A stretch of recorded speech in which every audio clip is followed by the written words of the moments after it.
Hello everybody, this is Amir Alwani from PotentNews.com, and today I'm very excited to be sharing with you some of the most interesting Gematria research that I've come across, that I have discovered. A lot of it's going to be talking about pi and what that may or may not mean. And I find it very synchronous that I finally finished the outline for this article last night, sometime after midnight, which would have technically made this July 22nd, which is Pi Approximation Day. And I would also recommend that a lot of you, if not most of you, go back and check out the Amir's Gematria Adventures episode number 1. As I mentioned in that video, the content of that video is a lot less controversial than the content in this one. And so it's a much better primer, I think, for this field of study, this particular branch of numerology called Gematria, also pronounced Gematria. I'll pronounce it Gematria just because that's what I'm used to. And so I'm going to be speaking a bit faster than in that episode because we have a lot more information to cover, about probably 10 times more information to cover. So without further ado, let's get into it. Now, before I do this, I'll just, for those who haven't seen the episode number 1 and don't know what Gematria is basically the study of numbers. So let's type in my name here at the Gematrinator calculator, gematrinator.com. You can see that all this is attributing it's connecting a letter to a number. When you do that in this fashion right here, you can then add all the numbers of a name and get a sum total. So if you do this enough, you'll start to see some patterns. You'll start to see that, as I mentioned, for example, in part number 1, I think sun would match heat. So let's check that out here. Let me just make this a little smaller. Oh.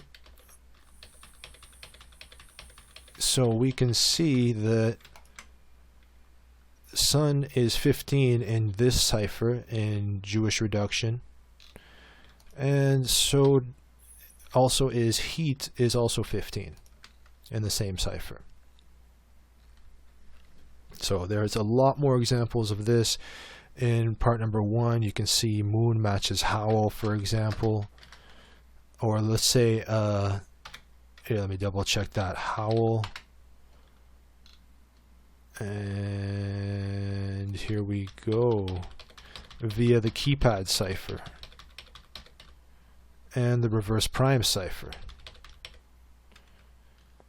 So keypad would be this, etc. So I'm not gonna go too much into that. When I showed all the examples from part number 1, each time I did it, I showed the cipher. But if I'm going to be presenting this information to you from this latest part number 2, if I do that, it'll be way longer. So I'm probably, if I can remember, I'm probably just going to show the cipher once and leave it at that, and then you guys can refer back to that later. And so I think you get the idea. So let's move on. Now, a while back, I released a video called Augmented Reality, Artificial Intelligence, Culture, Saturn Symbolism, and the Hive Mind. And that also touched upon Gematria a bit, but not that much. Recorded 11/11, which I found interesting. And in that video, Ready Player One was mentioned. And that's a film that a lot of you are familiar with. So I'm just going to put it on mute here and show the trailer as we discuss more. And so this film was glorifying virtual reality, which is closely related to augmented reality and mixed reality. So let's just go and check out what this stuff is. Mixed reality. So virtual reality immerses users in a fully artificial digital environment. Augmented reality overlays virtual objects on the real world environment. And mixed reality not just overlays but anchors virtual objects to the real world and allows the user to interact with the virtual objects. So with that in mind, let's take a look at this here a little bit. So based off of Ernest Cline's book, it's based off of Ernest Cline's book Ready Player One. This guy co-wrote the screenplay for this. It was directed by Steven Spielberg. And let's just show here the book. There it is. And let's just turn that off, getting bored of that. And I'm going to do my best to try to present this information in a not so much ADD way, but there is a lot of tangents and there's a lot of information to cover, and I know it might seem a little random at first, but if, as I said, if you bear with me, it'll form a nice picture in the end. So there's the cover of that book. Moving on. Let me just get that back there. Okay. So, what am I interested in here? Why am I looking at numbers? Well, if you check the value of Ready Player One from the Jewish reduction cipher, I think we might have mentioned that earlier, if I remember correctly. This is that cipher, and that's what this is called here, this legend, you can call it. It's also known as a cipher, and Ready Player One would match augmented reality. So while that film is more focused on virtual reality, you could say they're all very much sort of the same thing, as you saw. And so it's, you could say it's a coincidence that these things have this Ready Player One matches augmented reality, but once you see enough of this stuff going on, you really start to wonder, like, what's happening here? Why are there so many coincidences of this nature occurring? And so we also notice that Ready Player One gives you 50 in the Chaldean cipher. Let's just take a look at that cipher. That would be this one. And Ernest Cline would also be 41. Now, 41 is not 50, but the rules of numerology would state that 4 plus 1 is 5. And, of course, for Ready Player One, 5 plus 0 is 5. So you get 5 for both of them. Now, Ernest Cline also wrote Armada. And so let's just take a look at that real quick. And it just so happens that Ernest Cline equals 124 in English ordinal. And that one would look like this. Again, I'm not going to show the cipher every single time. There it is. Pause the video, check it out. If you reverse the order of the letters, you would find that Armada is not 124 in English ordinal, but 124 in reverse ordinal. So that's the same exact cipher, you just reverse the order. So I have to click it here to show you that. I forgot about that. Okay, so you can see Z is 1, Y is 2, X is 3, so on and so forth. Now, this is interesting because in that reverse ordinal cipher, Ready Player One also is, oh, let's get that thing, okay, is 214. Now, these are the same exact numbers, so you just switch the 1 and the 2. So, with that in mind, if you do 1 plus 2 plus 4, it gives you 7. Now, in the Pythagorean school of numerology, 7 would be associated with Neptune. And Neptune is associated with cloudiness, drugs. Neptune rules Pisces. And in the Chaldean, I don't know if I pronounced that as Chaldean before, but I've been slowly remembering that I think it's Chaldean. Anyway, in that one, that would be associated with Mercury, which is all about sensory input. So why is this relevant? I mean, that's what virtual reality is. You put on these goggles and you're immersed, and all your visual sensory input is pretty much taken over by that.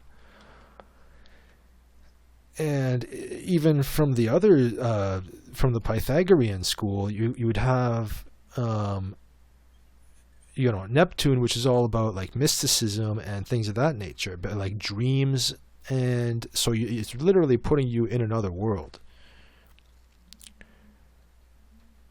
So, Ready Player One is also 74 in the full reduction cipher. Let me see if I can make that a little bit bigger. Maybe like so. Okay, so it's 74 in the full reduction cipher, which is this. Now, you could categorize Ready Player One as a transhumanist film. And it just so happens that transhumanist films also is 74 in that same cipher. Now let's check out, if you go to my website, at the top you can see PN Brain, that's Potent News Brain. You click that and then you can go to the cloud version of that. You're looking at the software version of that right now. But over there, I would have a lot of transhumanist films in that database.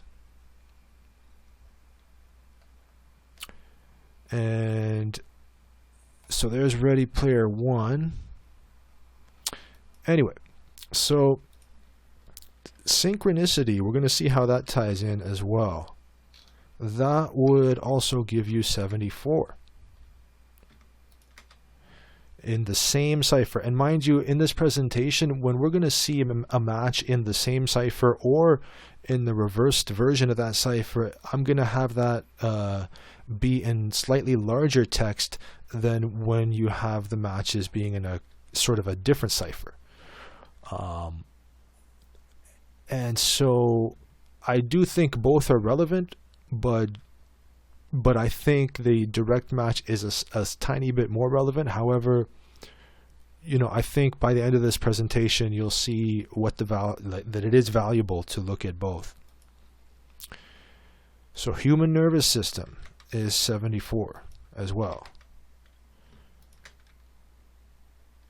And the Animatrix is a big transhumanist film. That's also 74 in the reverse full reduction cipher.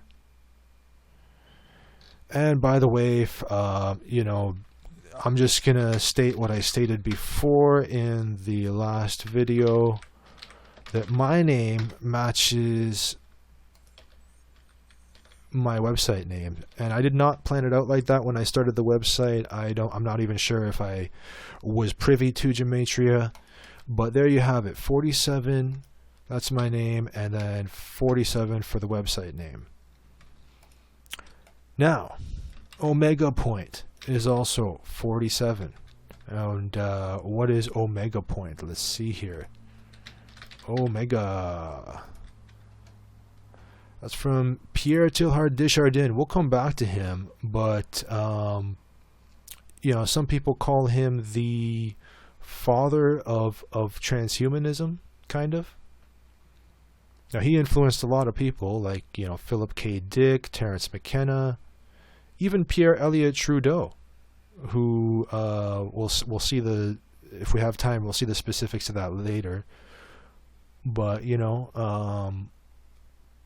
Arthur C. Clarke as well, and so on and so forth. So, moving on. Well, first of all, I mean, what is omega point? We don't really have time to get into it right now. Just the point is, this guy is associated with transhumanism. And so this is corroborated by the fact that transhumanist politics is also 74 in Chaldean. Let me just, okay, so there we go. And energy. You know, a lot of your energy is taken when you merge with these machines. And that is essentially what transhumanism is. For those who don't know, I'm saying transhumanist politics because that is a thing that's happening. There is, unbeknownst to a lot of people, there is a sort of a, you could call it a religion now, because of how extreme a lot of these people are wording things. You can see that you have the U.S. Transhumanist Party and you have the Transhumanist Party of Canada. Now, I haven't been following these things too close. I'm not sure if the founder of the Transhumanist Party of Canada is still, you know, leading that, and so on and so forth. But there you have it. So these things are happening, and she, as far as I knew, she was the foreign ambassador to the U.S. Transhumanist Party, and we'll see her name later too. And the U.S. Transhumanist Party had a U.S. Transhumanist Bill of Rights. And in my web brain, you can see me break down some interpretation of some of the terms in that Transhumanist Bill of Rights. Essentially is basically more or less giving rights to robots. And of course, a lot of people are aware that in Saudi Arabia, there is supposedly a robot who has been given rights, who has citizenship specifically, and that would be Sophia. Oh, here we go. First robot citizen. Anyway, moving on. So that's transhumanist politics. That's the stuff that's happening unbeknownst to a lot of people. Also, so we mentioned Pierre Teilhard de Chardin, who also influenced Terence McKenna, right? And so Terence McKenna pretty much came up with something called time wave zero, and that is very analogous to omega point. And so Terence McKenna was more or less into the transhumanist stuff. I mean, there's been some quote that he has, like, he seems sometimes inconsistent about this, but generally leaning towards you know, being a proponent of transhumanism, merging with machines. And so this does sound a little weird, but I mean, just look around. Everyone's addicted to their phones, etc. Now, Terence McKenna was influenced by Aldous Huxley, and Aldous Huxley had a brother named Julian Sorrell Huxley, and this person was the first director general of UNESCO. So we're not just talking about like anybody here. We're talking about people that are sort of movers and shakers. All right. And I think my audience would already be like mostly familiar with a lot of these this stuff, so I'm going to try to move a little faster.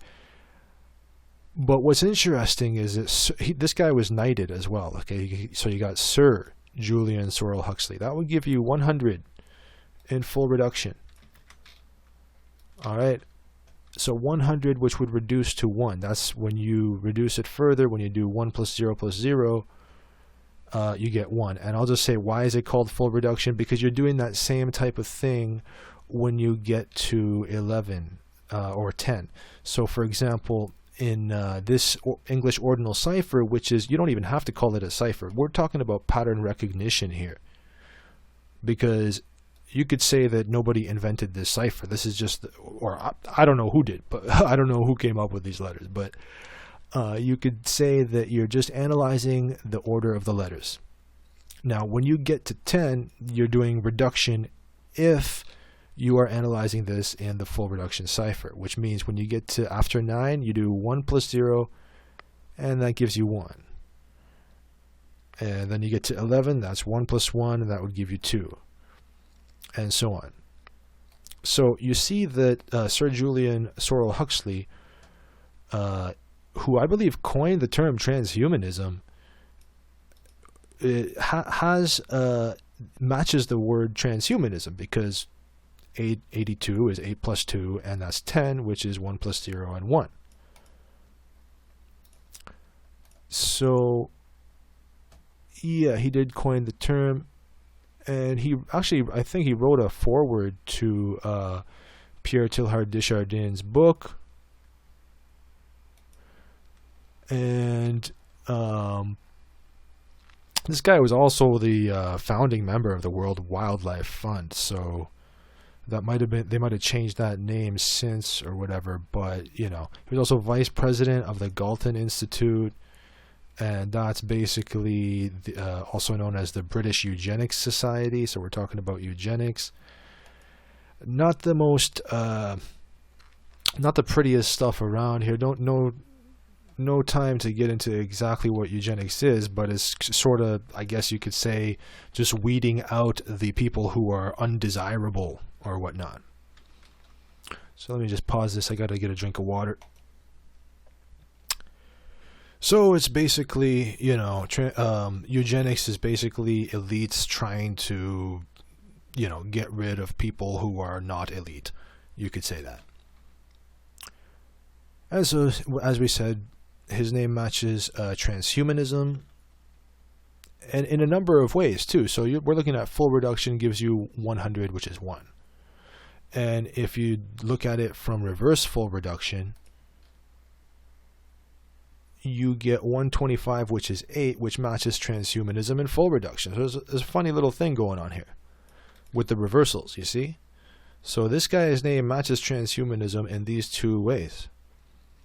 1 and 1, and then 8 and 8. So I think you get the idea. I'm going to skip through the addition. Okay, so Aldous Huxley was Sir Julian Sorrell Huxley's brother. His name is 45. Now, almost everybody's heard of Aldous Huxley. In some places, in many places, it's required reading. His Brave New World book is taught in many high schools and schools, and it's basically about a scientific dictatorship where people are made to love their servitude, to not care about the fact that they're slaves because they have endless distractions. And this is done through the abuse of the study of psychobiology. So let me just put that here. Maybe it might help. And so, you know, this matrix matches Gematria. That's also interesting. I don't know if I mentioned. Brave New World matches psychobiology. There you go. So, moving on. Virtual reality is sort of like a drug. In one of my last videos, I mentioned that augmented reality was simulating the LSD experience digitally. And of course, in Brave New World, you had, you know, something called Soma, which was basically functioning as the equivalent of the way LSD is used today, or even you could put, you know, marijuana in the same category. And I use the word intoxicating. So I mentioned that augmented reality and this kind of thing was intoxicating because when you look at the examples of of the direction that augmented reality is heading and mixed reality, it is kind of overwhelming. It is kind of showing you a lot of sensory input. It's just like overwhelming, and it's to the point where it's intoxicating, that I would say. But at the time that I mentioned that, I wasn't aware that the mixed reality, let's see here, matches intoxicating in 4 ciphers. So as you can see here, mixed reality, intoxicating, there's a huge match. Okay, so that's further corroboration, you could say. Now, pi is approximately 3.14, and 22 divided by 7, like we said, today is July 22nd. July is the 7th month. And so that's a synchronicity, as we mentioned. But at the time of writing this portion of the presentation, the last video Ernest Klein appears to have uploaded to his YouTube channel, unless he deleted a more recent video he uploaded or something like that, was March 14th, 2018, which is also known as 314, because third month is March. So that would point to pi as well. And so let me just double check. Let's just double check here. Let's just close this stuff so we don't get more Mercury retrograde issues. So I'm just going to confirm if it is still his latest video, as that would be interesting, right? Because we can see here it was like out a year ago, right? And yeah, March 14th. So now let's check his channel. Just as I saved earlier, the latest video he's got is that same video. So there we go. Moving on.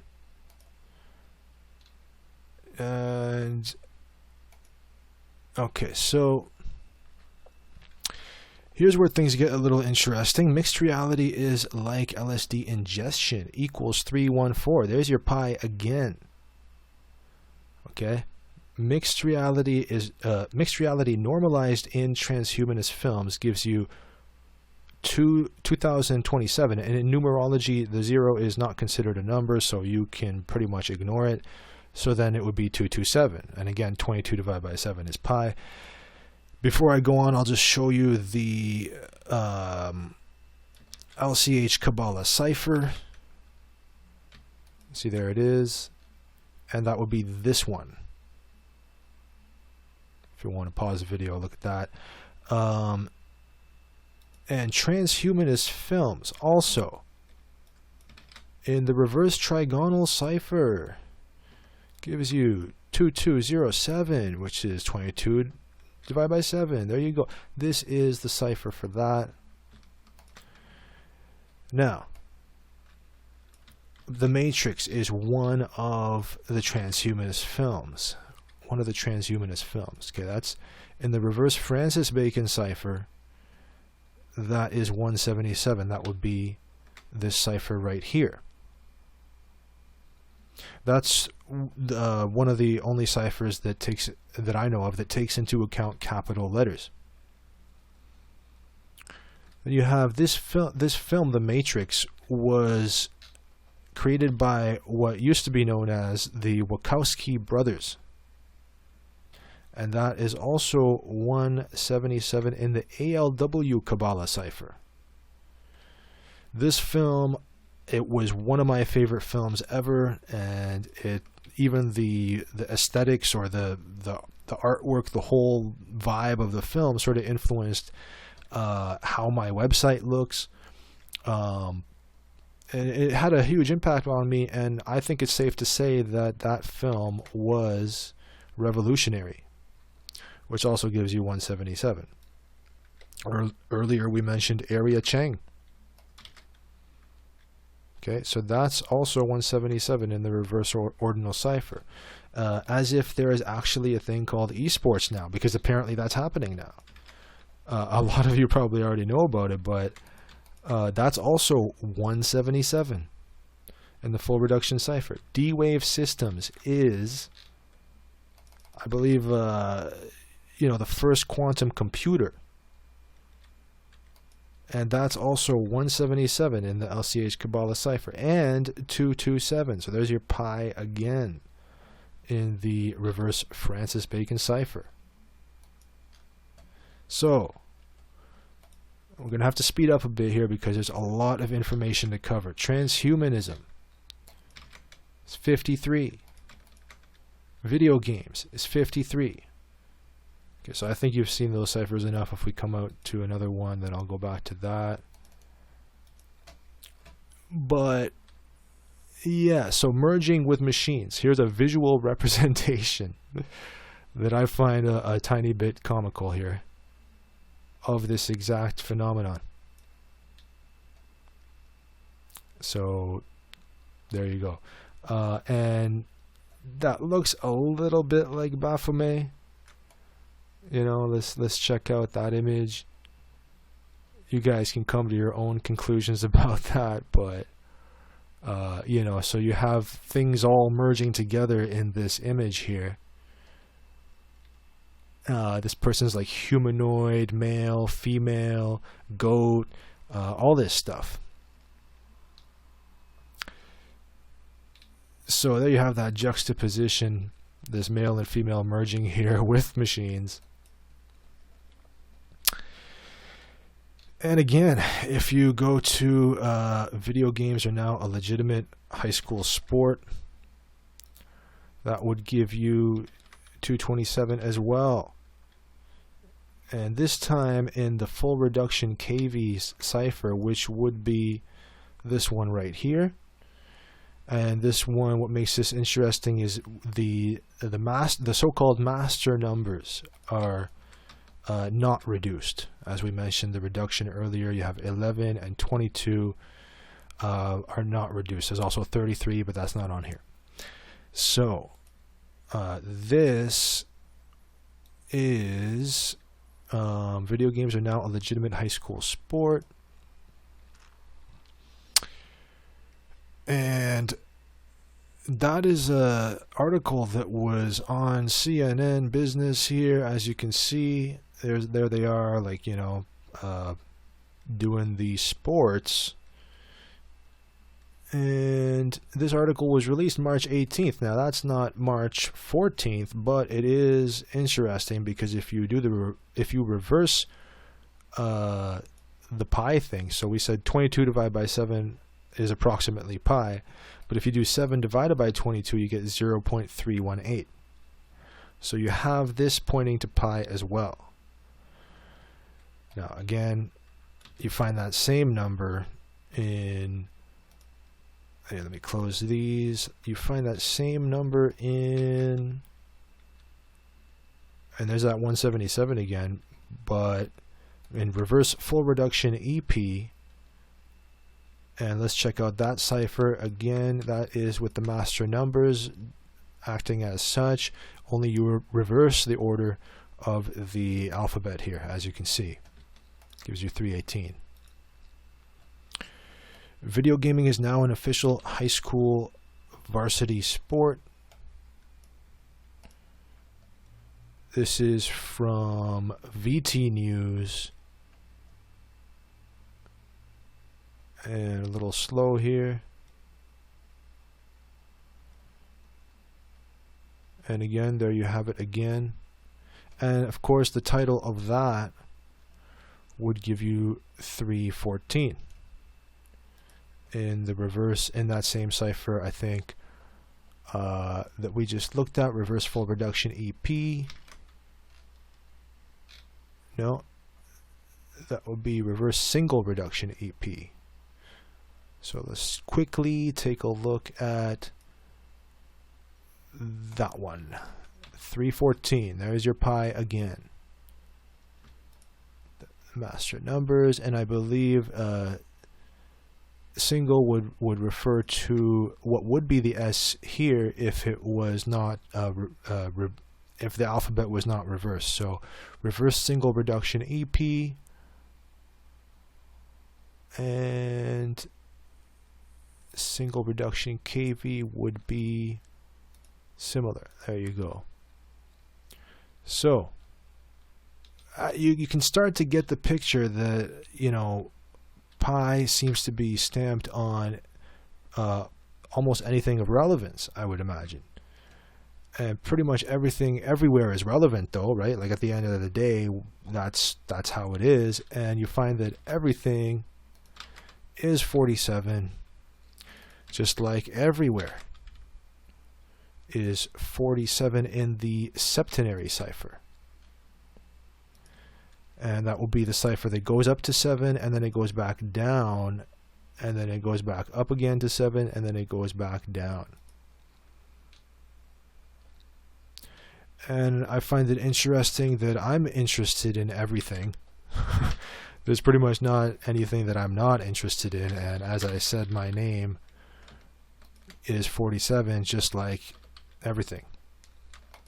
And my website covers pretty much everything. If someone asks me, what does your website cover? It covers everything. There's potent news. There's everything. So, pi seems to be on all things, in a way. So, pi, as you can see here, from these ciphers that, I can't remember if we showed the Frank Baconus versus the Francis Bacon, but let's just show them anyway right now. Pi matches the word all in these ciphers. Okay, let's make that a little bigger so you guys can see the congruency there. And let's bring it back. So yeah, pi in the Francis Bacon cipher, or what was it? Yeah, there we go. Francis Bacon, that's 51. That's this one. Taking into account capital letters, matching all.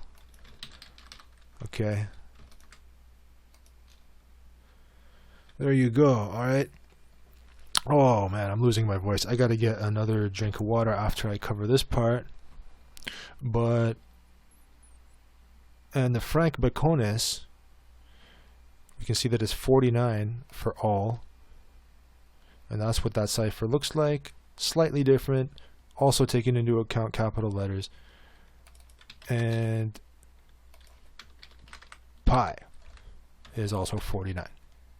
And that's Frank Baconus cipher. So I'm going to pause it, get a drink of water, maybe go to the washroom. Hold on. Okay, so that was interesting. It turned out right when I paused this recording to go to the washroom and to get a drink of water, it was at 37 minutes and 22 seconds. So there's your pi again, 722, right? Now you guys might not be able to see that that's the case, because in the final edit of this video I'm going to have obviously the intro you know, screen the intro for this episode, that little video thing with the title and so on, or the name of the website. But that's what just happened. So that's how you know I'm in the flow, ladies and gentlemen. That's how you know I'm in the flow. I don't know if I mentioned the primes. Here we got primes. That's the prime cipher, so if you want to pause it, check that out. Moving on. And right now it's midnight to, oh, you just saw that. I went from midnight to 1. So that's pretty synchronous as well. We're on the 23rd of July now. Gotta love these synchronicities. And of course, as I mentioned, and I don't know if I mentioned in the last video, but my name matches synchronicity. Synchronicity. Via the reverse ordinal cipher. And so let's look at pi. On the left side here is pi is 25, as we said, and we just said synchronicity was 169, and P in the English ordinal cipher, well, we said 169 in reverse ordinal, but in the English ordinal cipher, P would be 16 and I would be 9. So there's your 169 again, and this is what this video is all about. We're going to see a lot of things like that.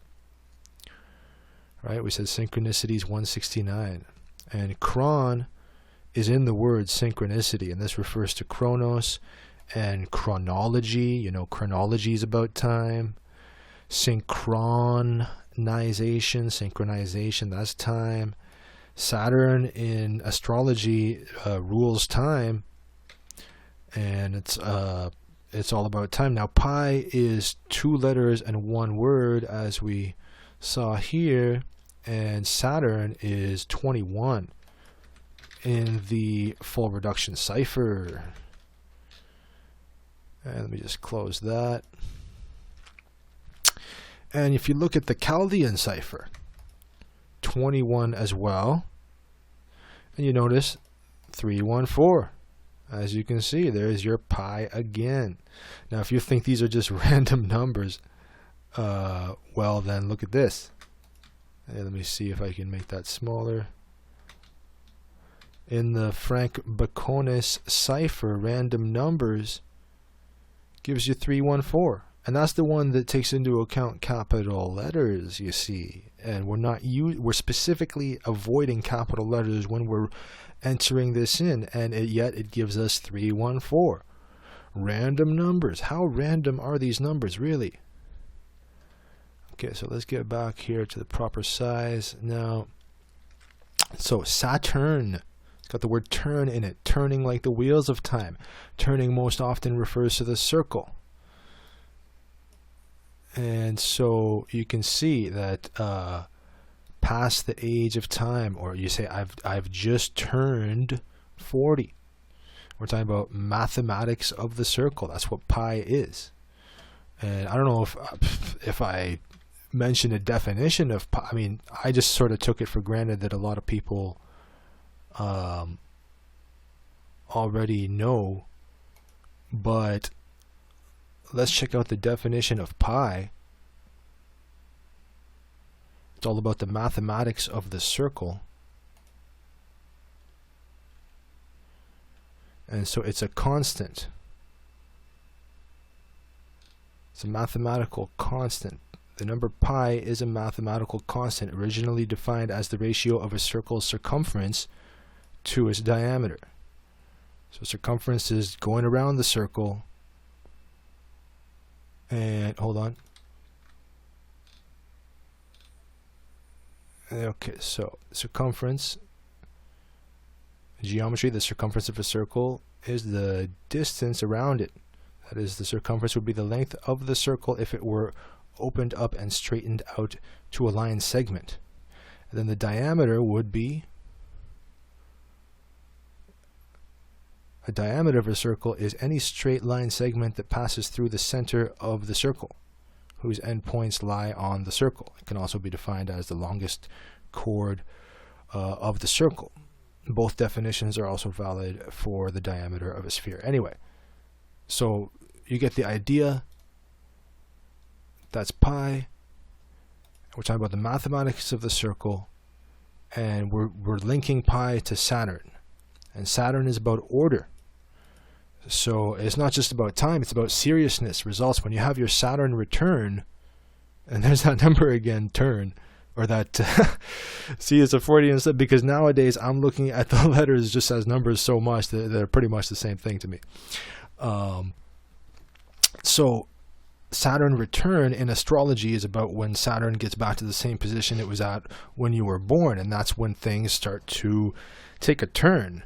And you end up experiencing the limitations and so on, constriction, contracts.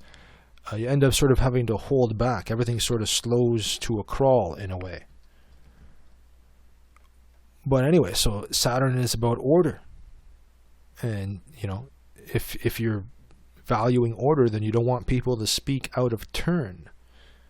And which is to say something erroneous or foolish or impudent at an inappropriate time, or to speak when one does not have the authority to do so. And we'll see that word authority again in this presentation. So I imagine somewhere in the film Ready Player One, or in the entire history of gaming, someone somewhere said, "It's your turn." When you graduate university, you get a black square hat. That's symbolic of Saturn's cube.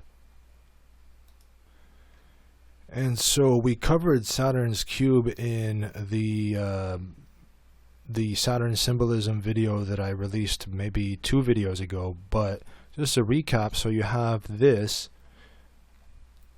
you can see the cube there, and you can see it also represented. You can fold the cross into a cube. You can see there what's known as what some people call the Star of David is also having the cube in there. And of course we mentioned the movie The Matrix, and here is a couple of screenshots from that. And again, so here's another photo, and the hexagonal shape of this double tetrahedron as seen from above seems to appear at the north pole of Saturn. And there it is. Let me see if I can zoom in on that. Not to say that I trust everything that comes out of NASA, but it's there's a lot of connections here that we're seeing. It's interesting stuff.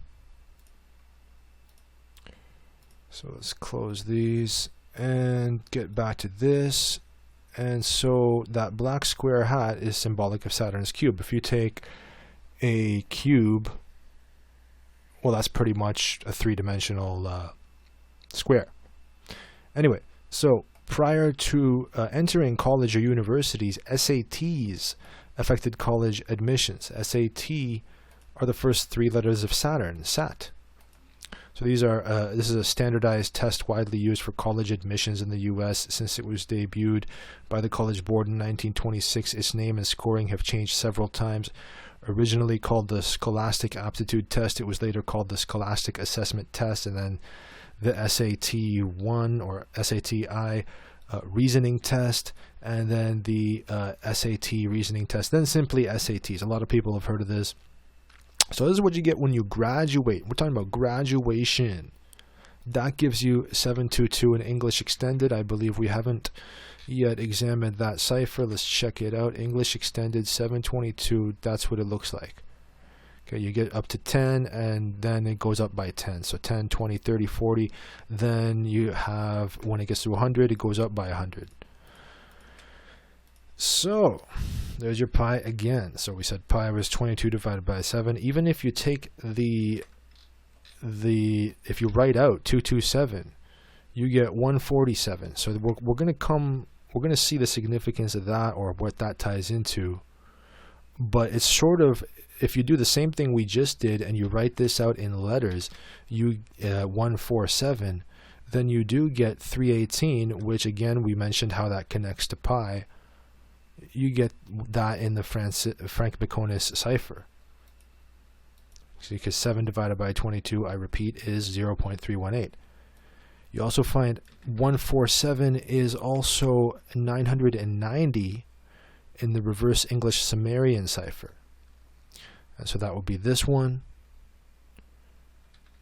And that's relevant because pi in the reverse Satanic cipher is 99. Now at this point, some people might be saying, oh, you're using so many ciphers, you're bound to come up with the same thing. But I think if you, again, it's early on in the presentation here, I'm going to have to go a little quicker, but I think by the end, you might reconsider that. And it's not like we're using 100 ciphers, right? So moving on, pi, we said that was 99, and of course you take out the 0 from the reverse English Sumerian, and you find how 147 again matches pi. Anything of relevance, we mentioned that earlier, right? That's 147 again in the reverse full reduction EP cipher. And we mentioned mixed reality is like LSD ingestion. And so that is also 1407 in the Satanic cipher, which would be this, starting at 36 and going up to 61. And that's in the Satanic cipher. And numerology also is in the KFW Kabbalah cipher is 147. And in the LCH Kabbalah cipher. Gematria or Gematria, whatever, is this field of study. That gives you 147 in the Frank Baconis cipher. Energy gives you 147 in that exact same cipher. Video games are being rebranded to esports, gives you 147 in the septenary cipher. And I believe we covered all the different... hopefully I won't forget to show the specific ciphers, but I'm not going to... If I showed this presentation this way, we would never finish. So I'm going to go a little faster. So 140... Video games are being rebranded to esports is 147. Video games are addictive is 227 in the Francis Bacon cipher. And 147 as well in the single reduction KV cipher. Now I think we only looked at that cipher once, if at all, so let's check it out again. Single reduction KV would be this cipher. Video games are social engineering, gives you 1407 in the Jewish cipher. I don't think we've covered that one yet, but oh, hold on. There you go, Jewish cipher. That one includes an ampersand, believe it or not. Maybe I should make this a little bigger. Okay, like so. Let's bring that. Okay, so then we come to this more pi from a patent that relates to nervous system manipulation by electromagnetic fields from monitors. So that's the title of the patent. The patent is this. I've seen it also with B2 at the end, but essentially if you Google this, you'll find the patent, and it's the same title. And that gives you 56, just like mind control. And US patent 6506148 gives you 227. There's your pi again, and this gives you 777. The patent titled nervous system manipulation by electromagnetic fields from monitors gives you 7777. 7,777. So that's interesting. And we mentioned 7 was connected to Neptune, right? We mentioned that earlier. I think, let's see here, that was from the Pythagorean school of numerology. But so yeah, let me just close this so we got more room again. So yeah, this here's an excerpt from the actual patent itself. Okay. Computer monitors and TV monitors can be made to emit weak, low-frequency electromagnetic fields merely by pulsing the intensity of displayed images. Experiments have shown that the half-hertz sensory resonance can be excited in this manner in a subject near the monitor. The 2.4 hertz sensory resonance can also be excited in this fashion. Hence, a TV monitor or computer monitor can be used to manipulate the nervous system of nearby people. Later in the patent description, it would say certain monitors can emit electromagnetic field pulses that excite a sensory resonance in a nearby subject through image pulses that are so weak as to be subliminal. That means you don't notice them. This is unfortunate since it opens a way for mischievous application of the invention, whereby people are exposed unknowingly to manipulation of their nervous systems for somebody else's purposes. Remember we said human nervous system matched, let's see here, human nervous system, let's see the previous one, yeah, matched synchronicity and animatrix and transhumanist films and Ready Player One.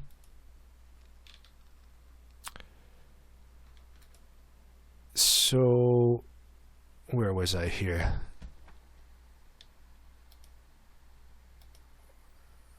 And so a nervous system. Okay, so this is unfortunate since it opens a way for mischievous application of the invention, whereby people are exposed unknowingly to manipulation of their nervous systems for someone else's purposes. Such application would be unethical and is of course not advocated. It is mentioned here in order to alert the public to the possibility of covert abuse that may occur while being online or while watching TV, a video, or a DVD. So this patent's been out for a long time, and people have covered this, I think, even if I remember correctly, like 8 years ago or something like that. But nobody's ever pointed out this. They match numerically. So I found that interesting. Activist post article pertaining to this patent, links to this website elaborating on the nervous system. And let's see here. It is easy to forget that much of the human nervous system is concerned with routine. And that's a word we'll come to later as well. I forgot to highlight that when I wrote this outline, but just keep that word in mind, routine. And involuntary jobs such as homeostasis. So it's easy to forget that much of the human nervous system is concerned with routine, involuntary jobs such as homeostasis, digestion, posture, breathing, etc. This is the job of the autonomic nervous system, and its motor functions are split into two divisions with anatomically distinct neurons. Most body organs are innervated by two separate sets of motor neurons, one from the sympathetic nervous system and one from the parasympathetic system. These neurons have opposite or antagonistic effects. In general, the sympathetic nervous system stimulates the fight or flight responses to threatening situations, while the parasympathetic system relaxes the body. So keep that in mind, fight or flight. We're going to come back to that as well later on. So in 2014, there was an article, Esports, Doping is Rampant, Industry and Insider Claims. And so on August 4th, I don't know how to pronounce that name, Bjorn Franzen, a consultant and marketer formerly with one of the world's largest esports companies, publicly declared that doping in esports is rampant.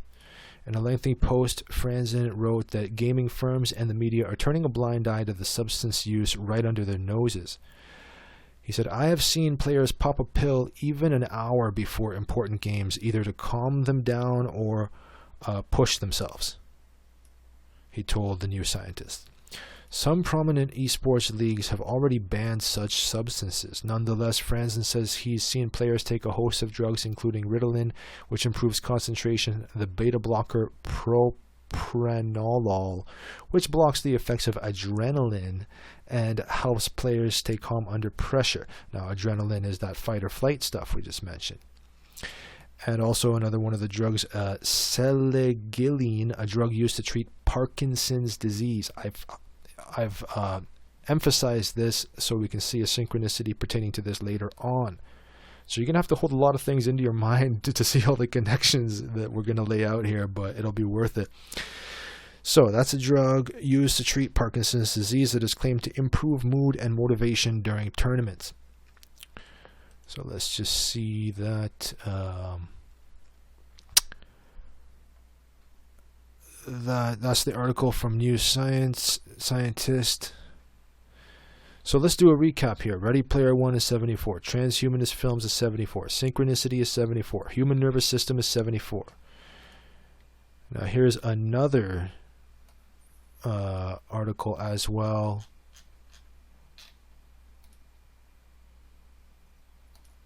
Titled, How Gaming is Helping Brain-Computer Interface Evolution. And that's not what the title shows here, but I believe when it is at the top here, as you can see. So if you find the search result in Google, I think that's what it would show, and then you click it and it would show this. But as you can see, How Gaming is Helping Brain-Computer Interface Evolution from Variety. So that's 259, 2 plus 5 plus 9 is 16, 1 plus 6 is 7. So you have that 7 again. We just mentioned that 7 relating to Neptune. That's in full reduction, right? How gaming is helping the brain, or helping brain-computer interface evolution, is also 565 in English ordinal, which reduces to 16, which reduces to 7. There's your 7 again. So recap, we said Ready Player One was 214, which reduces to 7. We said 7 relates to Neptune, cloudiness, drugs, illusions, fantasies, dreams, the subconscious. Neptune rules Pisces. And in the Chaldean, we're talking about sensory input via Mercury, and electronics, and communication, and transportation. We're in Mercury retrograde right now, so hopefully I won't have to notice any missteps or whatever that I put in this presentation. I would like to say at this point that I view this as sort of a teamwork kind of thing. So I'm not sitting here saying I know everything about everything. So by all means, if you guys want to correct me on some information or what have you, go ahead and do so. Leave a note in the comments, or send, or go to my website in the contact form at the top right and send me something there. But you know, so as I say, I do reserve the right to change my opinion about things over time.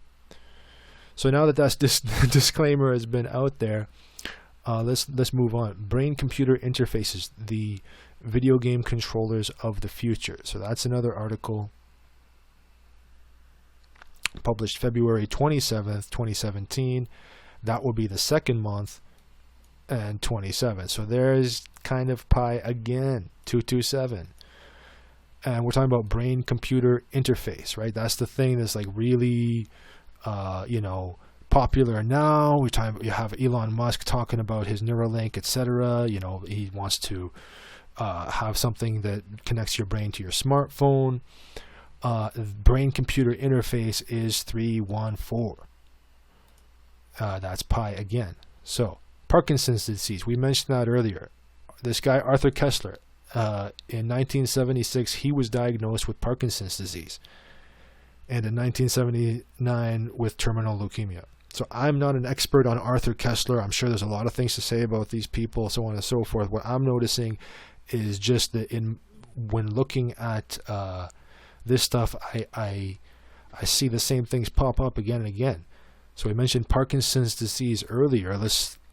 I believe we mentioned that. Let's see what. Yeah, up here, one of the drugs that people are taking at these esports is a drug, selegiline, used to treat Parkinson's. And we're gonna see more. I think, if I remember correctly, there's more on Arthur Kessler below. Let's just put that in there for now. So I guess that's this guy. So, via article titled "Why Are Schools Still Blinding Kids with VR Goggles When Experts, Including the American Academy of Pediatrics, Warns About Blue Light and Radiation Exposure?" Environmental Health Trust scientists are calling on Google to stop the spread into schools of wireless virtual reality system Global Expeditions Pioneering Program. I'm not even going to check the Gematria on that. I mean, we can check Gematria all day long, but this presentation's already too long. But anyway, so this EHT scientists are calling on Google to stop the spread into schools of wireless virtual reality systems Global Expeditions Pioneering Program, where middle school children hold a cell phone encased in a cardboard box in front of their eyes to take virtual expeditions to Mars, the moon, and other special places. Two-way microwave radiation transceivers in the form of smartphones should not be used directly in front of children's eyes and brains, cautions University of Utah distinguished professor Om Gandhi, who is one of the original developers of testing to evaluate wireless radiation from cell phones and is a senior advisor to Environmental Health Trust. Last but certainly not least, and this is later on in the article, for many years already, Silicon Valley parents have gone to great lengths to limit their own kids' use of the screens. It's been reported recently that they are taking more extreme measures to shield their kids from tech. This includes spying on their nannies and making them sign no-screen contracts. Okay, so you can see here that we're not that far into the presentation, so I'm going to have to go a little faster. But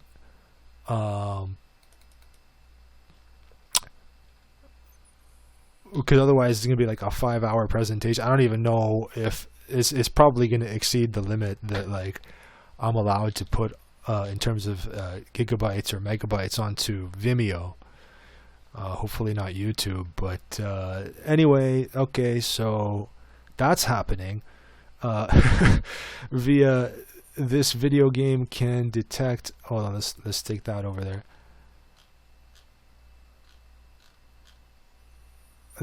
So via this video game can detect early stages of Alzheimer's better than medical tests, researchers say. So I included this just so people don't think I'm trying to hate on all video games, like, or all technology or whatnot. There is some valuable uses to it, and even this is corroborated by Gematria. But check this out. So from CNN, just a few minutes of playing a certain video game could help identify the earliest stages of Alzheimer's in ways existing medical tests can't, researchers have found. A new study used a smartphone app called Sea Hero Quest to monitor how gamers with and without a genetic predisposition to Alzheimer's navigate the virtual world using their thumbs to move a little boat through a series of maritime mazes. Later in the article, by casting an online global net for survey subjects, scientists also managed to reach their conclusions in what might be described as warp speed. They marked the equivalent of 5 hours worth of lab research for every 2 minutes of gameplay. They said, because vast sums of data about each player are available in every second of play. And here we see Alzheimer's test equals 63, and Sea Hero Quest, which is the name of this video game, which is helping to identify the Alzheimer's, is also 63 in reverse full reduction. So as I said in the last video, I consider full reduction and reverse full reduction to sort of be the same cipher.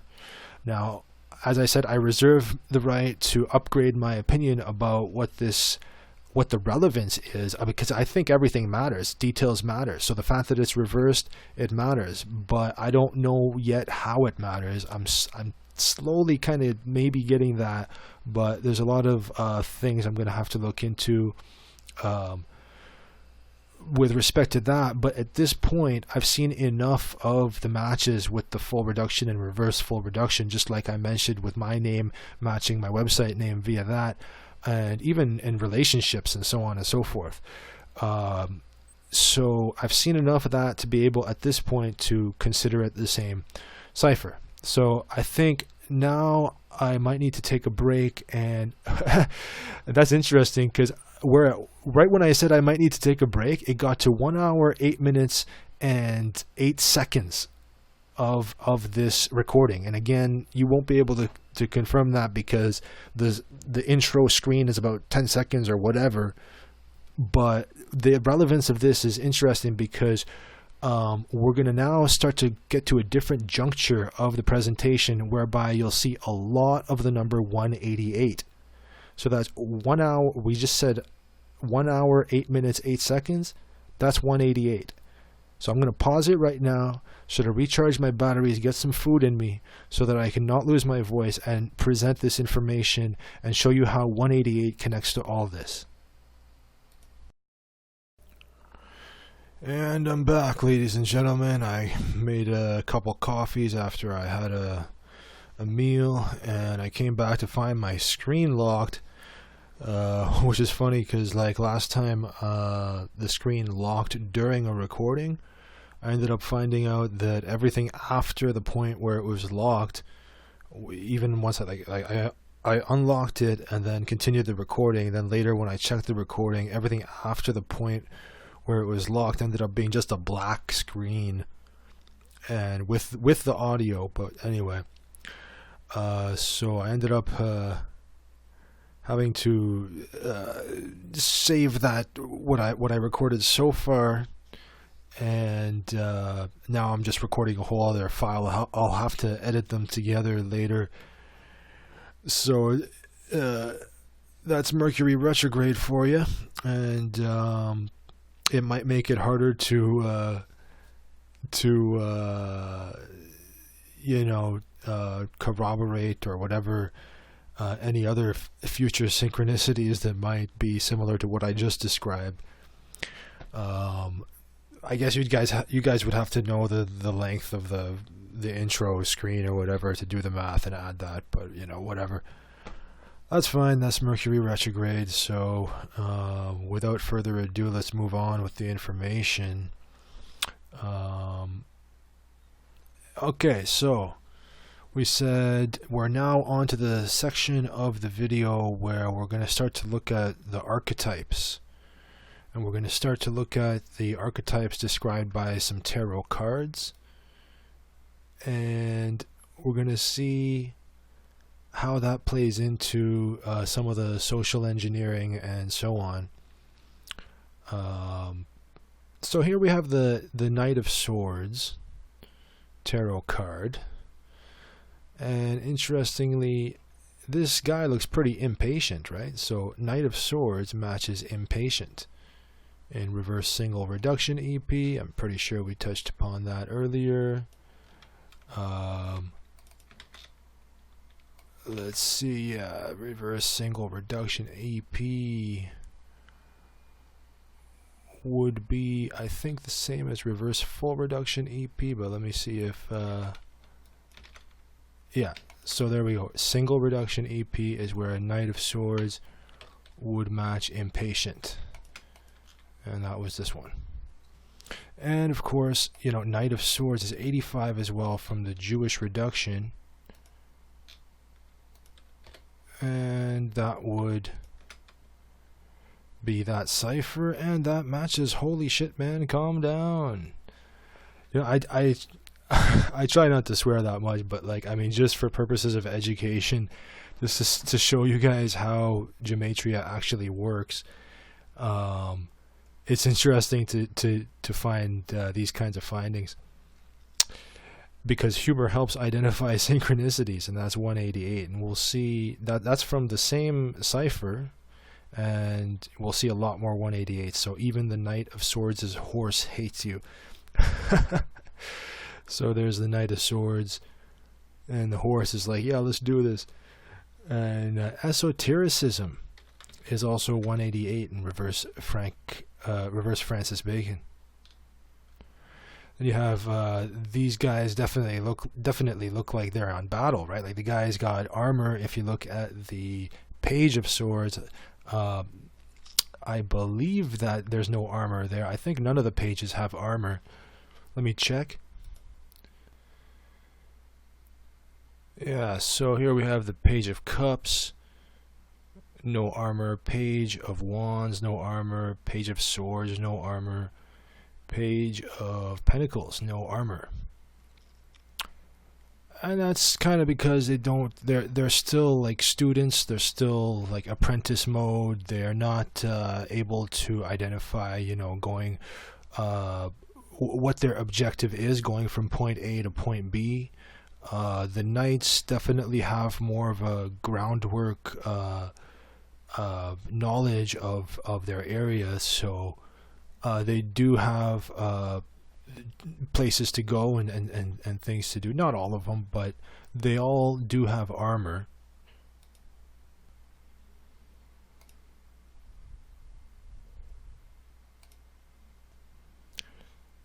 So the swords are about morality and, ideas and justice and words. And so here you have the Knight of Pentacles, about the coins and the earthly stuff. Knight of Wands, about your passions and about enthusiasm.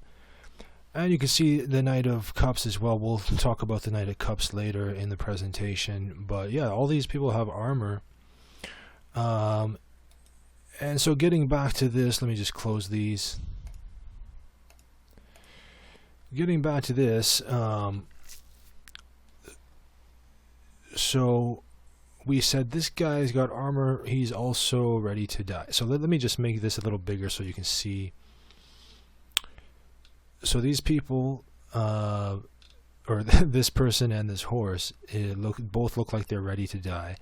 Knight of Swords is 242, just like ready to die, and the same reverse Francis Bacon cipher. And Knight of Swords is also 60, which matches pressure cooker and hold your horses. So doesn't it look like this guy just came out of a pressure cooker, like things are really high strung, reaching a boiling point, that kind of thing.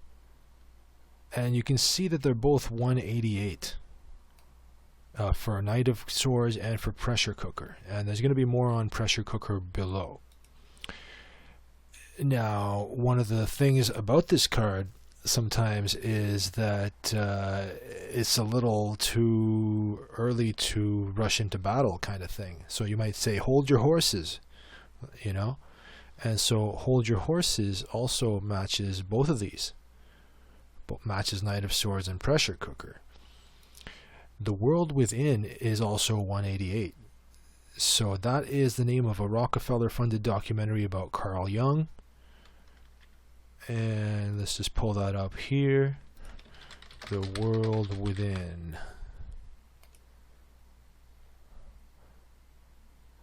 So Lawrence Spelman Rockefeller funded it, but also a bunch of other people. Hold on, the computer's slowing down a bit. Oh, it's freezing up. Oh, that's Mercury retrograde. Come on now. Okay. So let us move on, because I don't know all the... I'm not familiar with all the big names that have funded this documentary, but that Rockefeller name popped out to me.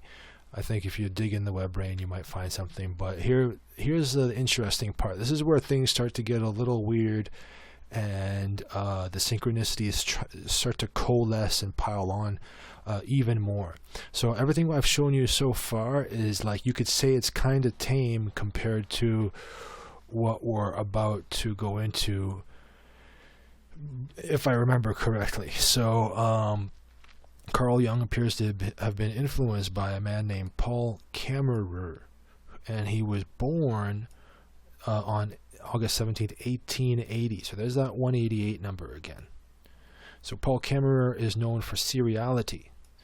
And Kammerer's, if you look on Wikipedia, you'll find Kammerer's other passion was collecting coincidences, or Kammerer's, you don't have to say other here, but anyway, collecting coincidences. He published a book with the title Das Gesetz der Serie.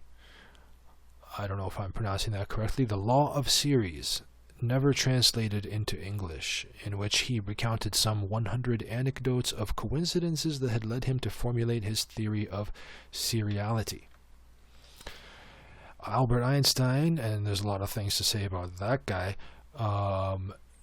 you know, that would be a scarcity paradigm, sort of opposed to, you know, Tesla and free energy and that kind of thing, saying basically that nothing can move faster than the speed of light. And if you look at Konstantin Miles' work, he might show, I can't remember if he shows that something moves at that scalar waves move at the speed of light or faster, but it is definitely a huge shift and a lot less scarcity paradigm kind of thing than Albert Einstein. But we're getting on a tangent here. All that's important here is that Einstein called the idea of seriality interesting and by no means absurd, and Carl Jung drew upon Kammerer's work in his essay Synchronicity.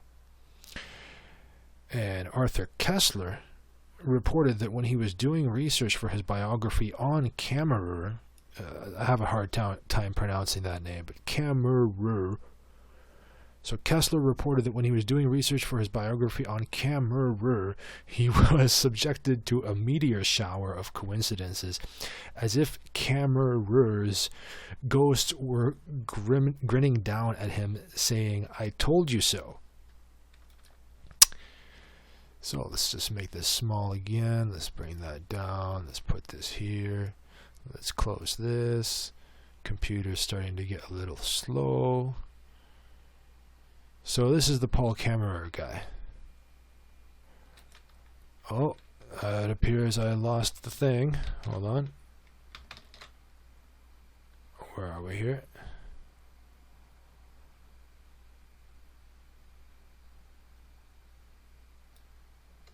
Okay, come on now. 1 second. Okay, and we're back to this relevant section. Anyway, so this guy, 1880 to 1926, he was a zoologist apparently, and his other passion was that coincidences stuff. Let me take a sip of coffee here.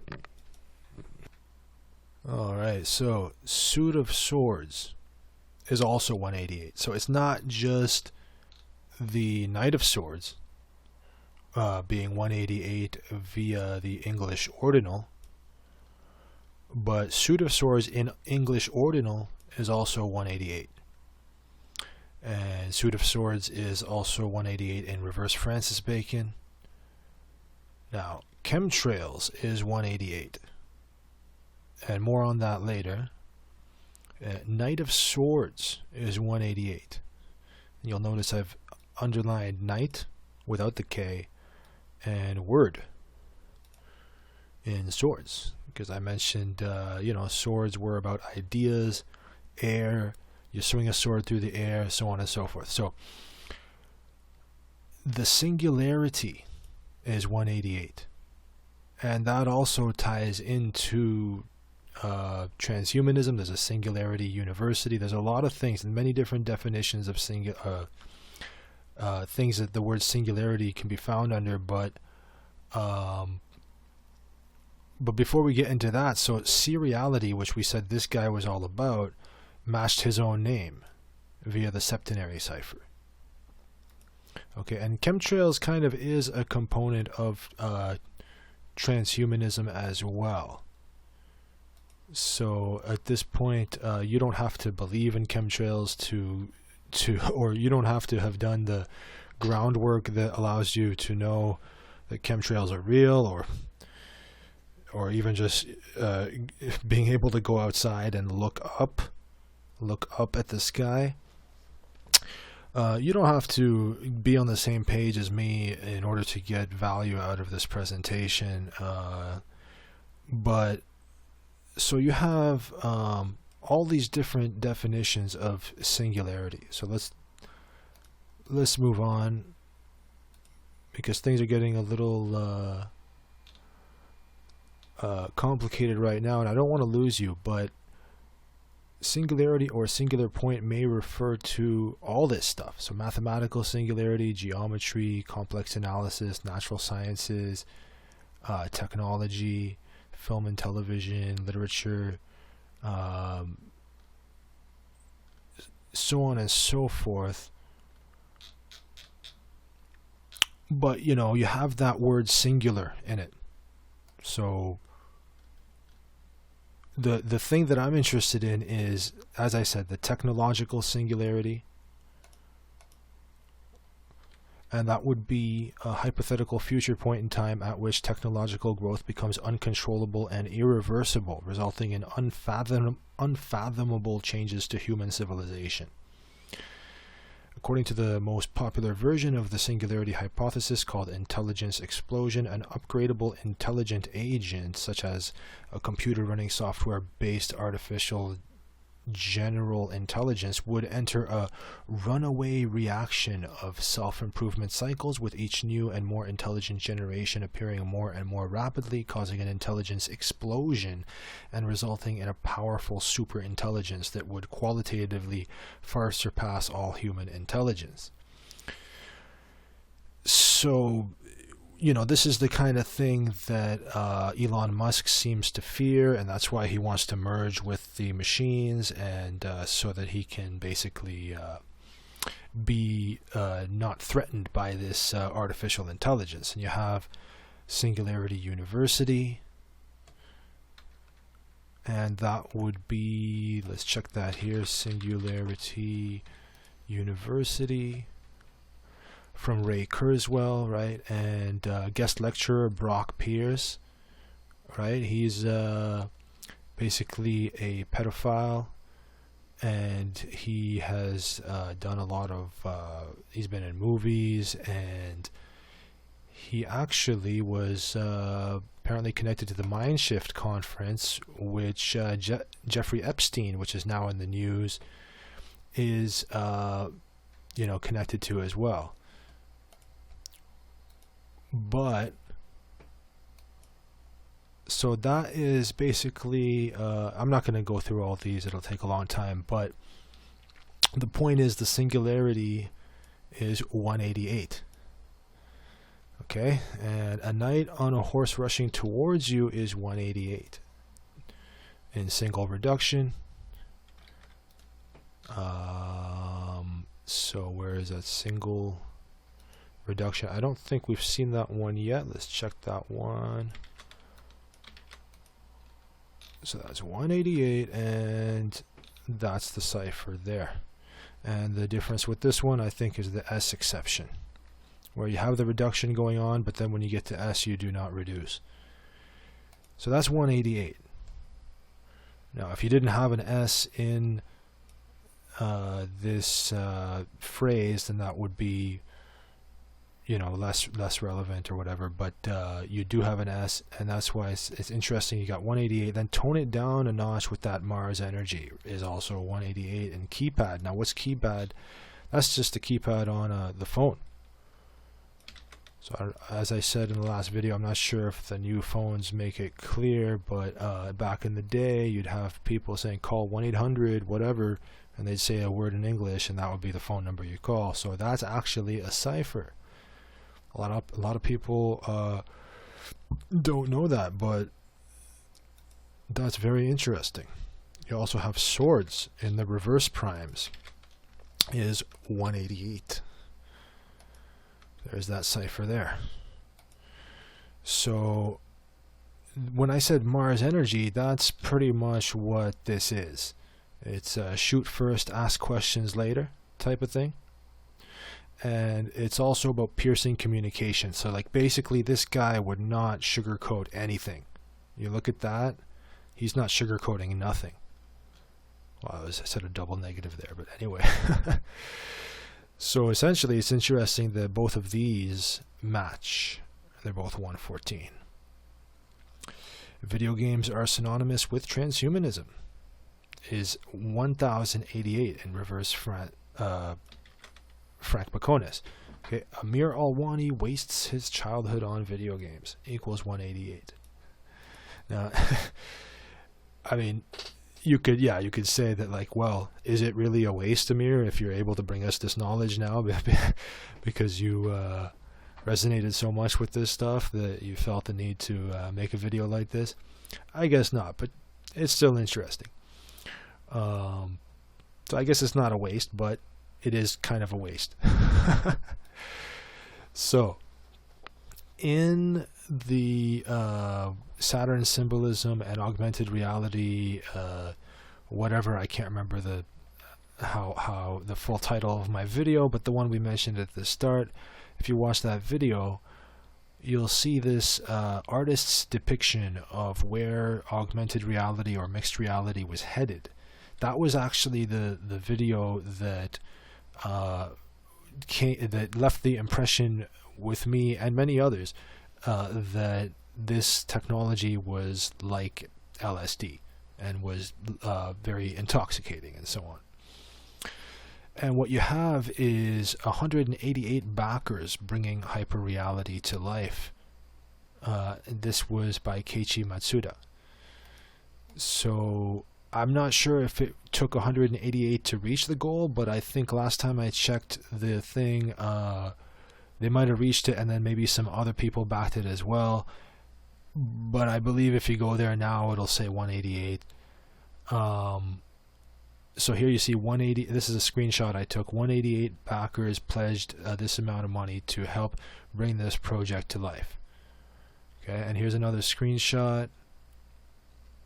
And they're saying, day 30, thank you, we did it. Just a quick note to say thank you to all of you who have backed this campaign. We raised a massive 29 pound, I guess that's pounds, I can't remember, or whatever that is. 29,386, 118% of our goal with 188. And I find it interesting too that it's the same numbers, 1 and 8 for both of these. But anyway, so successfully raised with 188 backers. This was back in 2013, so things are moving pretty fast now. I'm still hopefully gonna come out, if I have time, with that part 2 of that augmented reality video, and it should show that we're already pretty much at the stage that that this artist's depiction was illustrating. We're already pretty much there with the technology that's out now. At least insofar as the stuff I came across since I released that video. So let's take a look at Macy conferences. They boosted cybernetics, which is basically transhumanism, more or less. And mixed reality wouldn't exist without cybernetics. If you do a little digging, that's what you'll find. And you find that Macy conferences in LCH Kabbalah is also 188. And before I move on, I mean, this is for people who want to criticize about we're using so many ciphers. Well, what's this? Is this a cipher? Is this a cipher right here, or is this just a synchronicity? I mean, to me, all of it falls under the category of synchronicity, and there's no reason to limit where you get your input, whether it be some sort of license plate that you might see, or whether it be something you see on the clock, or whether it be something like this. So now that that's out of the way, you find that Maurice Strong is also 188 in reverse ordinal. Oop. Yeah. And so he was a person who he wasn't at the Macy conferences, but as far as I know, he might have been, I haven't looked at the ages, but I think he might have been too young, or who knows, because he recently died, I think, back in around the time of the Paris Climate Conference in like 2015. And it was interesting, that timing, because this whole climate conference, I mean, wouldn't exist if it wasn't for him. So you look at the Macy conferences, and there were about a lot of things, but a lot of it was cybernetics.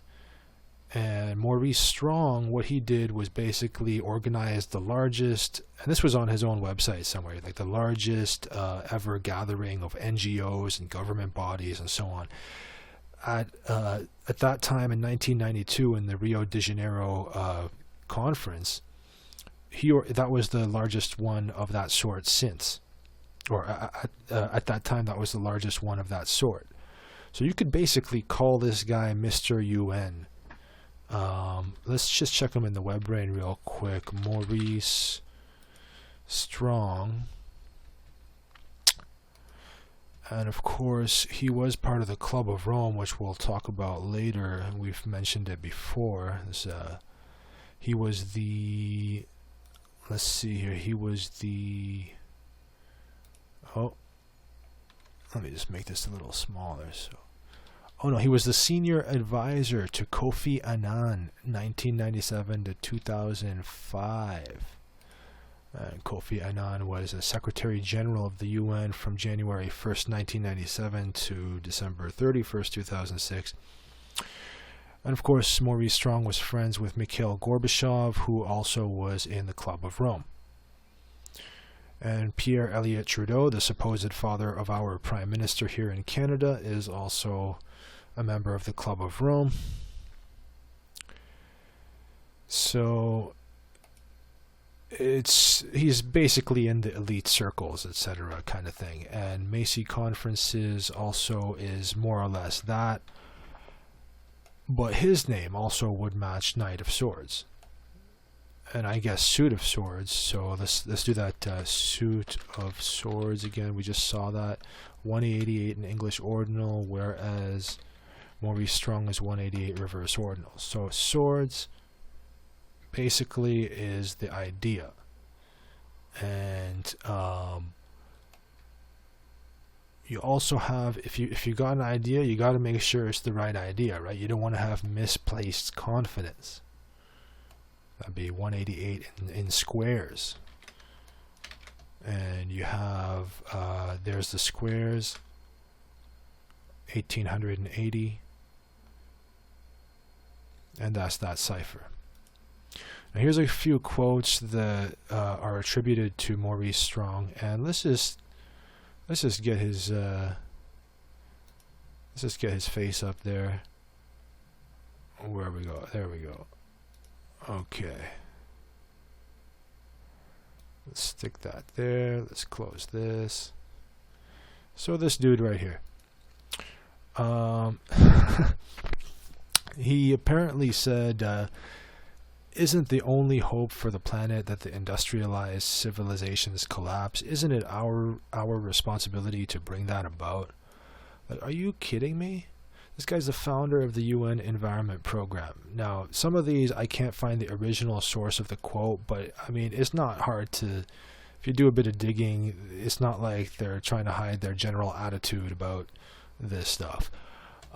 You also have another quote attributed to him: current lifestyles and consumption patterns of the affluent middle class, involving high meat intake. You'll notice a lot of the veganism is becoming a lot more popular these days, and he also includes use of fossil fuels, appliances, air conditioning, and suburban housing are not sustainable. So pretty much every single thing about the middle class is not sustainable. It's pretty much an attack on the middle class. And this was apparently from the Rio Earth Summit. And you also have, he said, it is the responsibility of each human being today to choose between the force of darkness and the force of light. We must therefore transform our attitudes and adopt a renewed respect for the superior laws of, excuse me, that was a burp. Superior laws of divine nature, which just made me burp right now. So again, we're talking about the first Secretary General of the UN Environment Program. Look at the kind of stuff they're saying here. Like, do I need to even say anything? So we said he was part of the Club of Rome. There's your pi again in reverse trigonal. I think we saw trigonal, but if not, let's check it out. Reverse trigonal looks like this and brings you pi. And you got the Club of Rome, which he was a part of, gives you 62, just like global warming. Okay, and so with respect to that, I think before we go on, it'll be relevant to read this again. So here we have the, hold on a second. Okay. So I mentioned this probably in another video. Many people have mentioned this. And, here you can see some connections to Pierre Trudeau, etc., Power Corporation of Canada. So let's see here. Where was the... Hold on. We got to go to Club of Rome, TCOR. So basically these people admit that they're going to lie to the whole world. The founders of the Club of Rome wrote a book. This is in a book that they wrote where they're actually admitting to basically lying to the whole world about global warming so that they can make a global government. So a lot of this stuff you can attribute it, this whole hive mind, everybody together in one global village, can be attributed to the age of Aquarius astrologically, but on this level, you can see global warming was just one issue the Club of Rome targeted in its campaign to reduce world population. In 1993, the club's co-founder Alexander King with Bertrand Schneider wrote The First Global Revolution, stating, "The common enemy of humanity is man. In searching for an enemy to unite us, we came up with the idea that pollution, the threat of global warming, water shortages, famine, and the like would fit the bill. All these dangers are caused by human intervention, and it is only through changed attitudes and behavior that they can be overcome. The real enemy, then, is humanity itself," even though they said right here they were searching for a new enemy and came up with an idea. We came up with an idea. So they're basically trying to make you feel guilty for being alive and doing anything. They believe all these problems are created by humans but exacerbated by a growing population using technology. Changed attitudes and behavior basically means what it has meant from the time Thomas Malthus raised the idea the world was overpopulated. He believed charity and laws to help the poor were a major cause of the problem, and so laws helping the poor are a major cause of the problem, according to him, and it was necessary to reduce population through rules and regulations. Never mind, I want to get together with a woman and make a child, and we want to do some stuff. Like, no, that's none of your business, apparently. Just listen to Thomas Malthus. So the Club of Rome ideas all ended up in the political activities of the Rio 1992 conference organized by Maurice Strong, a member of this club here that's basically saying, we're going to make up an enemy. Under the United Nations Environment Program, the assumptions and objectives became the main structure of Agenda 21, which is now called Agenda 2030, I believe. The master plan for the 21st century. The global warming threat was confronted at Rio through the United Nations Framework on Convention on Climate Change, which is UNFCCC, and the creation of the IPCC Intergovernmental Panel on Climate Change. It was structured to predetermine scientific proof that human carbon dioxide, CO2, was one contribution of the common enemy. So I think that wraps it up, and you start to get the picture here, and we find that global warming equals 62, just like the Club of Rome. And nowadays you're seeing in like mainstream articles, there's saying let's do some geoengineering to fight global warming. Well, lo and behold, that's got the same numeric value as well. And you find geoengineering also matches the Club of Rome. So that's mind-blowing to me. My mind is blown. So I'm going to have to take a sip of coffee again. Maybe several sips of coffee if I'm going to make it through this thing. So Margaret Mead attended the Macy conferences, and you got to see her words via the subheading "The Endangered Atmosphere," via where the global warming hoax was born, where Mead appears to put drilling a well in the same category as making a nuclear test. Now, ladies and gentlemen, I don't think I need to tell you that drilling a well is not in the same category as a nuclear test at all. But let me see if I can find that right here. That would be drilling a well.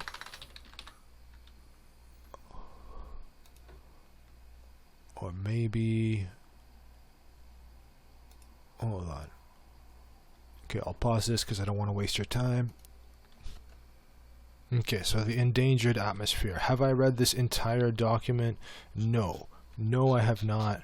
But if you go down to this part right here, you can see, let me just make it a little bigger. Oh, won't let me that way. Let's do it this way.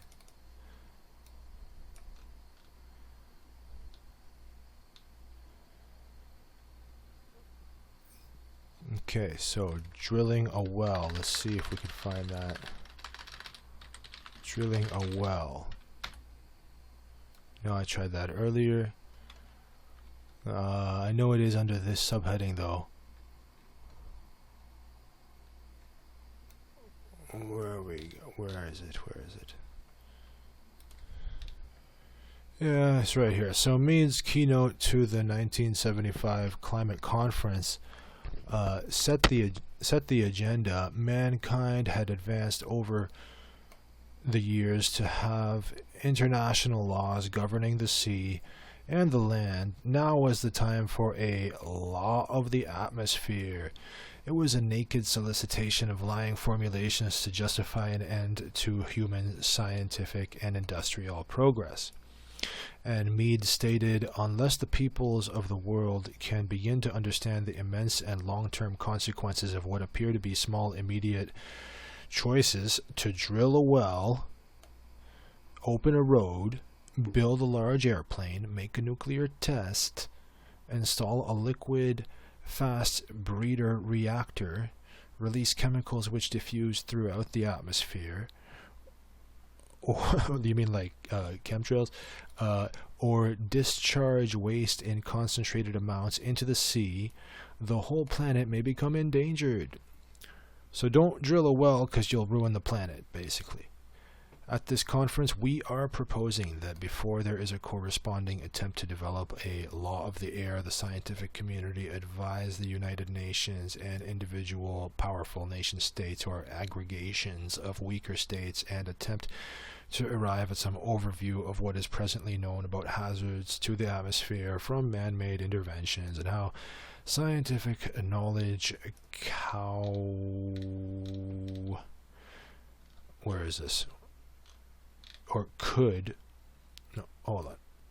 scientific knowledge coupled with intelligent social action can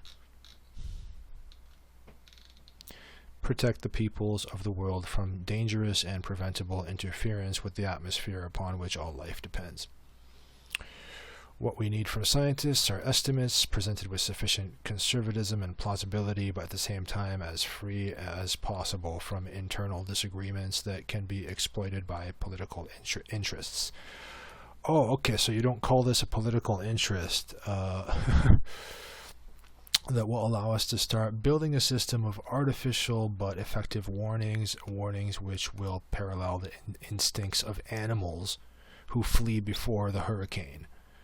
Pile up a larger store of nuts before a severe winter, or of caterpillars who respond to impending climatic changes by growing thicker coats. Like, give me a break.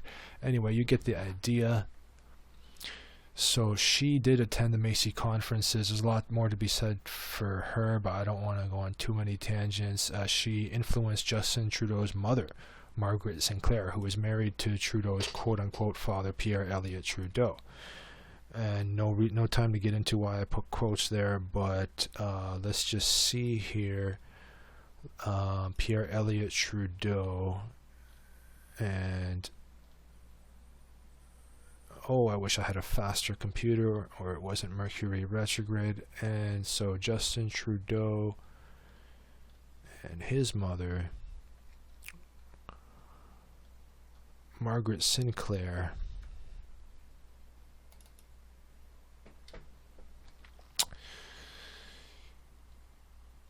and so where is that part where she said so there was an interview with her in Chatelaine, or the Chatelaine, and the question: you were the honorary president of the charity Water Aid. That seems like a bit of a gear shift.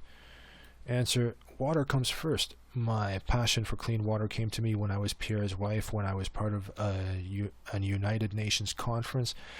I got my marching orders from great women, Barbara Ward and Margaret Mead. My working in water helped me more than anything else I did because it was consistent. Even through my terrible times after my son died, when I went just mad with grief, the community I had at Watercan was my support outside of my family. Purpose is the one thing that will get you out of all your mental pain and anguish. when you've got a reason to get out there and work, everything falls into place. Oh, isn't that splendid? Don't get me wrong, I feel bad for this woman. I've seen interviews with her, and it's just I just a lot of these people are just on autopilot. Like it's hard to, for the most part, I think a lot of them do believe their own bullcrap, but so moving on. Let me just take some more coffee. And don't get me wrong, like, I like water. We all like water. That's not the point. I was just using this as an example for like how Margaret Mead influenced, the mother of our current prime minister. Okay, so we're not just talking about anybody here. We're not just talking about some weird names that most people, it's ancient history or something. A lot of people, anything just a few decades before is seen as ancient almost, and that's not the way it is. We've been sort of having tunnel vision a lot, and it's been sort of engineered to be that way. Now let's check this out here. This a Facebook post from David Livingstone about Pierre Trudeau being influenced by the father of transhumanism. We mentioned Pierre Teilhard de Chardin earlier. And so let me close these. Oh, not available. May have expired or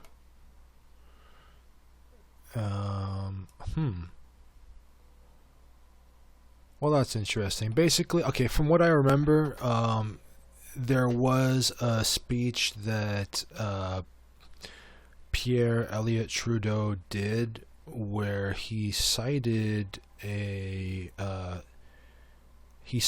something from Pierre Teilhard de Chardin, and if I remember correctly, one of the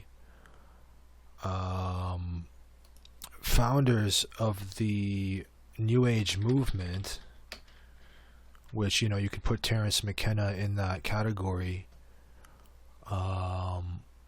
was Marilyn Ferguson. And so hold on a sec, let me see if I could find that. Oh, I should have written that down. Anyway, the point is, she was influenced by Pierre Elliott Trudeau,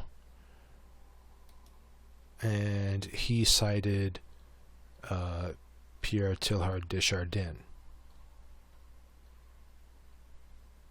So this Desjardins guy was, I believe, a Jesuit priest who was trying to combine Darwinism with Christianity.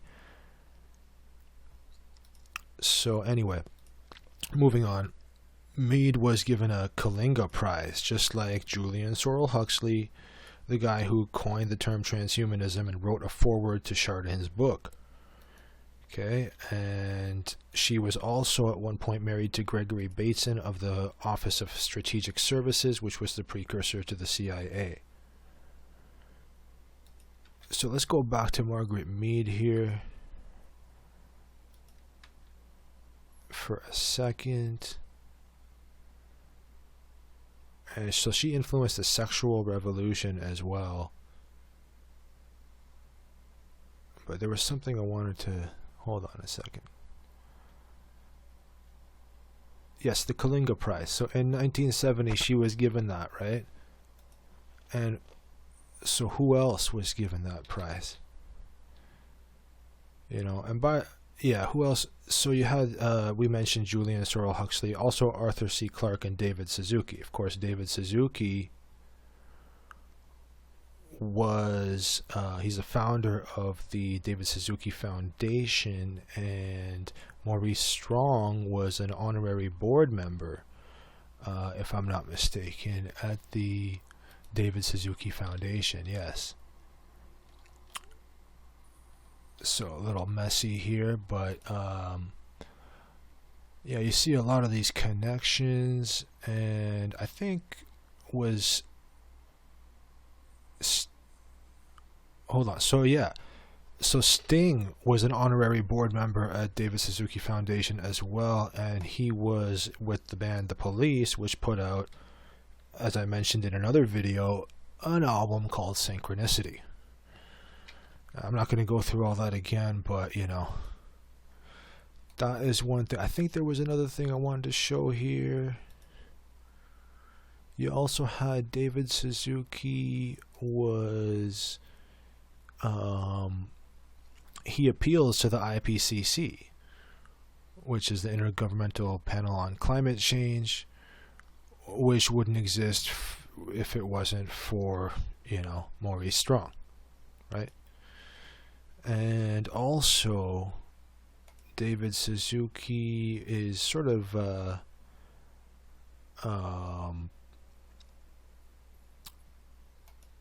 he's connected to Justin Trudeau, or there's pictures with them together or something.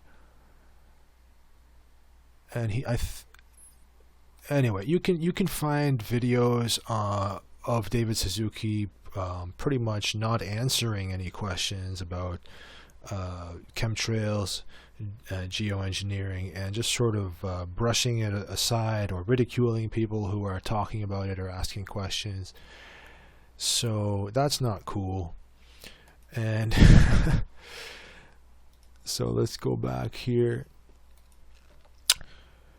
So now the more 188s, right? Mandela effect. Now I'm not going to go into what that is, but because it's pretty controversial, people either believe it or don't. I mean, no time to get into that here, but it is, some people do attribute it to quantum physics and CERN. And I mentioned in one of the last videos I put out that CERN is also connected to the D-Wave systems, which is that quantum computer. So here we have, many people have pointed out that there is a statue of Shiva at CERN. And of course many people have pointed this out as well. This is old news. It's like 8 or 9 or 10 years old. That you know, that Obama did this, and it's looking like Shiva here.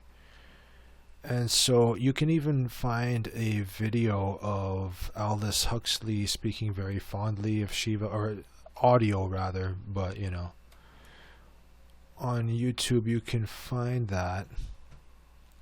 I believe this was the video if you want to look it up. Our systems have detected unusual traffic from your computer network.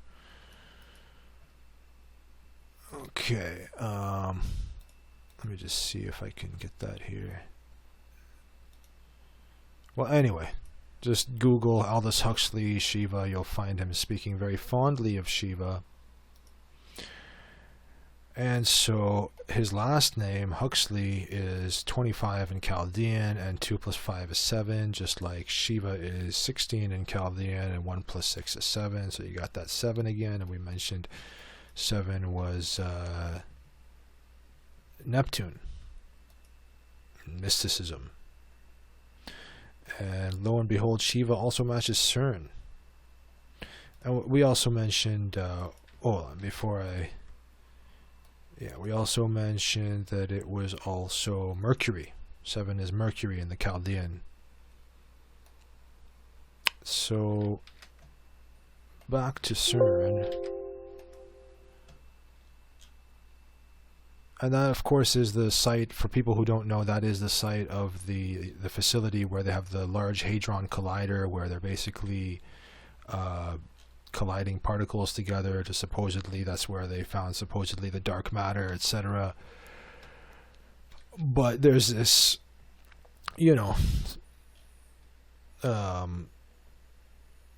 esoteric stuff, and of course it's very strange that that Huxley matches Shiva and Shiva matches CERN, and you have this Shiva statue at CERN.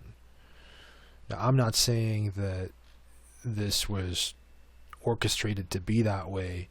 These are synchronicities as far as I'm concerned, for the most part. And a lot of it, here you find, again, pi holds the clues, gives you 188 in ALW Kabbalah. Numbers have secrets is 188. Everything you think is cosmically recorded via numbers is 188 in septenary.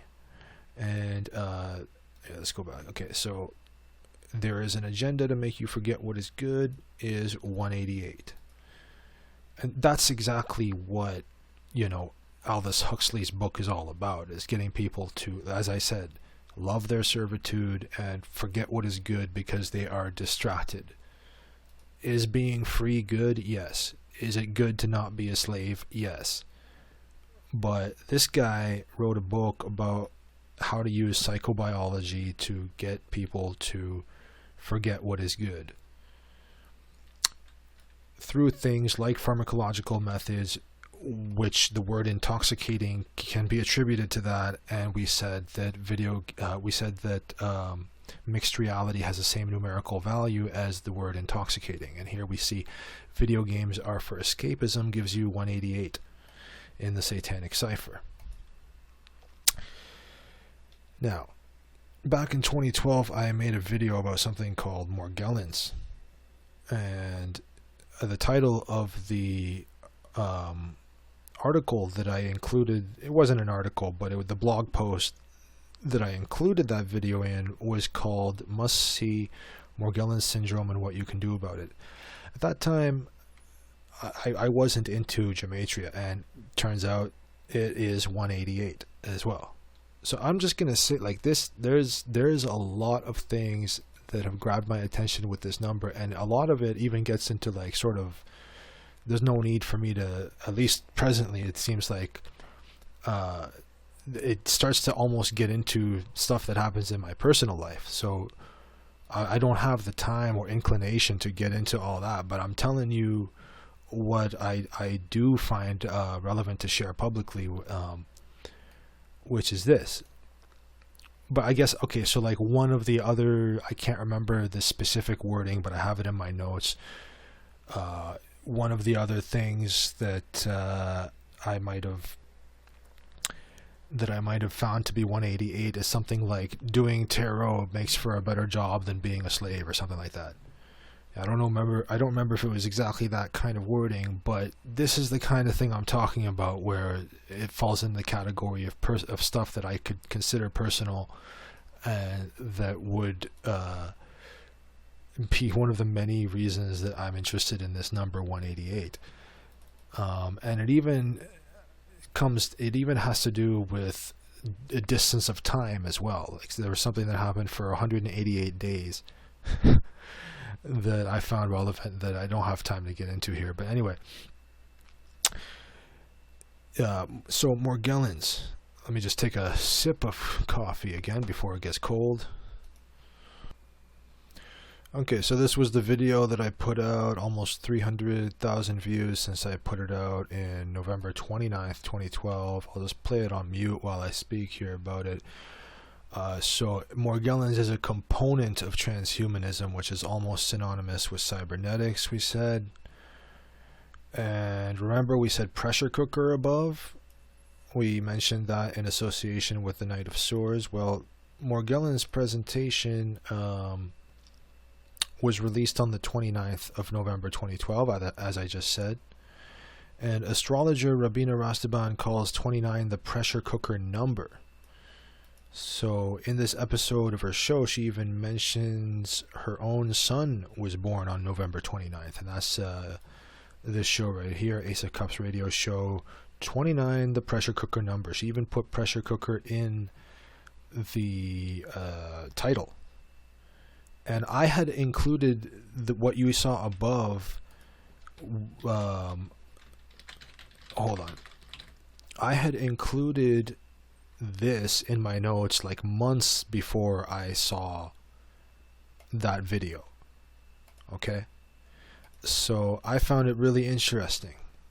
And I don't think I have that much time to go into everything she said. It's like a 2 or 3 hour video just on this number, I think. But But yeah, so I found that to be synchronous, and so let's just check this out here. So Morgellons syndrome is tied to biotechnology and synthetic biology. Some victims even have visual photographic proof of letters and numbers found. Let me make this a little smaller so we can see here. Yeah, or not smaller, but there we go. Some victims even have visual photographic proof of letters and numbers found on a microscopic scale, either growing within their own hair and or on specimens taken from their skin. In addition, some report and photograph crystal hexagons emanating from their skin, self-replicating fibers, etc. It appears that the chief candidate for what is most contributing to this affliction are the aerosol, or is the aerosol spraying operations, which are a subset of geoengineering and or what is purported to be geoengineering, but the end result of which is more accurately termed bioengineering. It's kind of a mouthful, but anyway. Indeed, there are many documented and admitted cases of weather modification and geoengineering. Even Environment Canada, or what used to be called Environment Canada, has admitted to aerosol operations for purposes of hail mitigation carried out by Weather Modification Incorporated. I'm not saying every single aerosol operation is a cover for something else. That would be retarded and jumping to conclusions. But I'm saying we are being sprayed, and at this point our government is admitting it. And so nobody can deny it anymore. They don't admit to year-round spraying, but you decide for yourself what your eyes are telling you and how trusting you want to be. The Morgellons aspect is not the focus of this video. Our environment is littered with toxins affecting our health.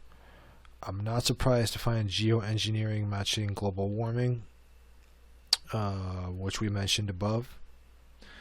And some speculate that geoengineering would actually contribute to global warming, or at least skew the interpretation of what is unfolding if we ignore the history of aerosol spraying and geoengineering's contribution to overall weather.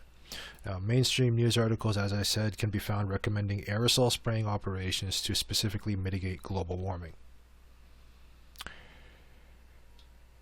So before I go on, I'll just maybe it would be pertinent here to check out the geoengineering section.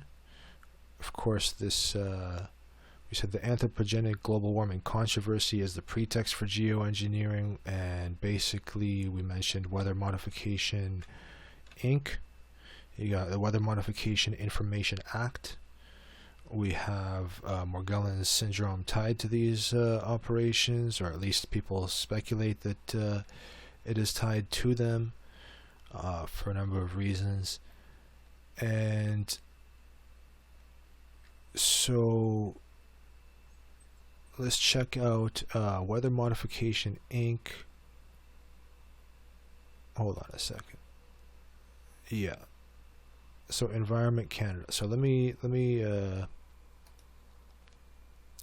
if you guys want to check out this, you want to pause the video and see a letter that Environment Canada sent to journalist Frank Gotts, feel free to do that.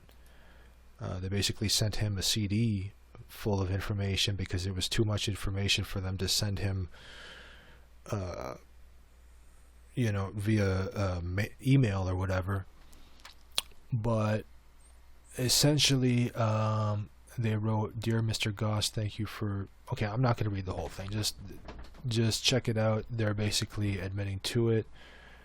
And the website where this originally was taken down, so I think, or it was not taken down, but I think they just stopped having it or something. It was on, I believe I first saw it on where was it here? Let me see. Because Frank Goss used to be affiliated with what was it?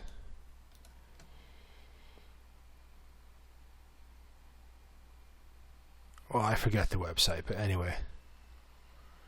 Anyone who wants to say that this is not happening can go to look up Frank Gotts on Facebook and ask him, hey, when you were with Canadian Awareness Network, did this actually happen to you? So he is on my Facebook, and there was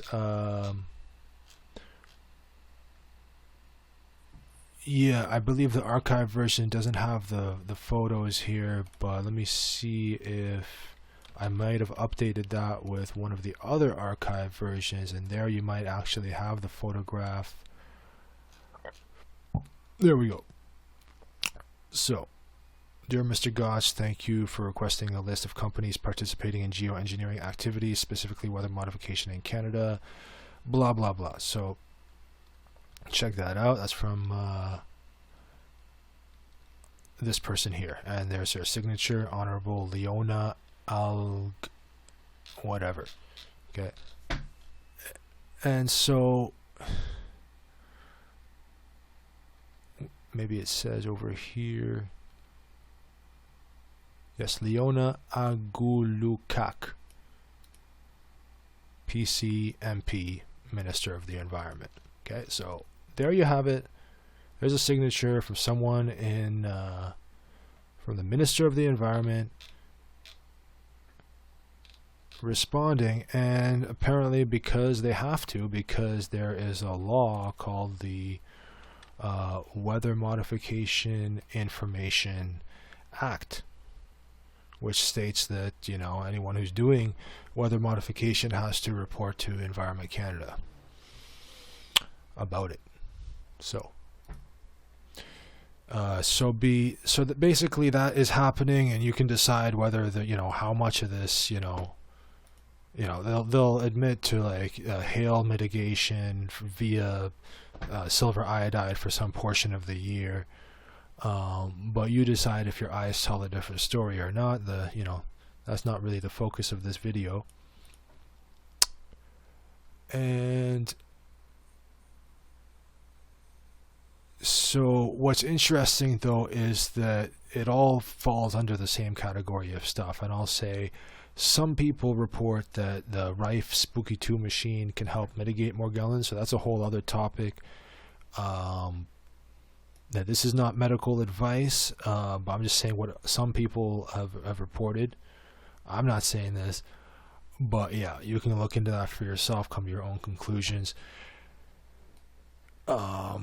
Regardless, you know, you have Julian Sorrell Huxley matching Morgellons syndrome, and we said Morgellons syndrome was a component of transhumanism. In fact, there was a website called morgellonsresearchgroup.com, and Morgellons was called the fetal stage of transhumanism by Candy Griffin. And of course, Morgellons syndrome equals 227. There's your pi again. Oh, let me just bring that back up. Okay, so now let me just go to the washroom. I'll be right back. Okay, so before we go on, I forgot to mention you have Morgellons syndrome be the same in English ordinal as it is in reverse ordinal. So as I mentioned in the last video, Amir's Gematria Adventures #1, when you see this kind of thing, it's rather interesting. It's also happening with the full reduction. No, I mentioned when you see this type of thing, it's worthy of attention. In fact, you can even say that if somebody's face is unsymmetrical, like they're not as attractive or something like that. I think studies have been done showing that, or some crap like that, but you don't need a study. You can just you can just imagine it. Geometry is interesting, and of course geometry is also the same forwards and backwards here. So and you have Julian Sorrell Huxley is also matching Morgellons. Oh, I forgot the J. Okay. Yeah, if you take out the Sir, you don't call him a Sir, you get the same numbers as Morgellons syndrome. And I just noticed now it's also, you also have 99 reverse full reduction, and we mentioned earlier, I think, that pi is 99 in reverse satanic. But anyway, okay, so I'm going to have to go a bit faster here because we got a lot more information to cover. But the point is, when you see symmetry, take note. You might not have to agree with everything the person's saying who has a symmetrical name or whatever, but it's definitely, I find the people who do have that are leaving a mark and making a name for themselves, more or less, for better or worse. I mean, in the case of Julian Sorrel Huxley, it's definitely for worse. So let's check out this while I continue playing this here. Let's check out this quote from the description for the book by David Livingstone, the book called The History of a Dangerous Idea. Transhumanism is a recent movement that extols man's right to shape his own evolution by maximizing the use of scientific technologies to enhance human physical and intellectual potential. While the name is new, the idea has long been a popular theme of science fiction, featured in films such as 2001: A Space Odyssey, Blade Runner, the Terminator series, and more recently The Matrix, Limitless, Her, and Transcendence. However, its adherents hint at added in their own publications. Transhumanism is an occult project rooted in Rosicrucianism and Freemasonry and derived from the Kabbalah, which asserts that humanity is evolving intellectually towards a point in time when man will become God. Modeled on the medieval legend of the Golem and Frankenstein, they believe man will be able to create life itself in the form of living machines or artificial intelligence. Spearheaded by the cybernetics group, the project resulted in both the development of the modern computer and MKUltra, the CIA's mind control program. MKUltra promoted the mind-expanding potential of psychedelic drugs to shape the counterculture of the 1960s, based on the notion that the shamans of ancient times used psychoactive substances equated with the apple of the tree of knowledge. And as revealed in the movie Lucy, through the use of smart drugs and what transhumanists call mind uploading,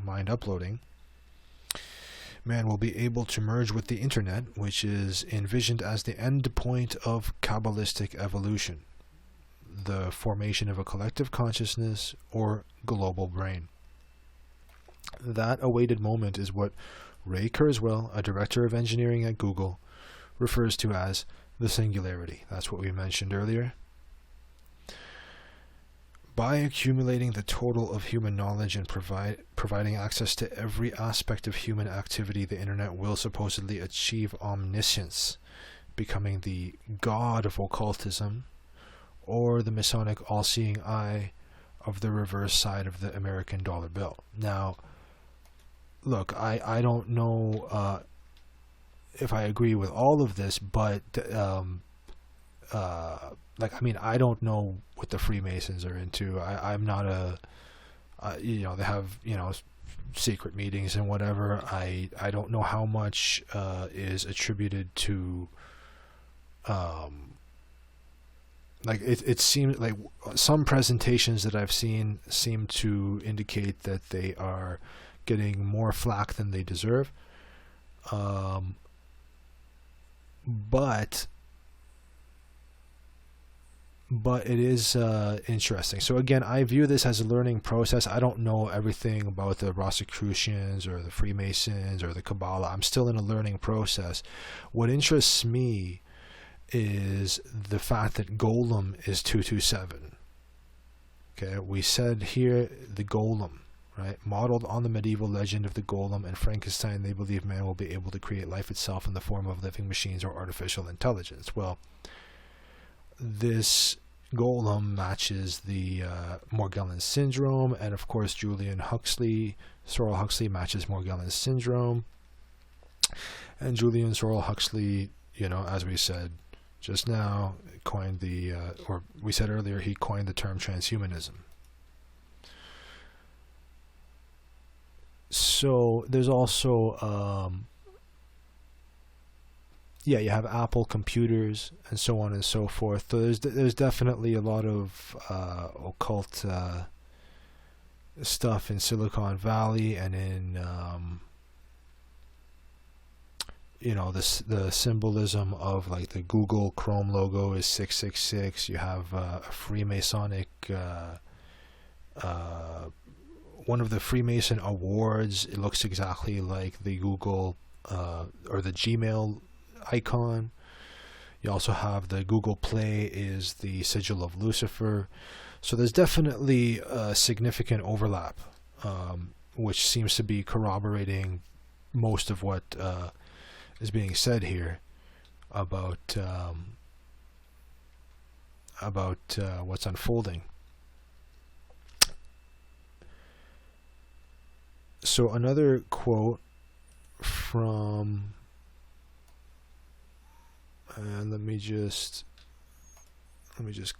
pause that maybe, and so another quote from Transhumanism and the Illuminati by Livingstone.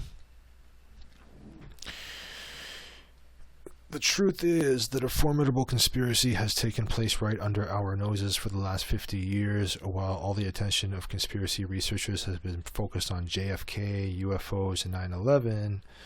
A plot to create the ultimate surveillance tool has proceeded almost unsuspected. It has been the plan to bring about the all-seeing eye of the reverse side of the American dollar bill, the personal computer. The history of transhumanism is the history of Satanism in our time. It begins with the cybernetics group, a CIA front headed by Norbert Wiener. In God and Golem, Inc., Wiener compares the creation of an artificial intelligence with the Kabbalistic legend of the golem, a supposed living being created through magical means. From the cybernetics group also emerged MK Ultra, the CIA's mind control program, which was an extension of the Nazis' experiments on schizophrenics, imported with Operation Paperclip. MK Ultra promoted the mind-expanding quality of psychedelic drugs based on occult legends that the shamans of ancient times. Oh, this might have been the same. No, this was from his description, and this was from the. Anyway, it's mostly the same.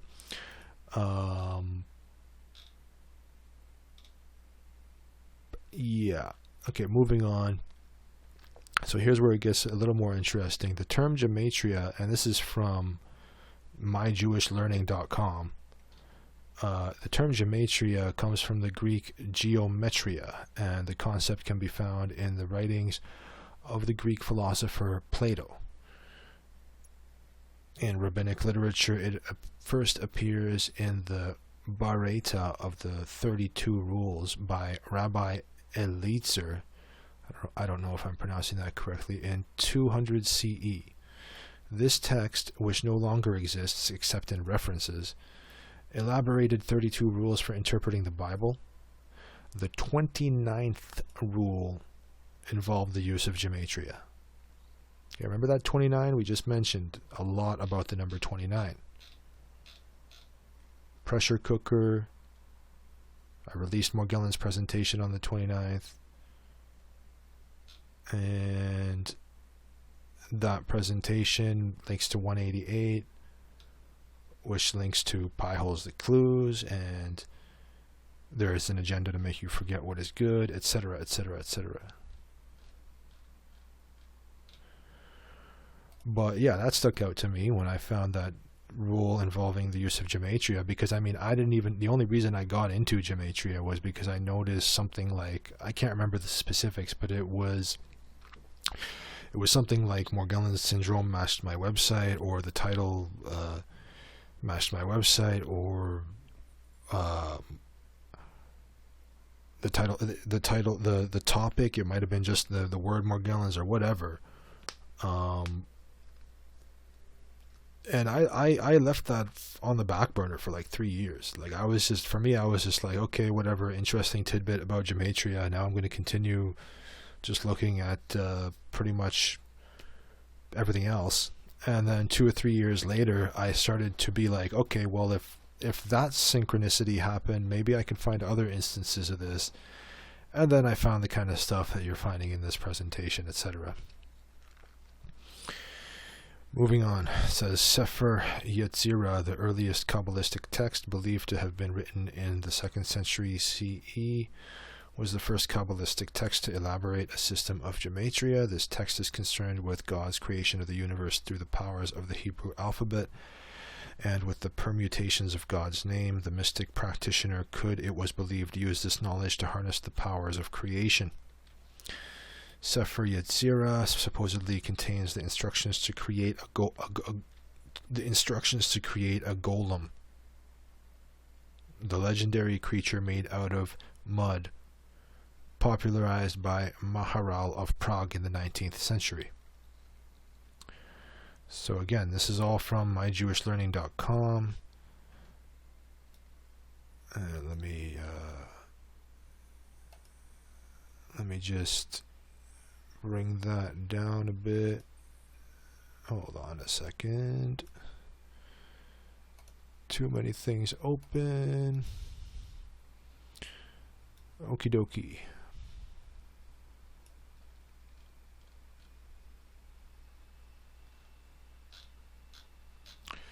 So, I repeat, Morgellons' presentation was released on the 29th, and pi is approximately 22 divided by 7, or 3.14. And pi is a mathematical constant, and time is something that you are constantly affected by. You have biotechnology is basically what Morgellons syndrome is all about. Biotechnology matches D-wave systems and matches Morgellons syndrome, as we said, but matches D-wave systems in the same cipher. So that's that quantum computer. And here we have, let's check out a clip from 4 minutes 20 seconds to 7 minutes 2 seconds from Harold Kautzvela, because he's done a fair bit of research on Morgellons. So let's see. Hopefully it'll let me open that. If not, I might have to copy paste. Alright. Let's unmute. And then I thought I was finished with the topic, and then I was addressed by Morgellon victims who had no clue about what type of disease they're suffering from. Also, state authorities didn't take care. They were put under psychopharmaceuticals instead of being examined by doctors. So, yeah, it's like when I see something that is unsolved, I feel like diving into it. So I dived into the Morgellons disease, and that kind of, it's like diving into the rabbit hole, and it's built up in layers. You have the military, you have the geoengineering that is just talked about. It's a tax thing for the future. Then you have the military domain. Then you have the intelligence communities that abuse parts of the military particles for transhumanistic technologies, for mind control and surveillance. This is one part. This is where the Morgellons get in. But if you dive into Morgellons, you realize behind the intelligence community, you have black magic technologies. or black magic cults involved.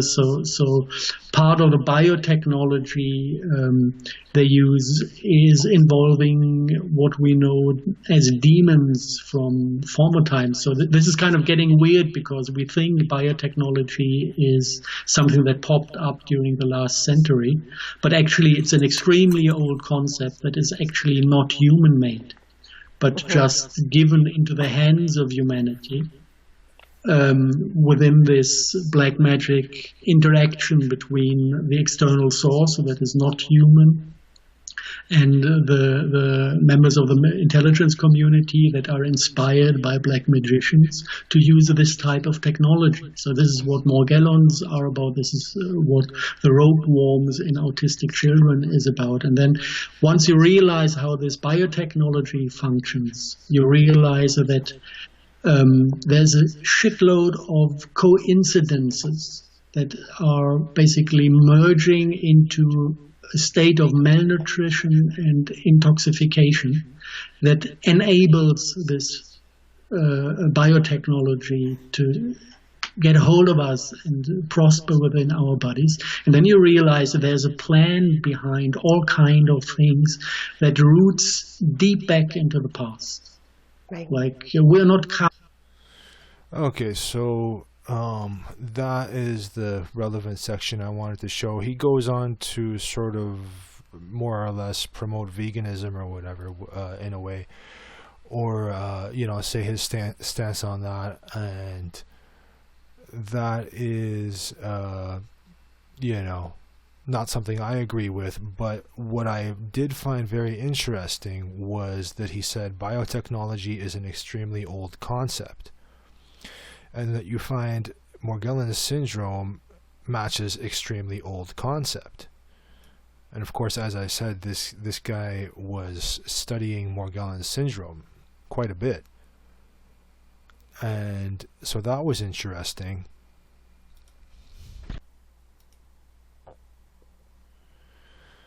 So that was from Cabin Talk back in December 1st, 2017. And so moving on, if the words are not coherent, then the numbers are not interesting. That gives you 227 in Chaldean. What is more interesting than an infinite number? Gives you 227 in single reduction. A knight is on a horse and rushing towards you, ready to attack, gives you 314. And caution to do more groundwork is 314. So that, why am I getting back to this card? Because you can almost attribute all of cybernetics and hold on a sec, let me just so we can get back on track. Yeah, okay, so we mentioned misplaced confidence. A lot of this stuff can be what you'd put in the category of this. So, and not just this, like we'll see, we did say that the whole suit of swords and swords itself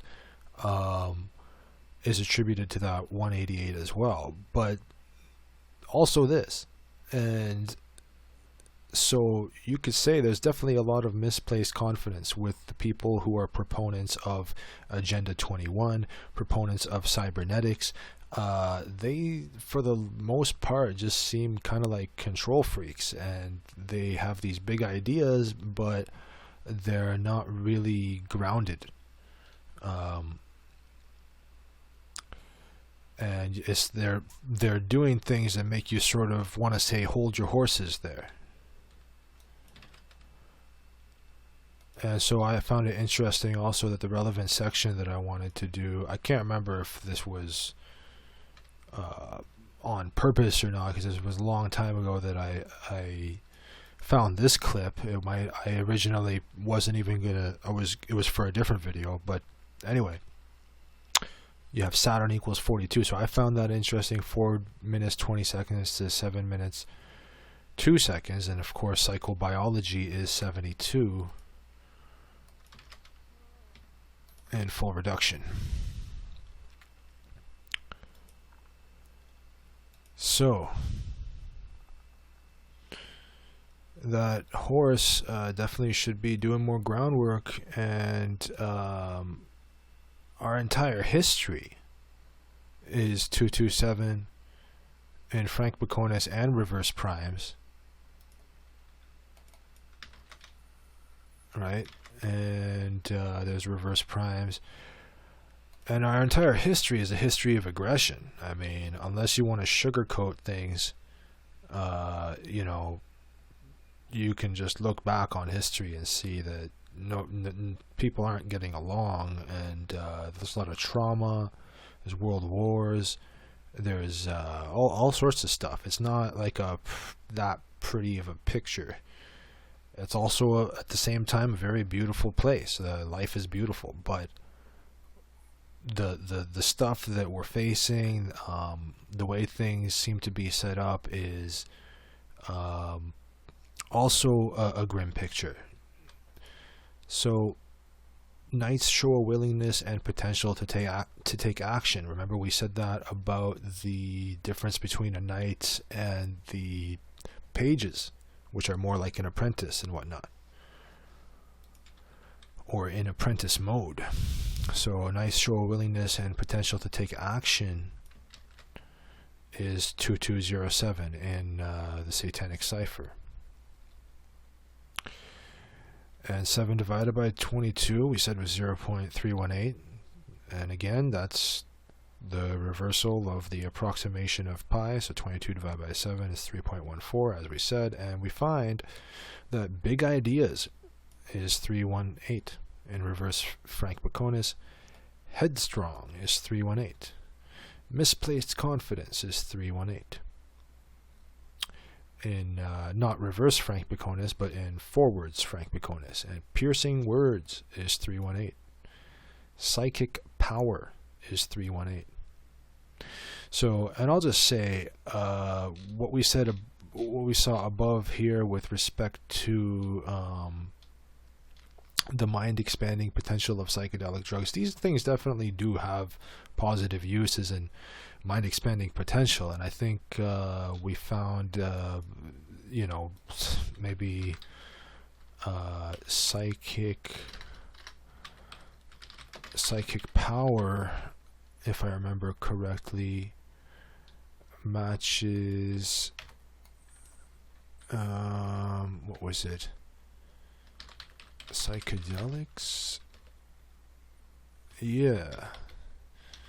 So you have psychedelics is 56 and psychic power is 56. And if you go back and check Amir's Gematria Adventures #1, I think it might have been amethyst related to this in some way, shape, or form. Or psychic power matches third eye, rather. Or it relates to the third eye. And the third eye matches amethyst. I don't know if I'm spelling amethyst correctly here. Let me just see this real quick. Yeah, 27. Check out that 27. Amethyst, third eye, they're both 27 in Chaldean. But the third eye is not everything, right? It's just one part of your body. And so that's how you can sort of get people a little unbalanced, by taking something which, you know, in a certain context can be mind expanding, but you use it a certain way and sell it in a certain way, then it can be used for the opposite. And so cybernetics, big idea definitely, and psychic power matches piercing words and these big ideas, and often jumps to conclusions is also under this pi, right? Sword has the word in it because we can be cutting with our words. If you take that whole phrase, you'll find that is 318 in reverse full reduction. So that's interesting. The Knight of Swords is 318 as well. And so you could say the King, or the King of Swords rather, sorry. That's the King right there. the people who have the most far-reaching decisions, whose decisions end up impacting the longest span of time, kind of. Because with the Knight of Swords, you're not concerned with relationships as much as you are with justice and ideas. And so the King of, or did I say Knight of Swords? Again, I can't even remember. It's getting late. But yeah, so the King of Swords has already learned the lessons of misplaced confidence, as well as all the other swords cards, including the lessons of the Four of Swords, which can be about a vacation or rest and or incubating ideas or refocusing objectives. So there's the Four of Swords. And we said that's basically vacation from conflict. It matches incubating ideas. And even small vacation from conflict is also in a separate cipher. That's 114 as well. And too tired to think about this. That's exactly what this guy looks like. He's taking some rest. He's like, okay, let's refocus objectives. That gives you 318 for too tired to think about this, which is that pi number. And refocusing objectives gives you 227 in English ordinal, matching spiritual currency. And that would give you 227 in reverse ordinal. So why is that important? Spiritual currencies are time and attention. And this guy is too tired to think about this, to spend any time paying attention to whatever conflict he's trying to get a vacation from. Now, Zachary K. Hubbard mentioned that the return of Christ is mentioned 318 times in the Bible. Mark Gray mentioned metaphysics states that the stable where Jesus is born is actually in your own heart. And so we find Jesus Christ is 1316 or 1316 in reverse extended. I don't think we've seen that one yet. That's that cipher. Matching heart. So that sort of corroborates what he's saying metaphysics states here. So there you go. Heart is 1316. Heart is also 227 in the Satanic cipher. And we mentioned rose quartz in Amir's Gematria Adventures Part 1, which was also 318. We mentioned all this too. Mentioned that rose quartz matches heart health. Now, rose quartz is a crystal that you can use to get over depression or to just heal your heart. Now, we also mentioned Capricorns put a lot of pressure on themselves because they're constantly concerned with status and climbing up the ladder and becoming CEOs and being taskmasters, and they don't have the luxury of pretending that they don't have that much time to do things. So that's why they give like short, curt answers a lot of the time, etc. So we mentioned they were people that would be benefiting from rose quartz quite a bit. So you see all those matching right there as such. There are many other instances where we can find the names of various crystals having the same numerical values as qualities they exude. And we can also find the names of the planets that rule certain stones themselves having the same numerical values as those stones. But that's another video. But I did touch upon that, at least one or two examples of that in the previous Gematria video. So we mentioned the number 29. The founder of the Church of Satan is Anton LaVey.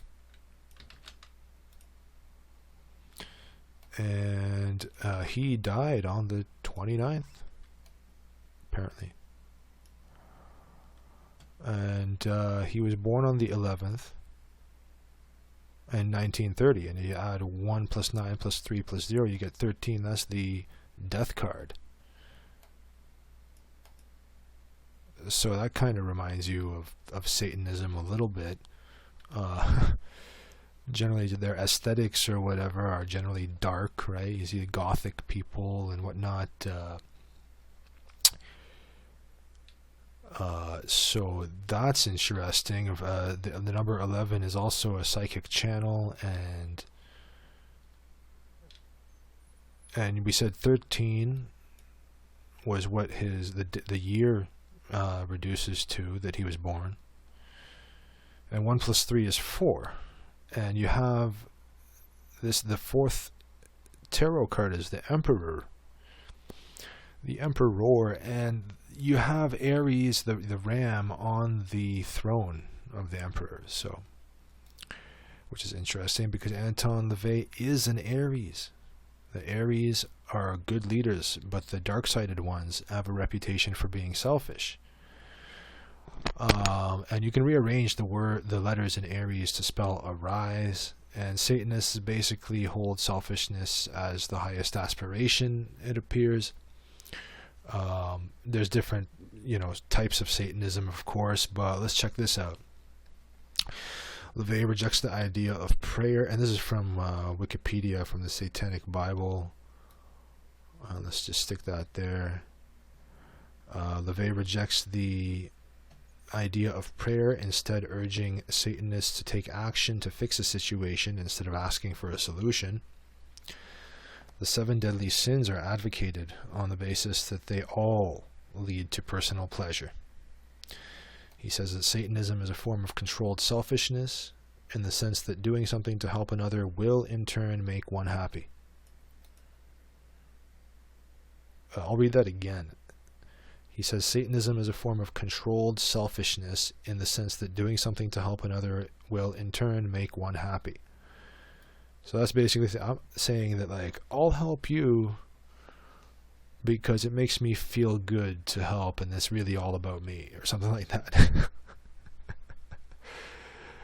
Anyway, it says also the golden rule is again mentioned, and LaVey suggests altering it from do unto others as you would have them do unto you to do unto others as they do unto you. So that if someone treated you poorly, he or she can respond viciously.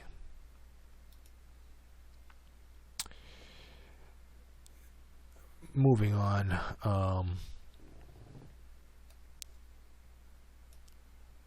So LaVey also wrote the balance factor, insisting that any magical aims should be realistic. These rituals are often considered to be magical acts, with LaVey's Satanism encouraging the practice of magic to aid one's selfish ends. Much of the satanic ritual is designed for an individual to carry out alone. This is because concentration is seen as key to performing magical acts. Satan is synonymous with Saturn. It is said that Satan rules this earthly plane. And I'm just going to have to pause it again, go to the washroom, because this coffee makes you do that. Alright, so I'm back. If you guys made it this far into the video without coffee, then I have no idea how you live. I'll just say that as a joke. Alright. So,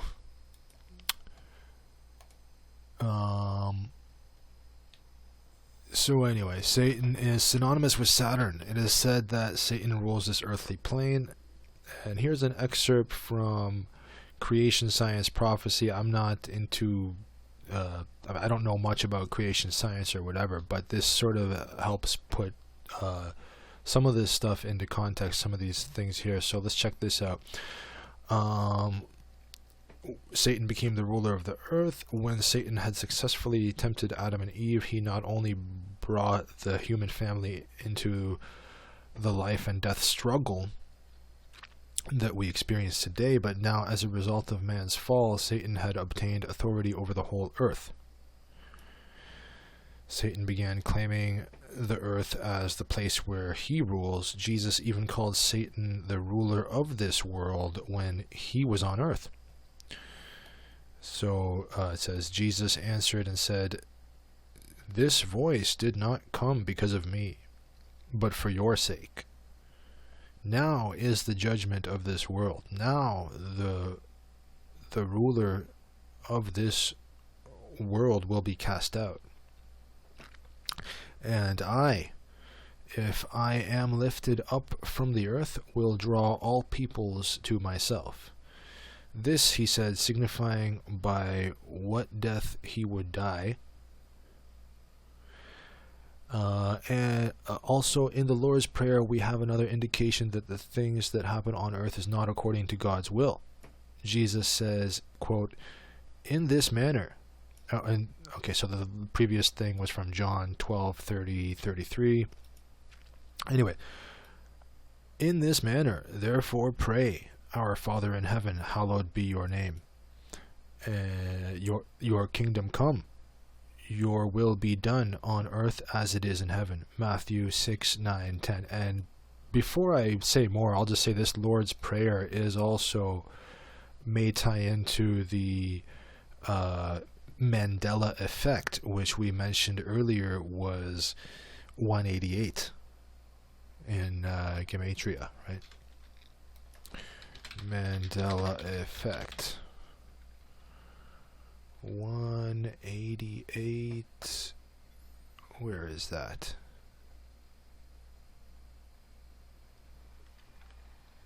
Hold on.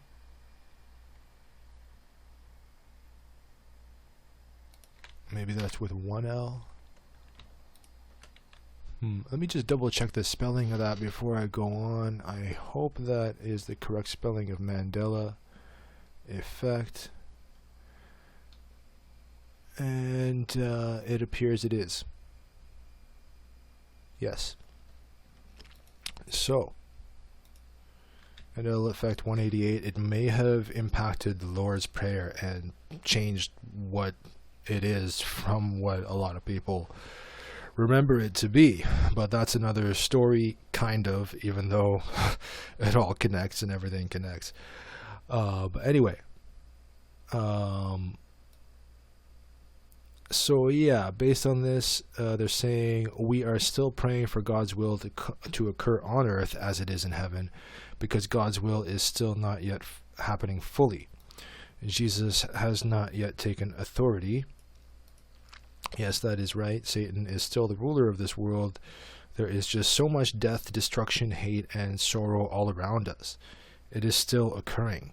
Jesus still has not taken our world away from Satan, and we know that that is true because we are still living here in this sad, sinful world. Now, remember earlier I said that history matched aggression. Oh, that went too far below. Yeah, history is 227, aggression is 227. So that totally ties into what we just read about how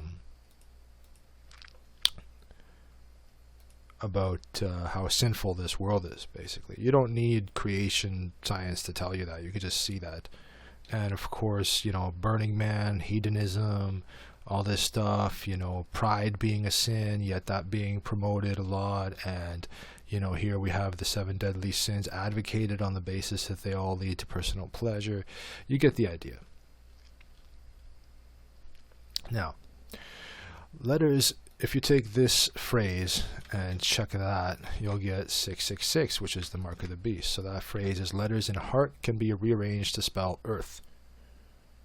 So isn't that interesting? You also have 169 being that, which we said was basically tied to synchronicity and Saturn. And you also have 420 being that, which is Saturn is 42. Right? So I found that the swords cards is 666 in the satanic cipher, which was interesting, and also in the reverse prime cipher. So I tried to find if there was and I got to go a little faster because there's a lot more to cover still, but I tried to find out if there was other suits that would give you 666, just like we found here and here for the swords cards, and I couldn't really find that, although here right off the bat you can see 119, which is also Saturn for the wands.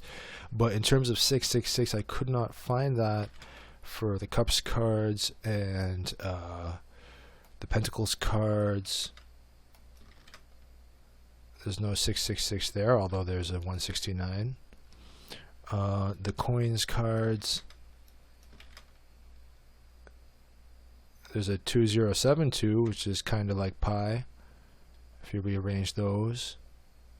And of course, this is 138, which looks like 318, which we mentioned a million times in this presentation, but not 666. We're not finding 666 when you look at it this way, except for, unless I missed something, and correct me if I'm wrong, but it seems to be more associated with the swords.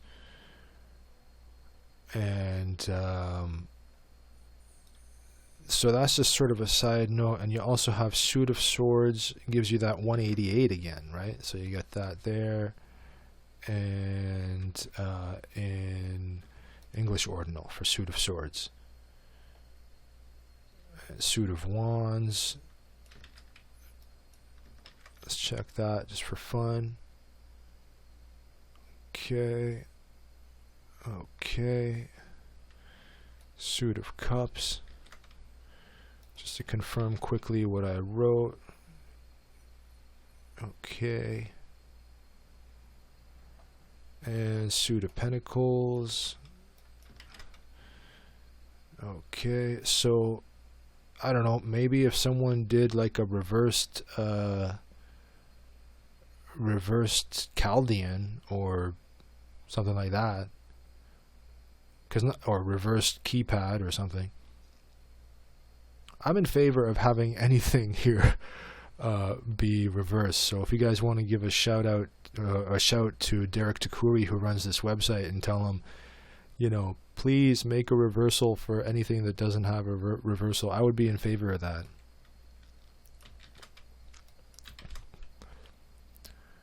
And suit of coins, you have that would give you 188.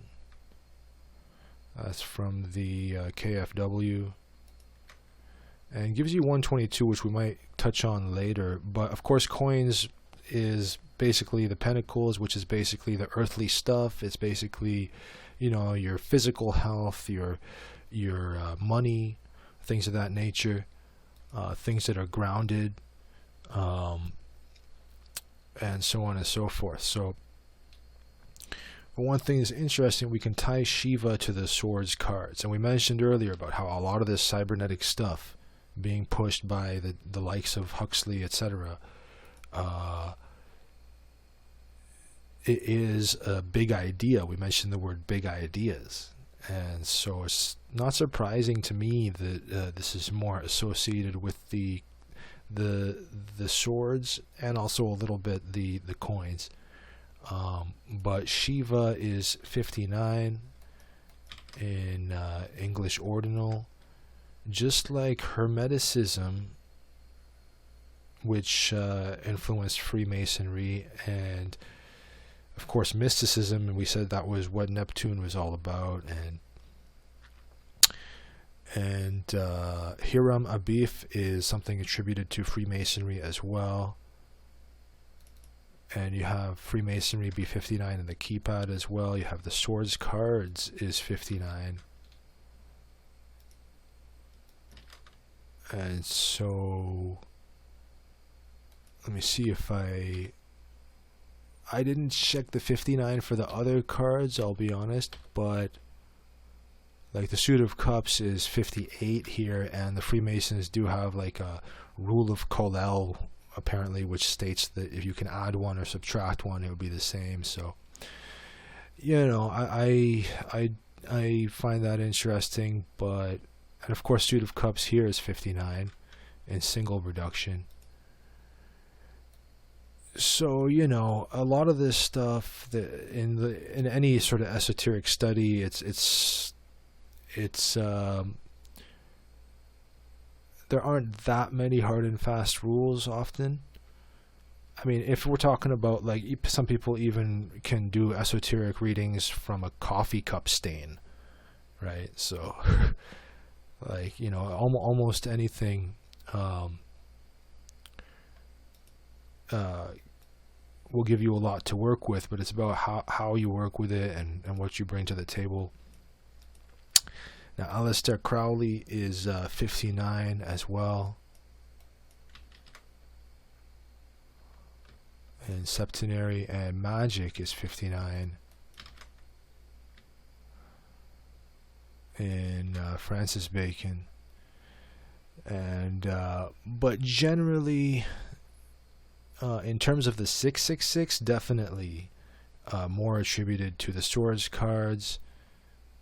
And you have that 188 twice there, whereas it's only the 188 is at the coins as well.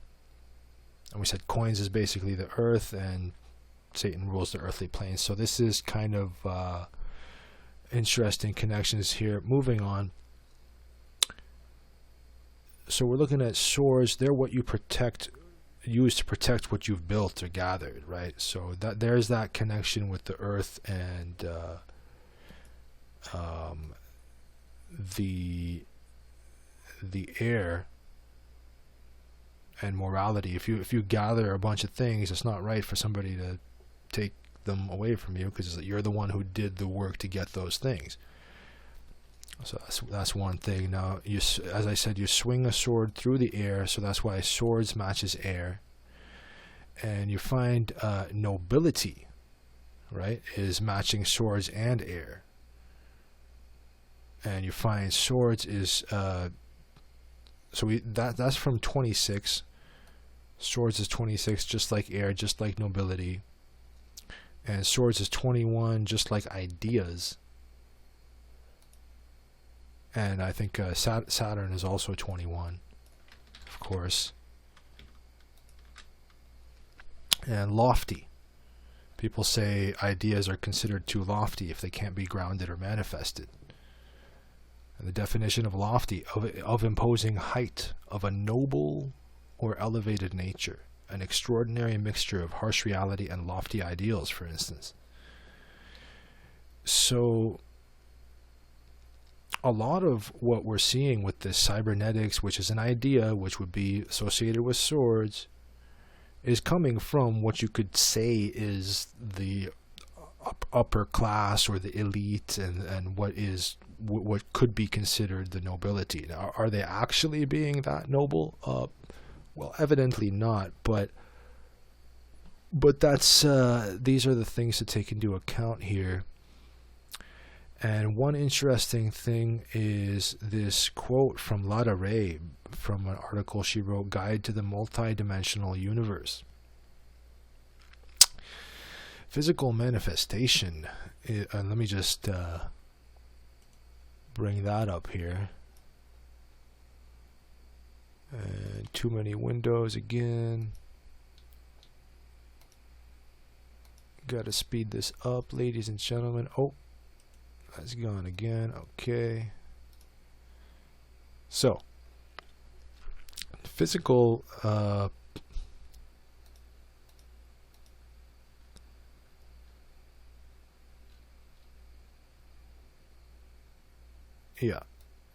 physical manifestation is the slowest of energies.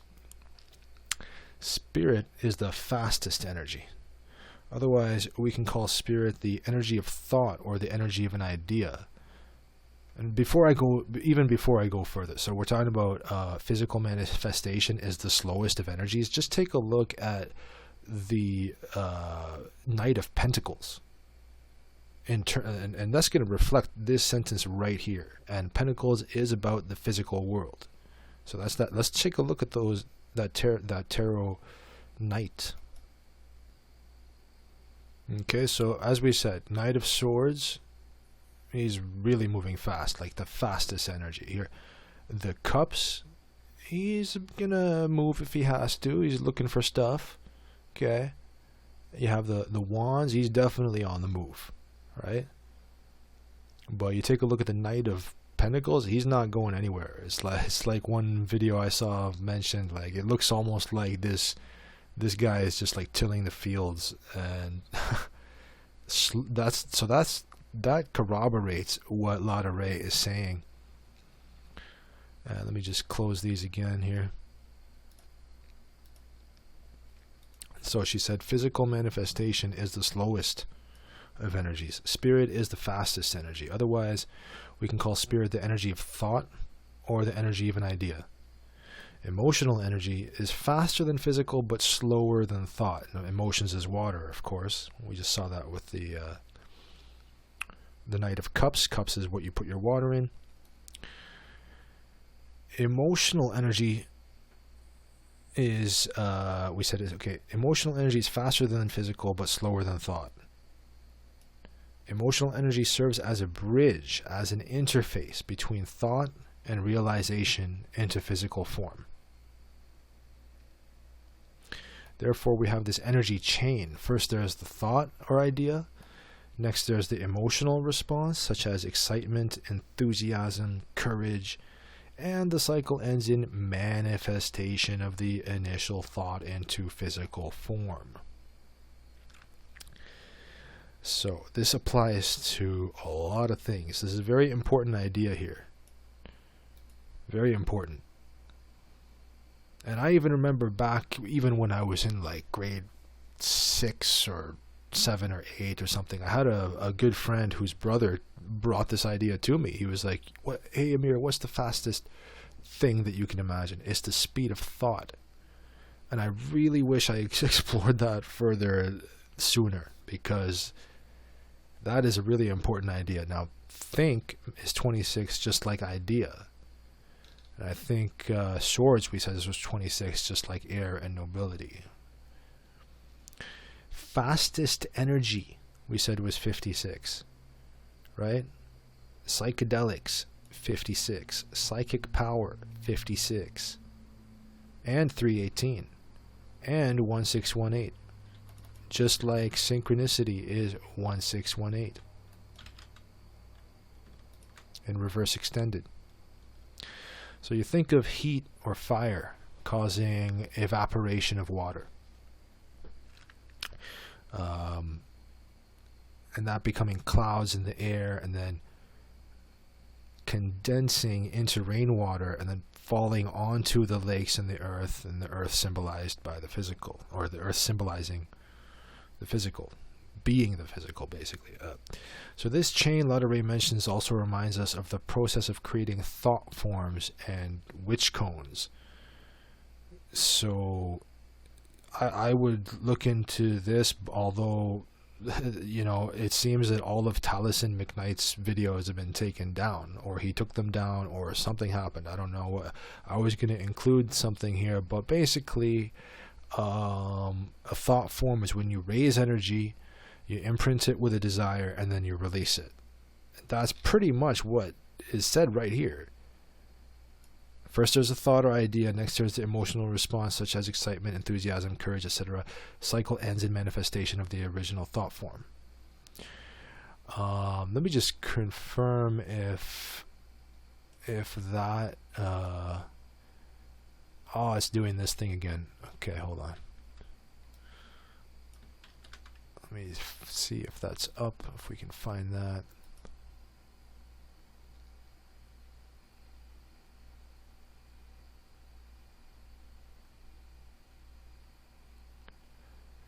Oh, this one's up. Okay, so yeah, this was unlisted. And do we have time for this? I don't know if we have time. This is getting so long here. Should I show this? Well, okay, let's try it out. How is this applied in magic, this energy model? It's connected to the consciousness model because... You know what? Let's just... You get the basic idea. I mean, if this is unlisted, so then...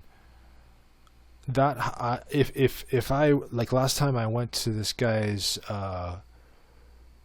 page...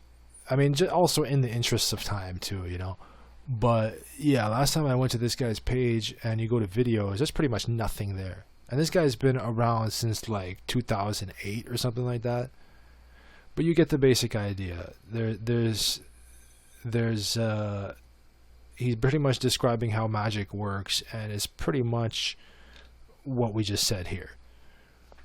Now, as we'll see below, this chain that Ladere writes of and thought forms, etc., are pretty much what happens during sex too, during the orgasm and a seed planted and or child manifested, right? Because we said first there is a thought, next there is the emotional response, excitement, enthusiasm, courage, right? Like if you're a chump, you're probably not going to be that good in bed. Like that's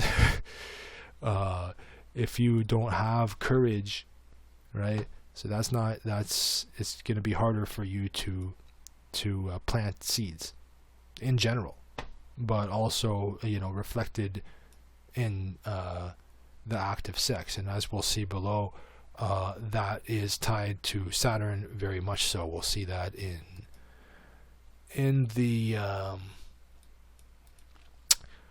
Gematria. So here's some notes I took from Ben Lucas's tarot video, and he attributed swords to the nobility. Air, Gemini, Libra, Aquarius. Of course, Libra is justice, right? And we said the King of Swords is concerned with justice and far-reaching ideas and so on. Someone of high birth, leadership, power. External concept, implement of power and change. Situation which is changing perhaps violently, physically or emotionally. For an internal concept is sharp logic, painful lessons, a school of hard knocks, mental thoughts or ideas of a revolutionary nature. Remember we mentioned that word revolutionary. We mentioned the Matrix movie was like sort of revolutionary.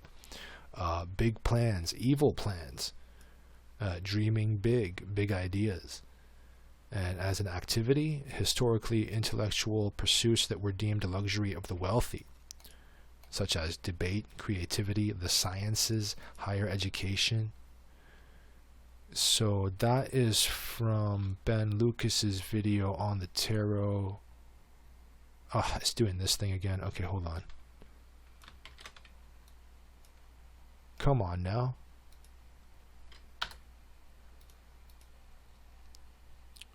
So you guys can go check out his video, or I might have posted it on my site, but it's one of the better tarot videos I've seen. Learn the 78 tarot cards in 2 hours, Ben Lucas. Anyway, so the wealthy, the sciences, higher education, big plans, implement of power and change, nobility, all of these things resonate with the Macy conferences. And cybernetics is definitely a big idea. Aquarius is an air sign. We're in the age of Aquarius, and that's emblematic of almost every single thing we've described so far. So remember we said Carl Jung appears to have been influenced by a man named Paul Kammerer, who was born August 17th, 1880. Well, check this out. Born and raised in the Austrian Empire, Tesla received an advanced education in engineering and physics in the 1870s and gained practical experience in the early 1880s. There's that number again, 188, 188. Remember we said Paul Kammerer was the guy who created Seriality, which influenced Carl Jung to, he cited it in his essay on synchronicity. So that is very interesting, because Tesla was interested in numbers. He was talking about the numbers 3, 6, and 9, and working with energy, and of course Gematria and energy both have the same number, 147. Talking about pi, talking about 147. Earth matches practical too. Okay, so you see that. You see psychic awareness is 188 in English ordinal, and Lao Tzu is 188 and 147. And I'll have to make this bigger so we can see this easier. But Lao Tzu 188 and 147, just like major arcana 188 and 147. Now major arcana is a group of the tarot cards that are more primary, you could say, the archetypes that are informing the other various suits. And so when you find a major arcana in a reading, it's a little more like fate kind of stuff. Somebody attributed it to like a tide. So you can either fight the tide, or you can, do nothing, or you can go with the tide. But regardless, it's kind of there. And so a lot of this stuff was kind of like fate. And you see this stuff about Tesla, Kammerer, 1880. He was born right when Tesla got practical knowledge. And I'll say a lot of the stuff that we're experiencing with the negative aspects of the Age of Aquarius would be not as detrimental if more of the world had known about, the insights of Tesla and the importance of numbers and stuff. You don't find numerology taught to you in school or anything like that. They just teach you the most boring math.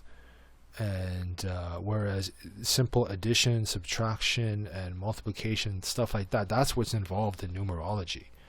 And it's kind of like, well, you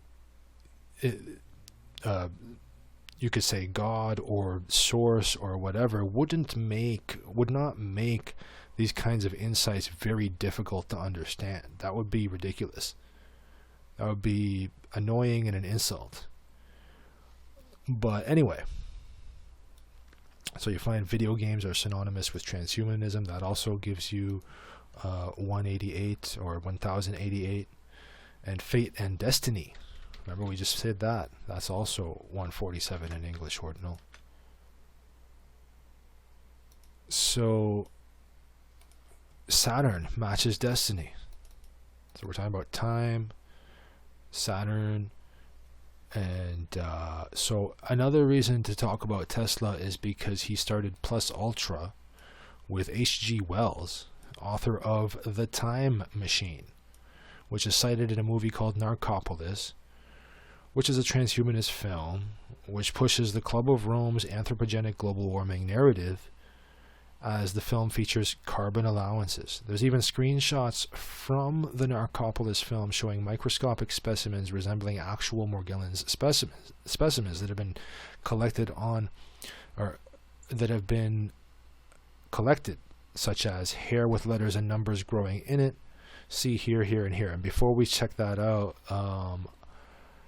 if we even have time, let's check out the screenshots from this Narcopolis transhumanist film, which is all about drug abuse and stuff like that. But so here is a screenshot. It's got Morlock in this film, some sort of microscopic specimen with letters and numbers growing in it, highly resembling some of the stuff we've seen in Morgellons specimens. Here's another screenshot. Carbon allowances. You have exceeded your carbon allowance. Please contact your service provider to refresh. You may have to pay a fine. So this is the world we're slowly moving into, unfortunately. And you have barcodes. So if you look at radionics, you'll find that barcodes have a very negative energy as well. There are ways to mitigate it. If you write like a number 8 or the infinity sign on it, you can find that this changes the negative energy that's emitting from the barcodes. I've recently gotten a pendulum, and I've been able to use that to gauge the energy coming off of this stuff. You can look at a video, Dr. Gokhale, or Gokhale. I can't remember how to pronounce his name, but you can just Google look on YouTube for pendulum videos, and you'll find a number of doctors talking about it. This particular doctor was an eye surgeon, so we're not talking about. I'm not trying to appeal to authority, but just so people don't think it's only Satanists and stuff that work with these pendulums. No, this is a science. It's just not known to most people, and this eye surgeon will tell you. Dr. Gokhale, I think it was Gokhale,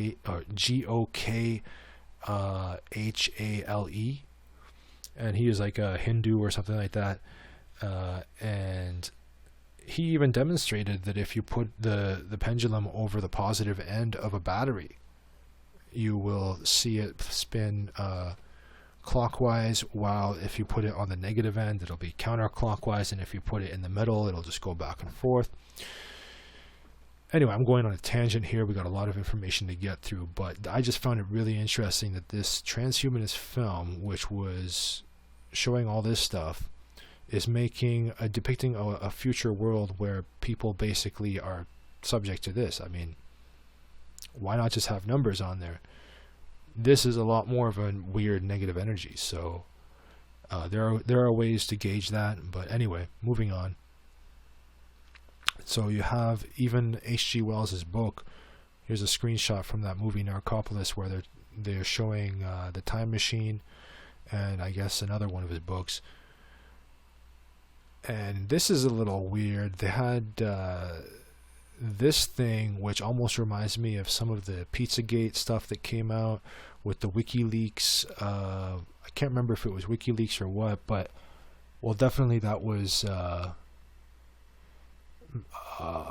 Oh man, my memory is so fuzzy on this, but definitely the FBI would have pedophile symbols that look a lot like this. And here you have the one-eye symbolism and guy showing a lollipop in front of this kid. I can't remember the context of this, but yeah. So now let's take a look at. So we said, hold on. We said that there were some Morgellons specimens that looked like this. Let's check that out.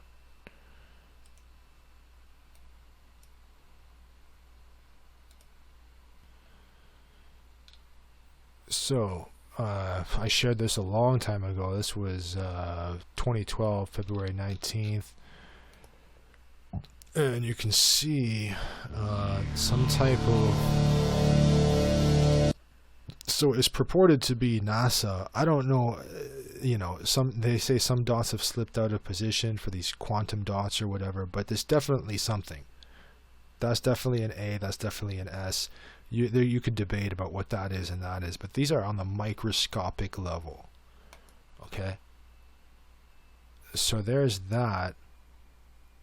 And I believe that was the only picture like that in that one. So let's check out here. So there was a person who Anthony J. Helder interviewed at 7 minutes 11 seconds. Let's check that out real quick, because we got a lot more to get through.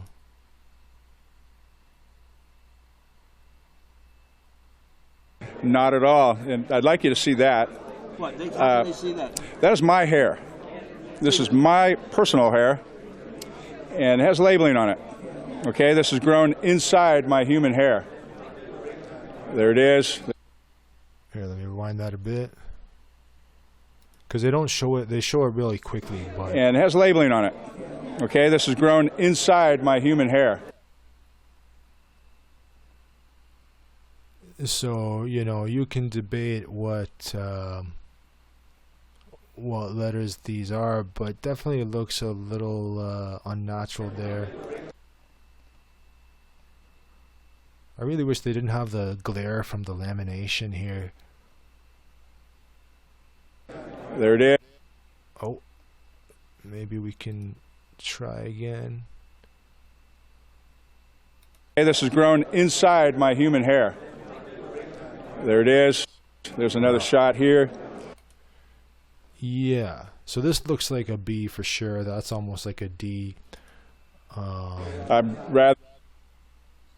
There you go.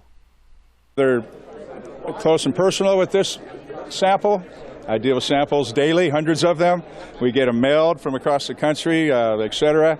This is my hair. We have possibly traced some of the markings to some joint multiple country microbiologist activities centered on nanotechnology. Wait a minute. Excuse me. Okay, so you get the picture. And then there's also this one here. And this one, I can't remember which article that was from, but definitely on the same subject of Morgellons, and it's a microscopic specimen.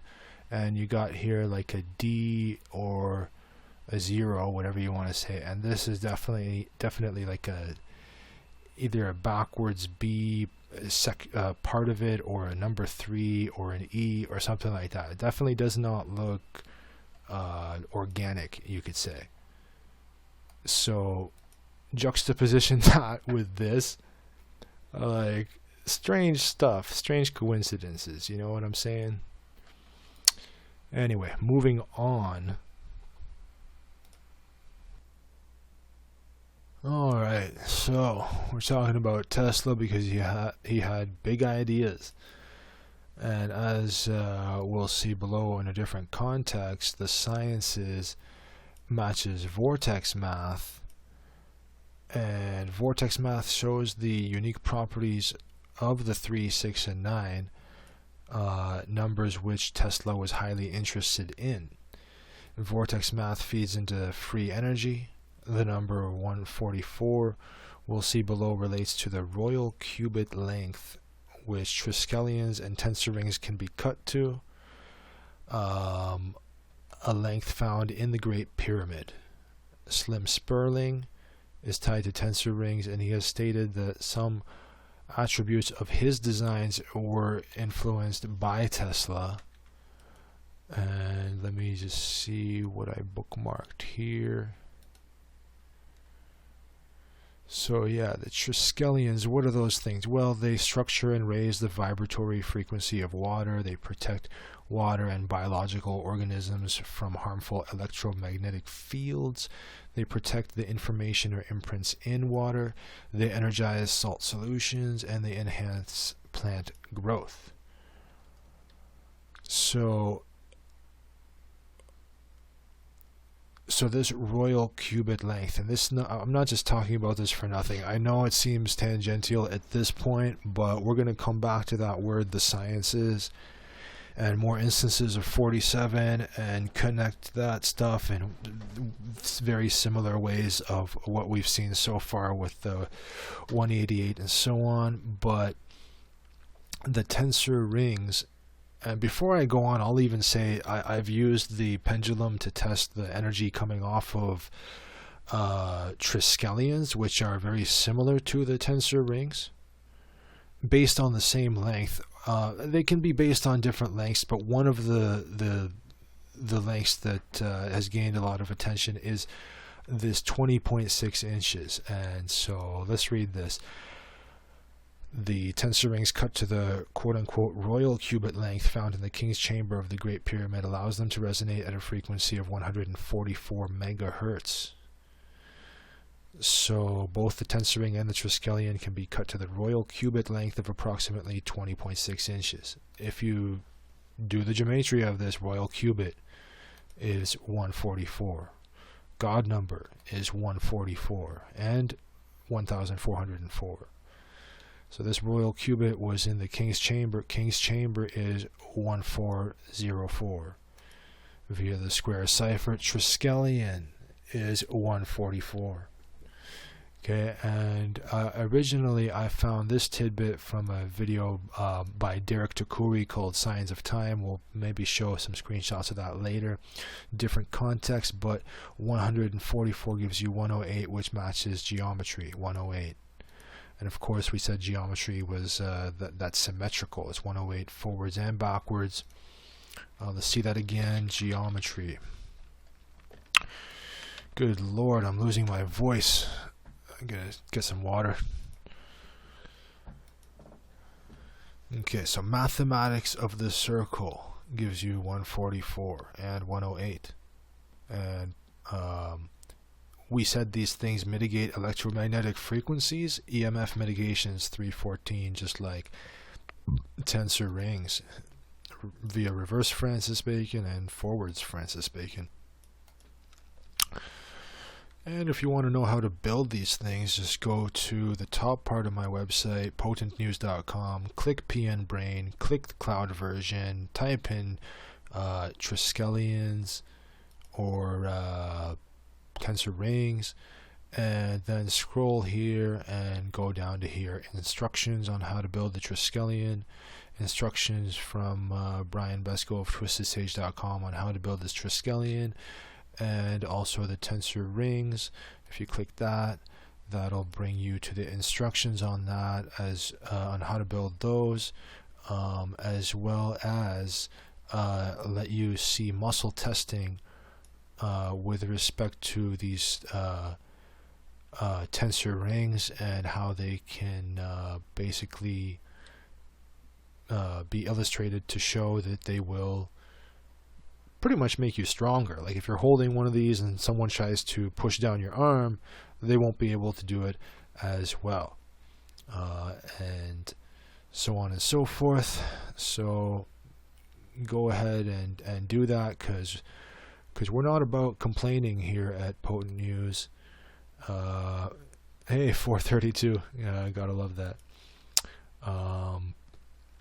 We are about solutions. So physical makes you think of pleasures of the flesh, all right, and physical matches wedding and romance. Yeah, I'll have to make this bigger here. And you can see here from 4 different ciphers, you have physical matching Saturn and passion, and Saturn is also matching romantic.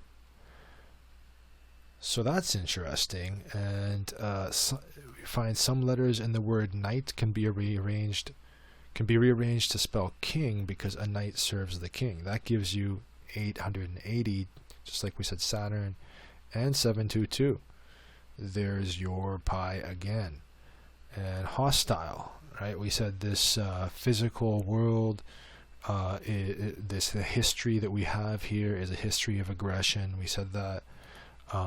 We said Saturn is about holding back, about contracts. If someone tries to break a contract, there might arise some hostility, things of that nature. We said that the word knight has the word night in it without the K, because a knight is still somewhat in the dark. So there we're describing something interesting. Remember, we said the words have to be interesting in order to well, whatever, you can rewind in the thing, but this also gives you 722 and 813.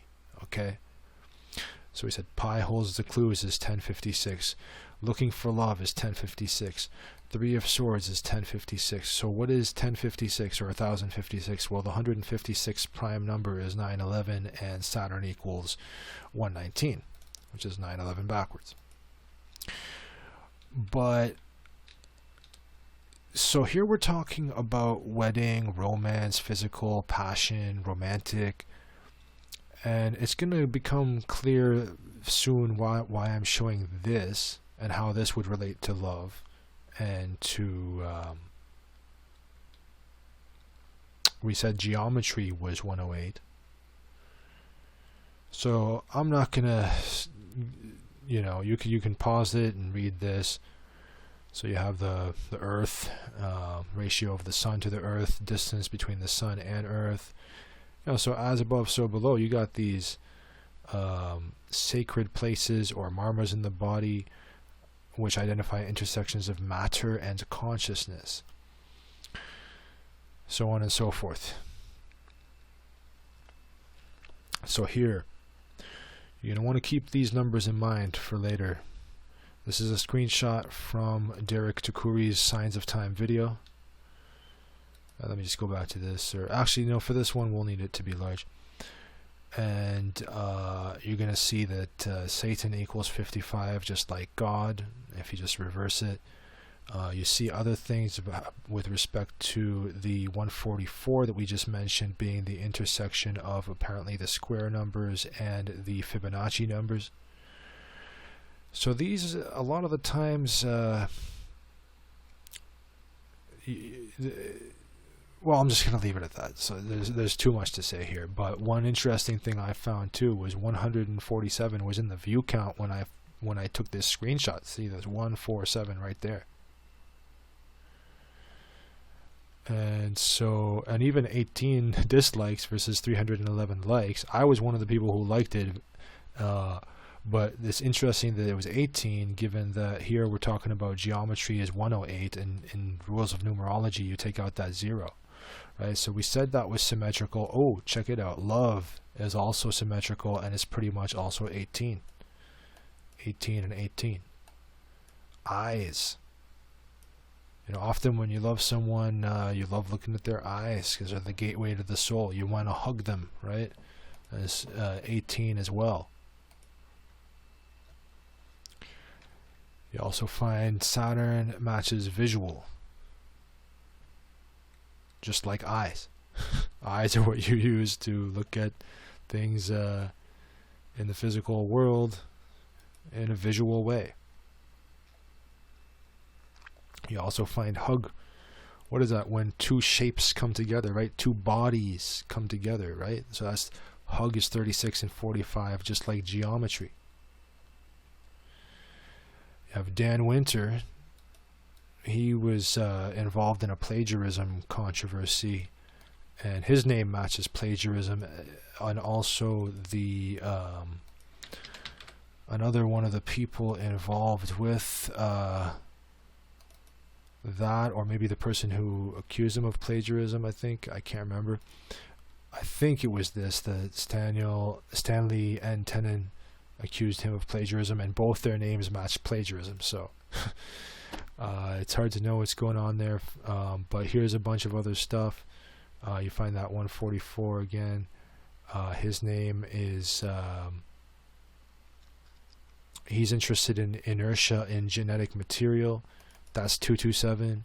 His name, Dan, you can rearrange those letters to spell DNA, and that's a lot of what he's looking at, is the DNA, and so on and so forth. I mentioned him in a video I put out recently, but I forgot to mention this stuff. Anyway, so one interesting thing he'll say here about the science of hugs, because we just mentioned the word hug, so let's check that out.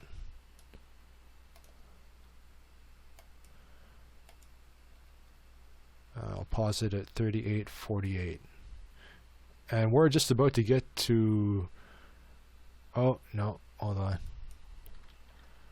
let me see this. 404 not found. Oh, come on, man. This is getting ridiculous. Either there's Mercury retrograde or something. Like, this better work this time here. There we go. But before I play it, I'll say the second right now is 2 hours and 27 minutes into the second file that I'm recording, which will be combined with that first file that I mentioned. I left off at earlier. I mentioned I left off at 1 hour, 8 minutes, and 8 seconds, right when I got to the part where we started to look into the tarot cards in this video. Well, then I started to record another video because of that Mercury retrograde thing, and now I'm just as we're getting into this, we're at two hours and 28 minutes and 5 seconds. So right when I started to say this, we were still within 2 hours and 27 minutes. Yeah. So there's another synchronicity right now as I'm showing this. So that, gotta love it, and love being in the flow. That's awesome. So you're talking now about our connection to nature, and this brings up another question that I have for you. This is, I've heard of shamans and the way they sing their songs being a plasma projection of the topography of their particular ecosystem, and how a shaman from a completely different ecosystem can hear a song of another shaman and can actually see and experience the topography of the land that shaman lives from, which is indicative of their connection, their plasma connection to their ecosystem. So my question is, in regards to human birth as it is mostly experienced by humans today, the idea of C-sections. I was personally a C-section baby. And I've heard you speak of the disconnection that happens in C-section births of the baby with the plasma of their ecosystem. And I wanted you to speak a little bit on that, and then also if you have any solutions for being able to reconnect your plasma if you are a C-section baby, or just as a human that feels disconnected to Earth, how can we scientifically connect ourselves to the plasma of the Earth so we can be connected with our ecosystem again? Oh, it's beautiful thought and beautiful question and very important thinking. And yes, we spend a lot of time on that. In fact, I was invited to speak at conferences on the physics of rebirthing, actually. And I knew Joseph Chilton Peirce, who wrote The Bond of Power about the physics of the perfect bond between mother and baby. And the physics is actually quite simple, that during birth, there is an appropriate squeezing process where if you map the change in pressure over time in a well-evolved birth canal, it's the same as a change in pressure over time of the perfect measurable love hug, and which is a point of maximum pressure at 0.618 into the duration of that pressure waveform, in this case the birth canal, which is literally implosive, which provides an electrical fusion point, literally the perfect squeeze, which allows memory to be sorted at that point of maximum pressure, which is the physics of rebirthing, obviously, which is where the positions of the stars at that moment can potentially be fused into the DNA if that pressure experience is appropriate. And obviously underwater birthing helps perfect that, because the rate of decompression as you emerge from that is so critical, as every sacrocranial practitioner knows, and why underwater birthing has been documented to produce dramatic increases in IQ, for example, and balance and many things.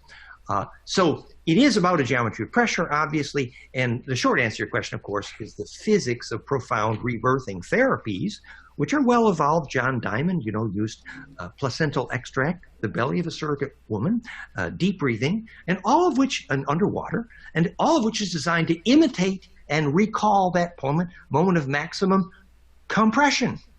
And if those compressions have implosive symmetry, suddenly memory pops in because the implosion of charge comes into phase sorting or negentropy. And so, the physics of rebirthing is obviously teachable in that regard. And lastly, since your story of those shamans evokes the memory of the songline and dreaming track, of how the Aboriginals treated your story of how the shamans sing together, which is beautiful. I would recall we spent a lot of time in Australia with the Indigenous and did gatherings there. I have many friends. So their story they tell is that the Aboriginal woman, who by the way is called a genie, which is from the Draco, and their marriage laws come from Draco in Aboriginal culture. For example, women and men have different languages. And so the woman feels something in her womb for the first time, which is to say now she knows she's pregnant. She runs to get the shaman and says, "The baby just leapt in my womb." And the shaman says, "Oh, quick." And they get out a stone and they paint a picture on that stone of the shape of the magnetic lines they call songline dreaming track, of the exact place where the woman first felt the baby leap in her womb. And that stone with that painting then becomes the title deed to the land that child is assigned to their lucid dreaming, to enable that land to be held together, to inhabit. Inhabit literally means to inspire with breath, And so suddenly, take responsibility for the magnetic line where you felt that implosion, and suddenly this is your lucid dreaming assigned territory. And if you do it right, then the rains will return, et cetera, et cetera. So it fits your story beautifully. That's beautiful. Wow, yeah. Okay, so we're talking about hugs here, right? So some keywords, symmetry and 618, 0.618, and inhabit or inhabit. And you notice that 11 satanic rules of the earth is 618 in Frank Baconis. Now let's do a recap here. So we said hug is 36 and 45, just like geometry is 36 and 45. Well, that just happens to match inhabit, which is 36 and 45. Dan Winter is 45 and 72. Here, I'll have to make this larger to see the 45 and 72 and 108. Geometry is 45, 72, and 108. And there's that symmetry with the geometry. In a separate video titled Fractals, DNA, Golden Ratio, Dan talks about inertia in genetic material. I think I pointed that out earlier, maybe in the web brain, I can't remember, but that's also inertia, that's also 227, which would point to pi. And this 1.618 is the golden ratio. And this is also a very interesting phenomenon as well. You find this in a lot of things. In mathematics, two quantities are in the golden ratio if their ratio is the same as the ratio of their sum to the larger of the two quantities. The figure on the right illustrates the geometric relationship expressed algebraically for quantities A and B, with A being greater than B, which is greater than 0, or I guess that's O, or anyway. But this golden ratio is found all over nature. You know, they say it's found in your body and in the seashells, etc. If I remember correctly,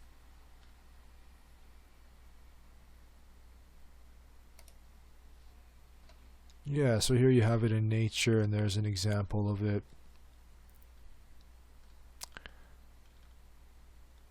So basically, this 1.618, as well as we'll see more on the 0.618 soon, we said that matches synchronicity in the reverse extended cipher. And so there is a guy named Goro Adachi who founded supertorchritual.com, and he makes predictions using the golden ratio. So here is one thing that I got from his site. You know, no need to get too deep into this, but essentially it's multi-contextual information, kind of next level stuff, you could say.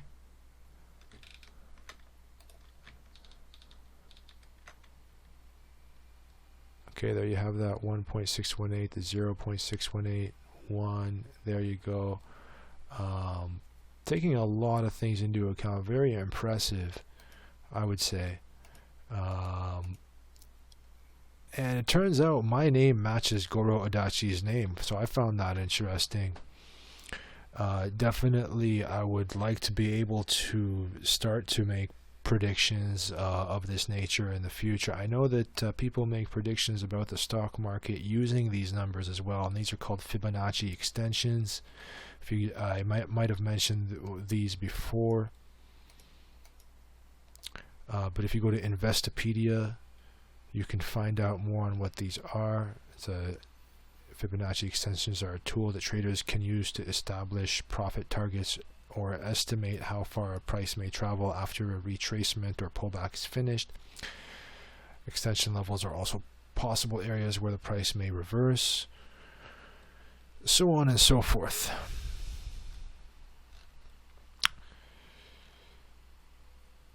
So you find these numbers, 0.618 and 1.618, etc., involved in those predictions as well.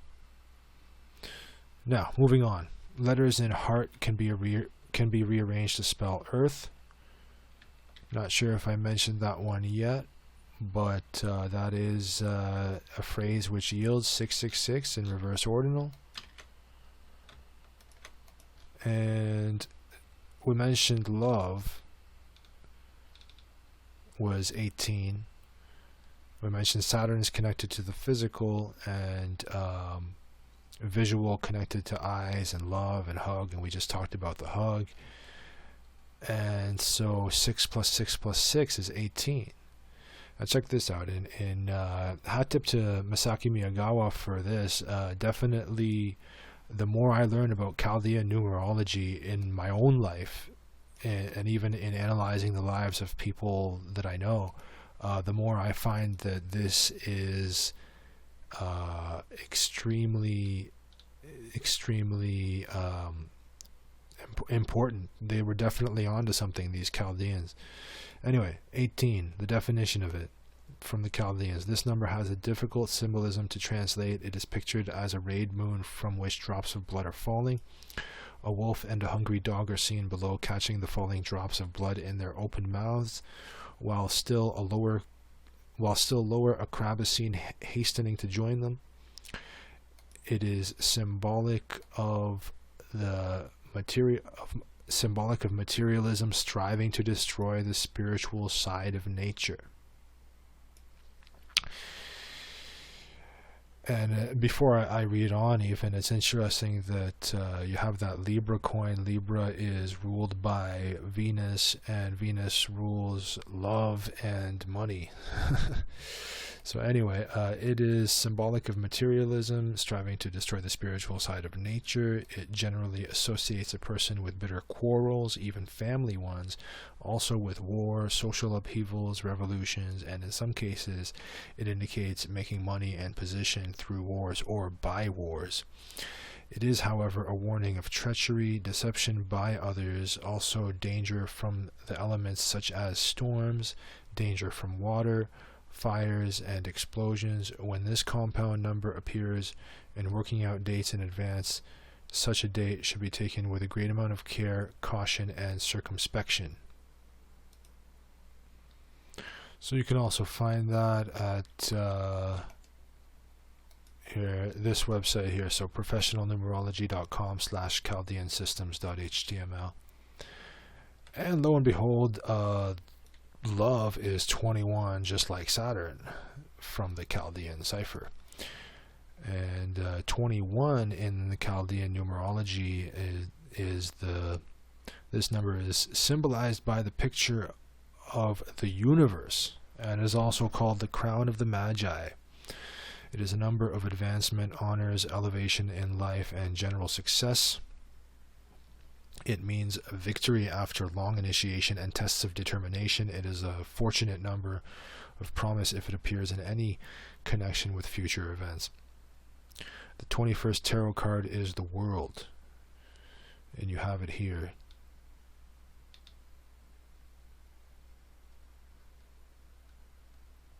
And so what we said was letters in heart can be rearranged to spell the Earth. That would give you 666. And we said love was 18. Chaldean definition of love is that. Love matches Saturn, which matches the World. And we said basically that more or less a lot of people in the world do sin, and 666 is the mark of the beast spoken of in the Bible and reminds us of Carl Jung. Why does it remind us of Carl Jung? Well, let's check it out. So, Carl Jung. So, what we find is that his full name is 666, and I might have mentioned this in another video, but it's worth noting now. And the satanic cipher is 666. Now, one of his most let me see here if I do. Let me see if I do have that here. If I ever present, yeah. So maybe I should save that for later, just so we can have a nicer flow. We'll come back to Carl Jung. But okay, so I'll say, all right, yeah, we'll hold on a second. Okay, so just to make this so we can stay on the heart thing for a bit, because we said letters in heart can be rearranged to spell earth.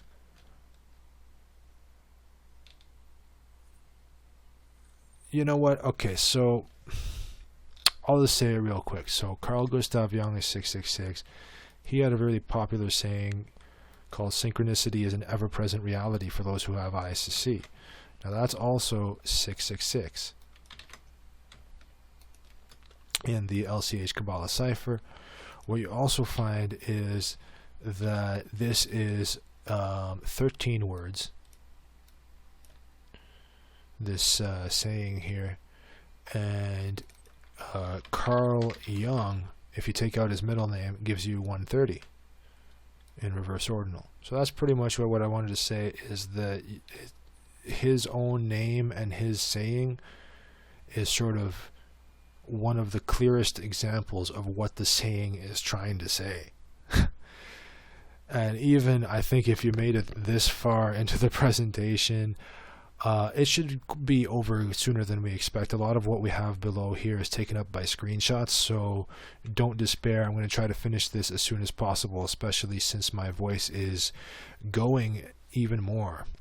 But so here we have, so I said what I wanted to say about that. Here we have earth also spells heart, and that's exactly what we said here, right? Letters in heart can be rearranged to spell earth. Now what do you have here? You have a heart. Let me just make that maybe a little smaller so we can see that nicer. You have a heart that's shaped like an earth, and it says, "Go into nature, be open, let Mother Earth heal your heart. In turn, we will heal her."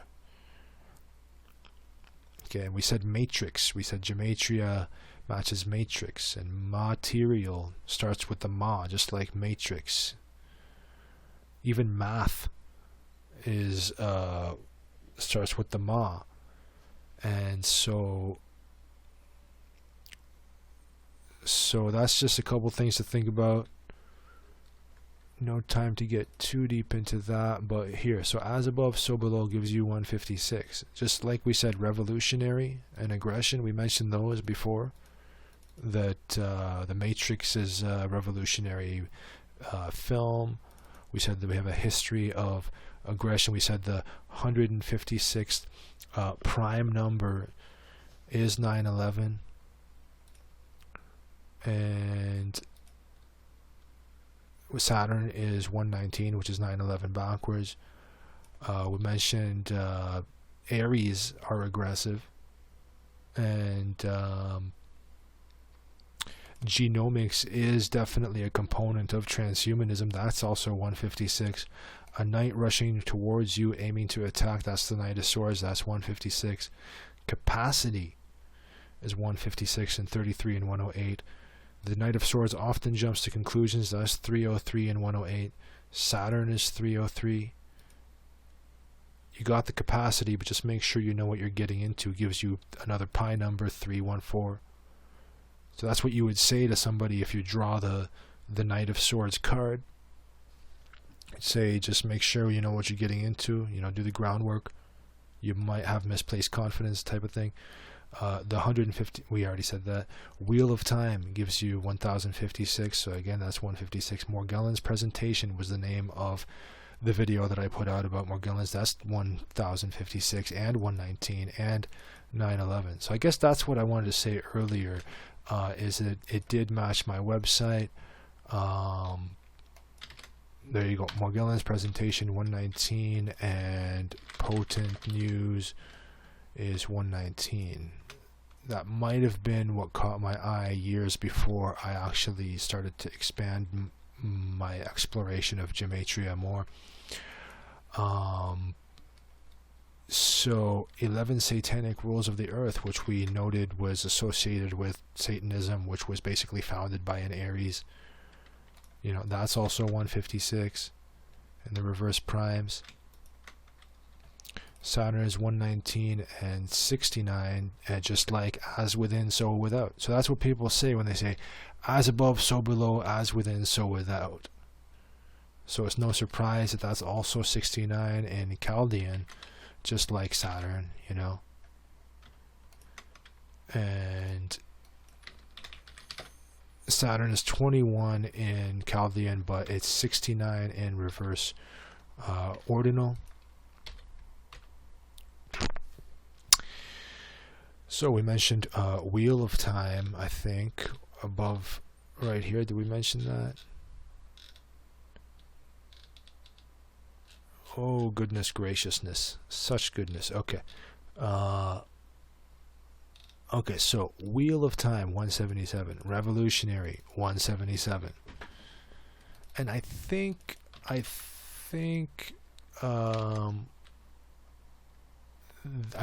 Marty Leeds might have mentioned that 177 was the 33rd prime number. Let me double check that.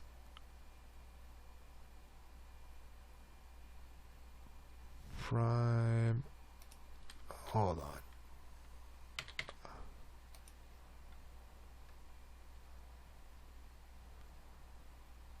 No, it was. Okay, don't quote me on that. I'm not sure. There was something about that 177.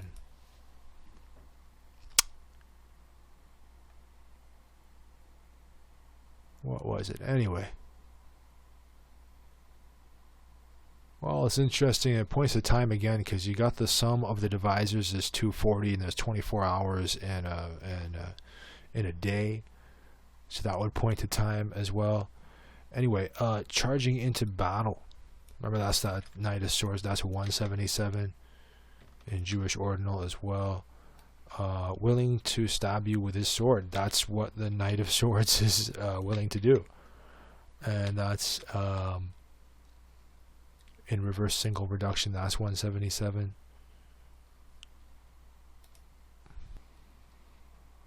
And here again, I think we mentioned this one earlier, that the word night has the word night in it because a night with a K is still somewhat in the dark, because we're talking about that lack of groundwork. That's also 1077 in reverse ordinal. Costly mistake during conflict is 177 and 1331.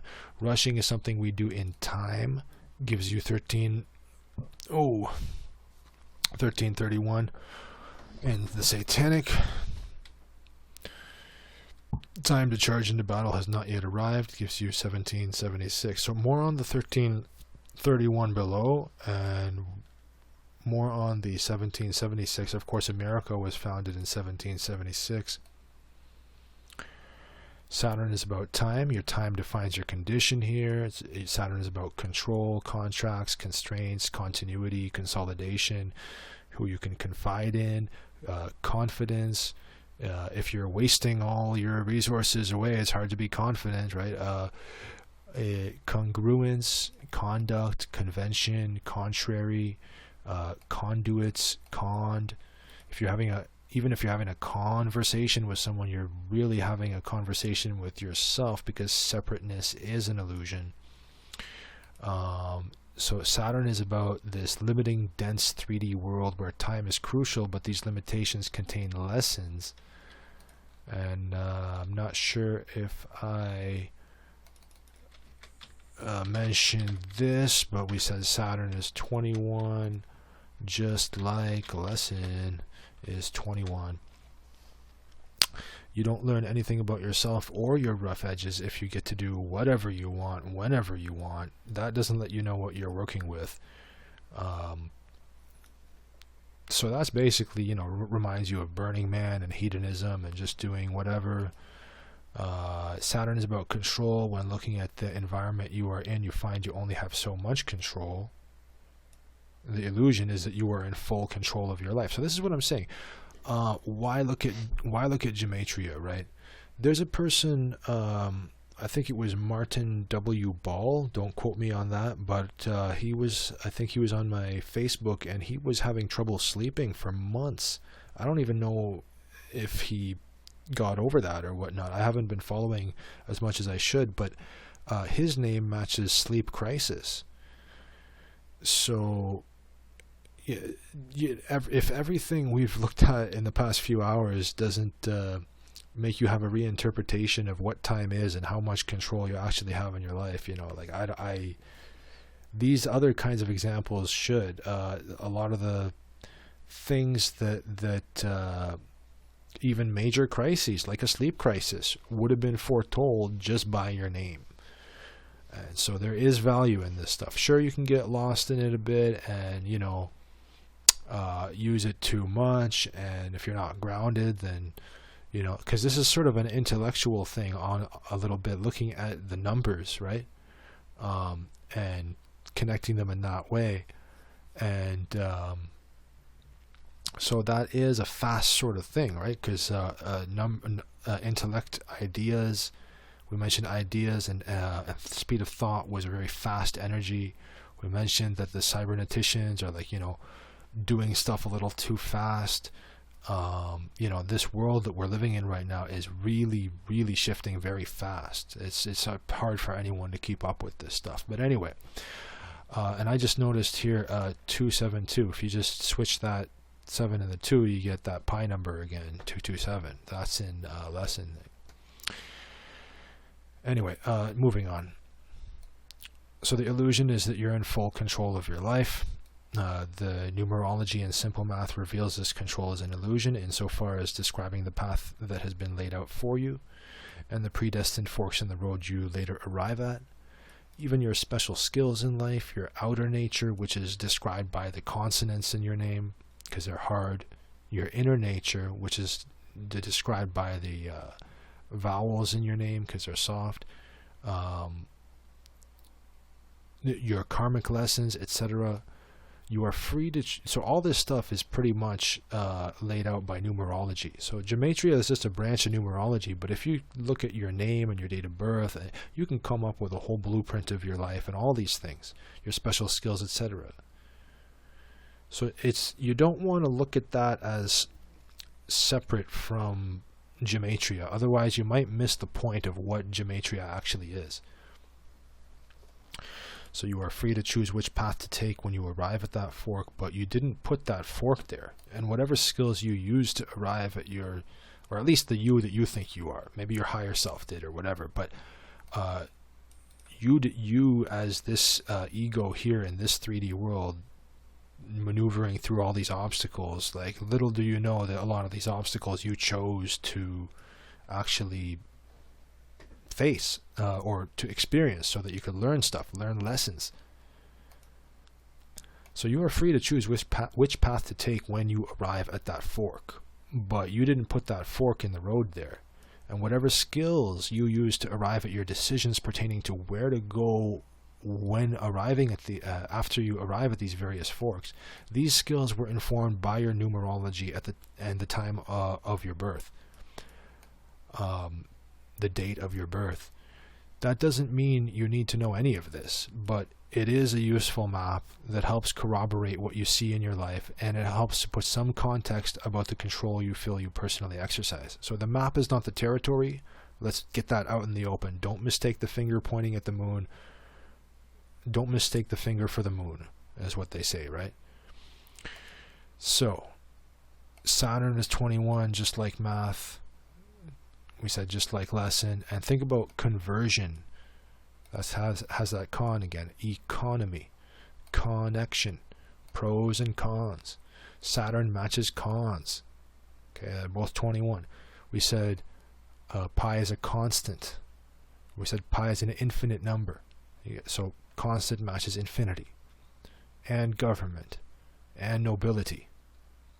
We said nobility was the elevated, the things that are high. Well, you look at the Ace of Swords card. Where is this crown here? It's high.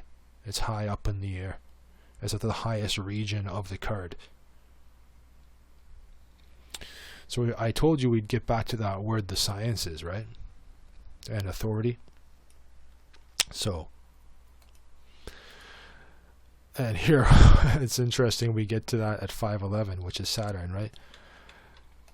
See, I don't even know why I clicked that right there, but it seems to be pertinent because Saturn is 511 in the Jewish cipher. And we're at 511, at which we reached a crucial part, a crucial juncture of this presentation. Gotta love that. You have to love that. Anyway, I gotta take a sip of water then so I can do this part justice here. And I might as well go to the washroom too, so.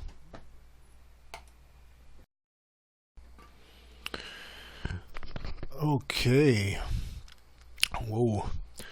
Alright, so we're at 5:36 a.m. now, and because my computer did that thing again with the lock screen. This freaking Mercury retrograde. I even tried to fix that in the settings. I couldn't find where to do that, but anyway. So, moving on. This stuff, I'll try to fire through this as fast as possible. I had some protein powder, etc. So let's do this. We mentioned that this crown is at the top of the highest region of this tarot card, but also the crown chakra is at the highest region of your body as well. Now, this is the Ace of Swords, which is 47 in full reduction.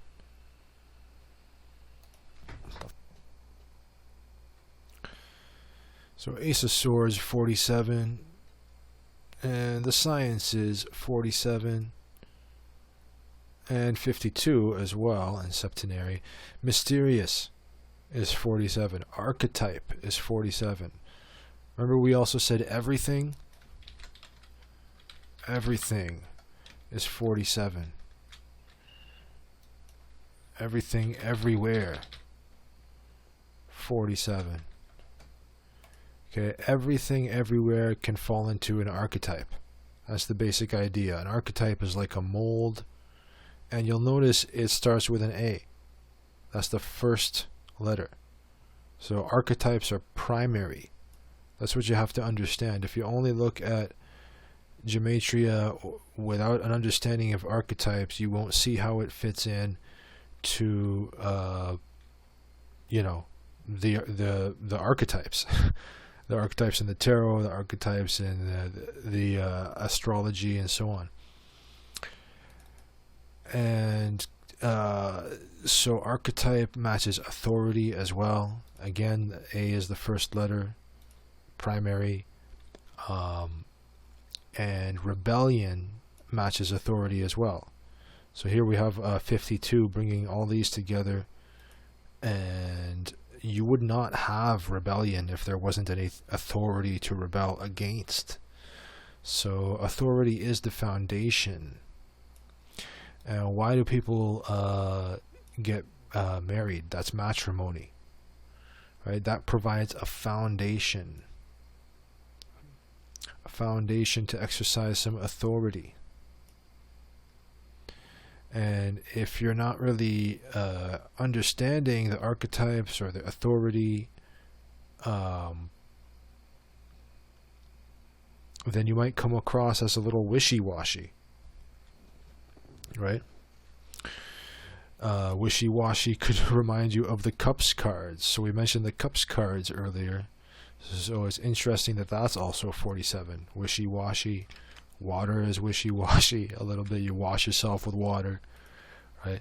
Vortex math is related to the sciences. We said that is going to show you the importance of the 3 and the 6 and the 9 and how those numbers are different than the other numbers. It's not as far as I know, it's not the only way to show you that, but it is one way. And that 3 and 6 and 9, relates to Tesla, and he was able to accomplish quite impressive stuff with respect to his scientific endeavors, right? So spider web, I forget why I put that in there, but it does sort of have the same numbers as all this, and also you can see how it fits into framework and authority. Is sort of the foundation, and foundation relates to framework, a frame. So we also said big ideas is we talked about that earlier in relation to pi. I think, what did we say? Let's see if we can find it again. Big ideas, that was 318, right? 7 divided by 22 is 0.318. Pi is 22 divided by 7. I mentioned that a million times. But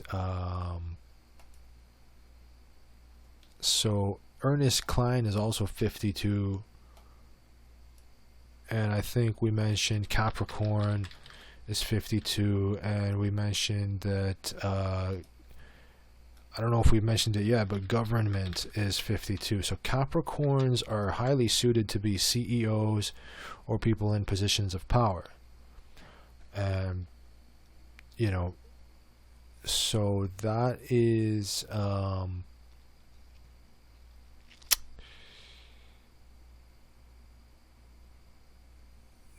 kind of lost my train of thought there, but hold on. Well, anyway, so basically, yeah, Capricorns are so Capricorns are suited for government, and government basically is the authority, and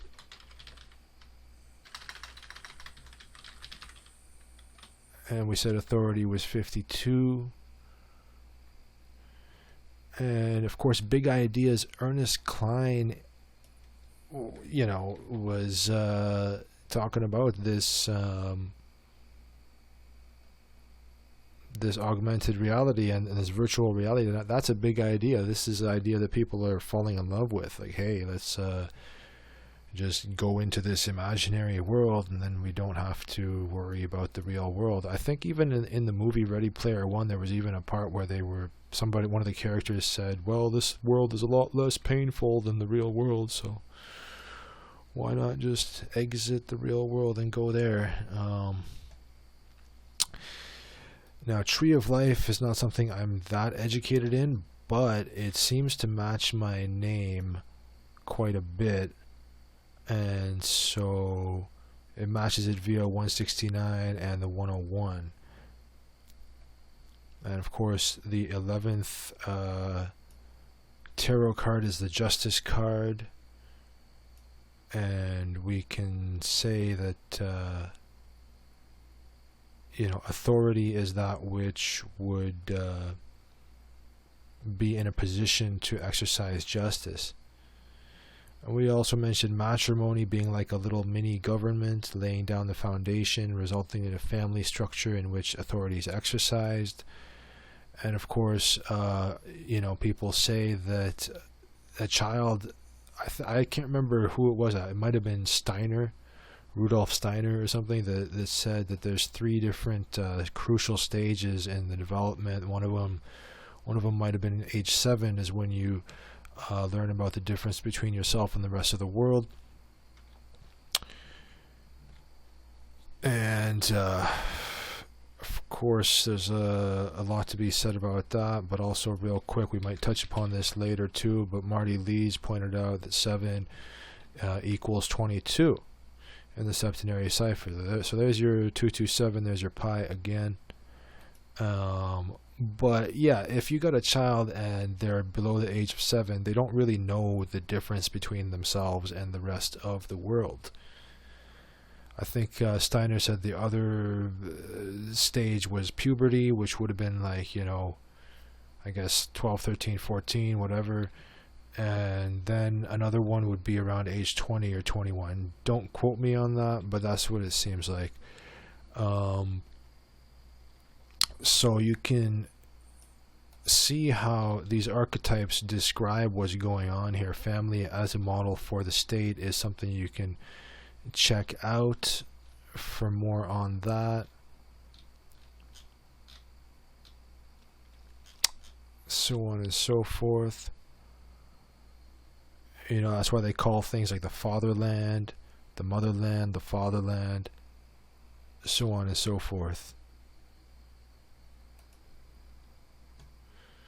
So, Taliesin McKnight, again, his videos seem unlisted, so I'm not gonna show them. But in one of the videos he had out, I remember he showed that Saturn was on the left side of the tree of life, while the other huge planet, Jupiter, was on the right side.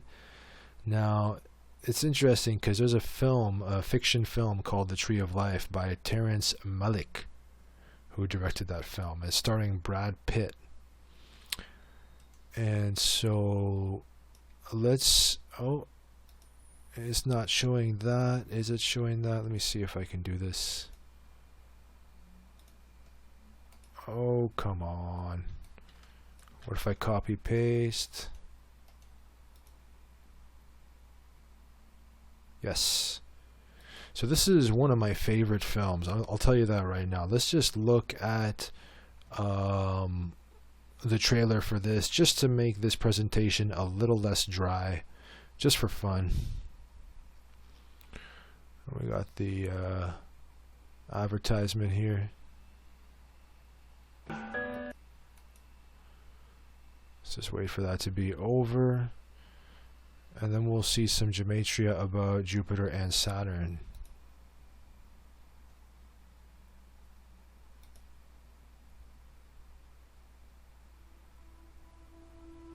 And of course, we'll come back to more pertaining to another film that this guy made.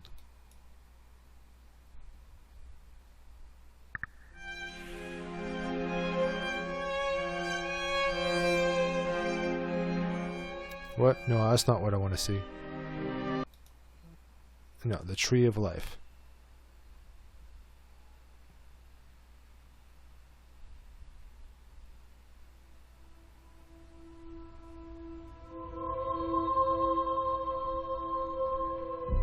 There are two ways through life. The way of nature and the way of grace. You have to choose which one you'll follow. We're alligator. You'll be grown before that tree is tall.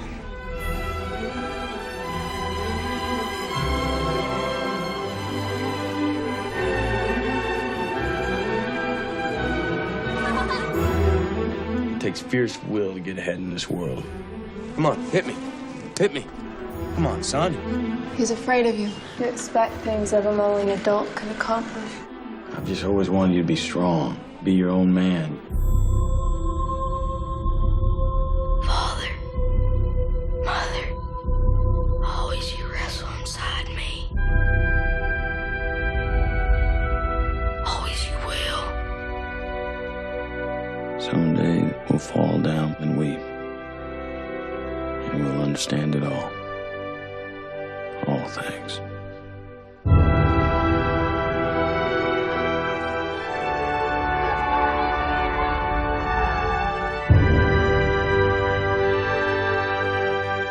Guide us to the end of time.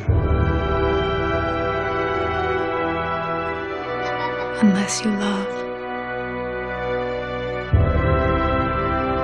your life will flash by.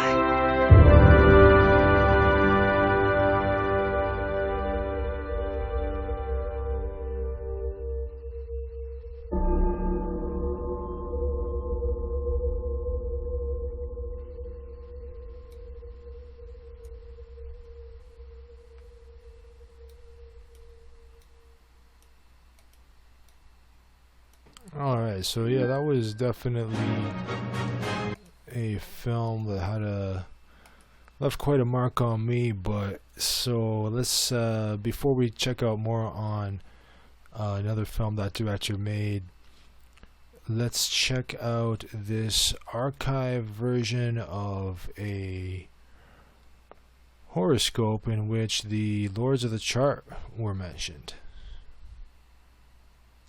Okay, so one of the now I really like this website here, weeklyhoroscope.com. This guy's a really good astrologer. And he wrote here, one of the greatest things about when the lords of the chart, which is Saturn and Jupiter, are retrograde is that it has that revealing quality of what the real truth and heart of the matter really is all about. It is the emphasis upon how important personal freedom is to us on an individual level, especially nowadays when groupthink rules the day and when everybody is expected to share the same views or risk becoming a social outcast.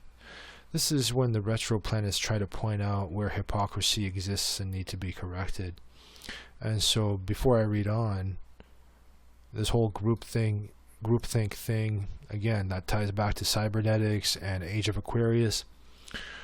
Anyway, work with me on this. He says, in astrology, the Saturn and Jupiter energies are really the same. The only difference is that their approach is radically different.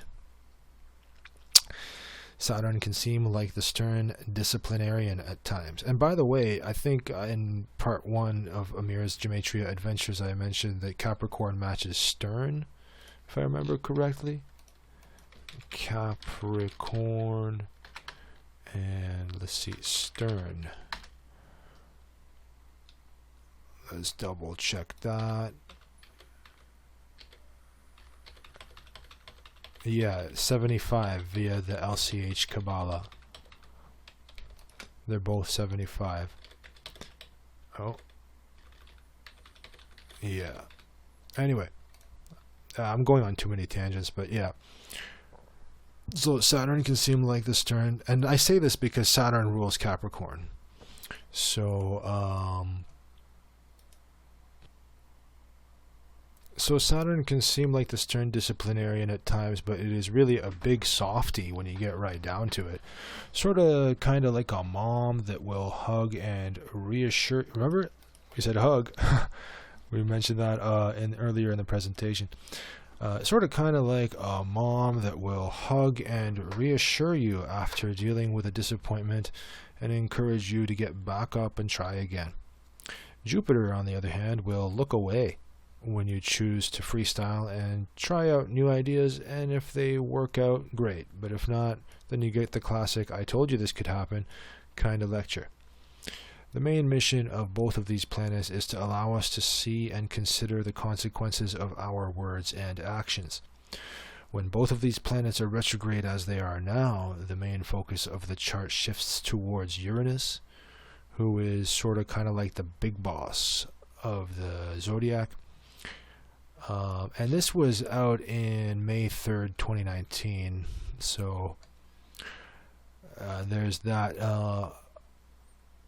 So Uranus is concerned with the overall big picture. The main focus of the Uranian energy is found within self-reliance. The Uranian energy has no room for reasons and excuses or unproven theories or any kind of let someone else do it for me kind of attitude. This energy is there to help people empower themselves and discover their true inner talents and potentials that appear in challenges and unexpected events. Sort of kind of like Mercury on steroids. More than anything, the Uranian energy is there to reveal the pride of personal accomplishment. This is awesome energy for sure, but make no mistake about it, the big spirit is not going to kiss us on the ass and throw rose petals at our feet. It creates the conditions where we can rise above the challenges if and when we choose to do so. Today's chart, which is not today, but anyway, is focused on communication and our interactions with others. It is there to make sure we understand that there is a huge potential within this current energy, but it is up to us to turn ideas into action and reality. Yes, this is awesome chart energy because the real core of this chart is to bring us back to the real heart of the matter, of what truly is important to us and why we choose to do what we do. So on and so forth. Okay, so the main things to take away from this, and if you do want to know more about Saturn, by the way, just check out the Saturn tag at Potent News, or again, check out my video, Augmented Reality, Artificial Intelligence, Culture, Saturn Symbolism, and the Hive Mind. But he mentioned the word big boss, right? When he said, when both of these planets are retrograde as they are now, that's the Jupiter and Saturn, then the main focus of the chart shifts toward Uranus, who is sort of kind of like the big boss of the zodiac. Right, so big boss is 318, which is that pi number, and it's also 227 and 144, which we mentioned earlier. Okay, so that's highly relevant. And then you also have, he mentioned the lords of the chart were Saturn and Jupiter. Lo and behold, they match via Gematria. And they're the two largest planets, so via different ciphers, they're both the same number here, 119. And also you find Jupiter is 45 and 109, just like expansion, because that's what Jupiter is about, expansion.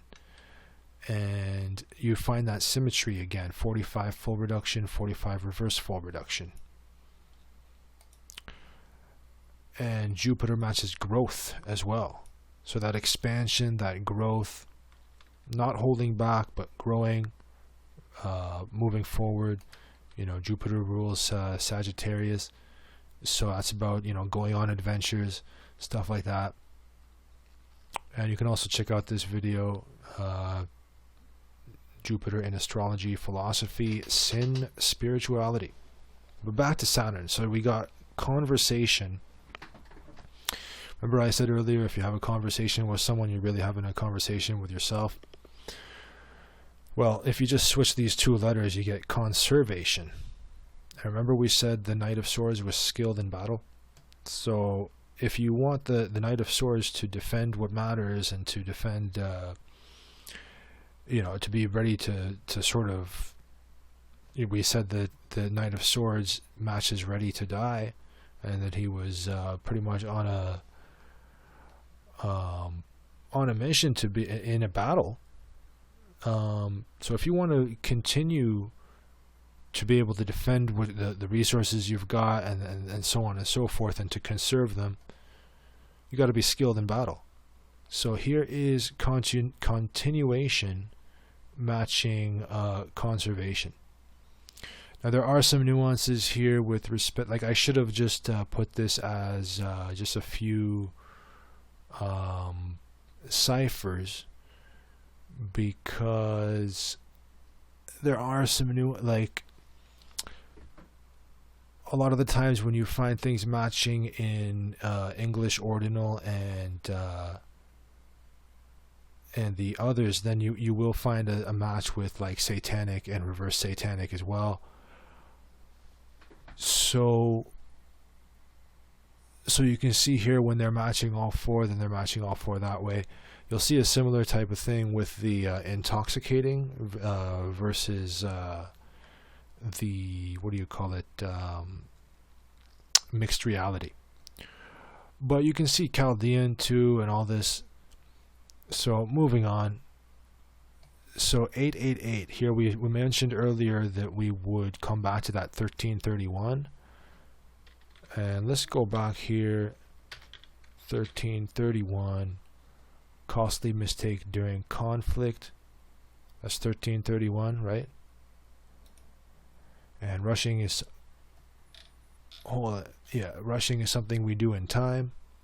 And time to charge into battle has not yet arrived is 1776. So we'll see how that applies to pi. And where were we here? Sorry. Yeah, so 888. And I should say some of the congruency that you see with the satanic cipher and the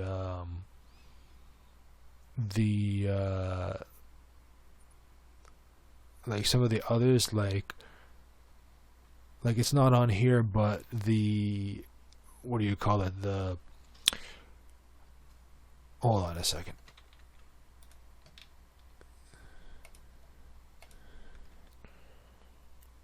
So what accounts for sometimes some of the same stuff going on with the various ciphers is just the fact that there are similar structures. So we mentioned before that like Chaldean was sort of kind of almost random.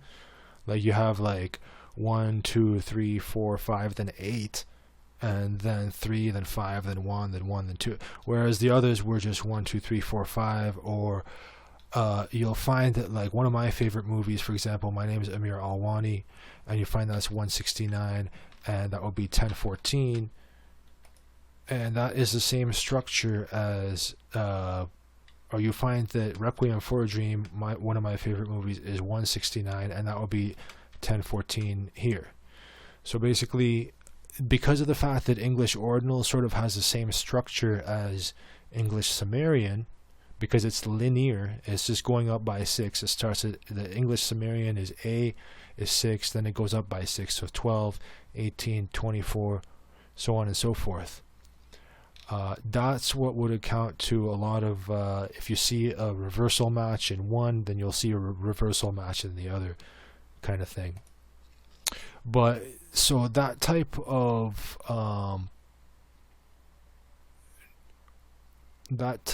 on a sec.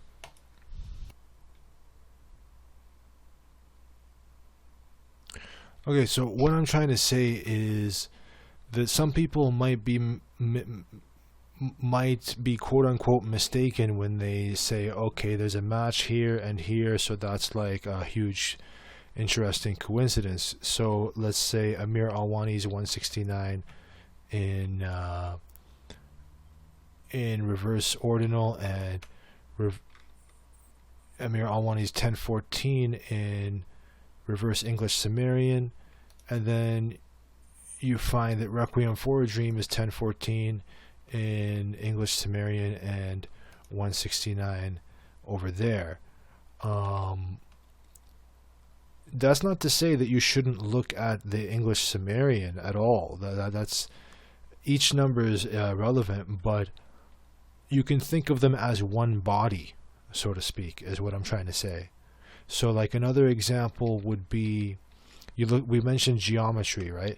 So when you have something being symmetrical in geometry, at least for a lot of the examples I'm finding, that would also entail the symmetry in the English Sumerian and also in the Satanic.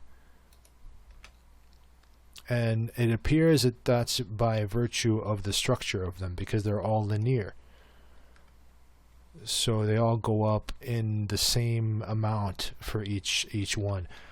That's what I'm guessing anyway is the reason. And you look at, for example, you look at elephant. So that's having the symmetry in the full reduction, but the full reduction is not necessarily implying the symmetry elsewhere.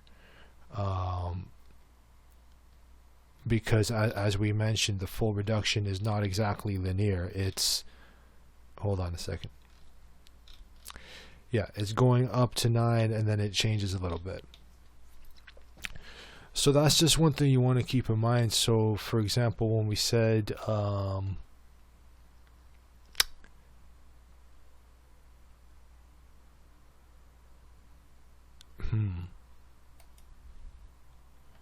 So, for instance, that's what would come to mind when we're looking at conservation and continuation.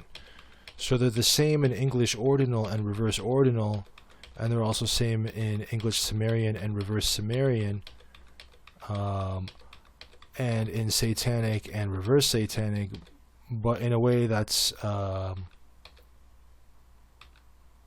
little, you could say,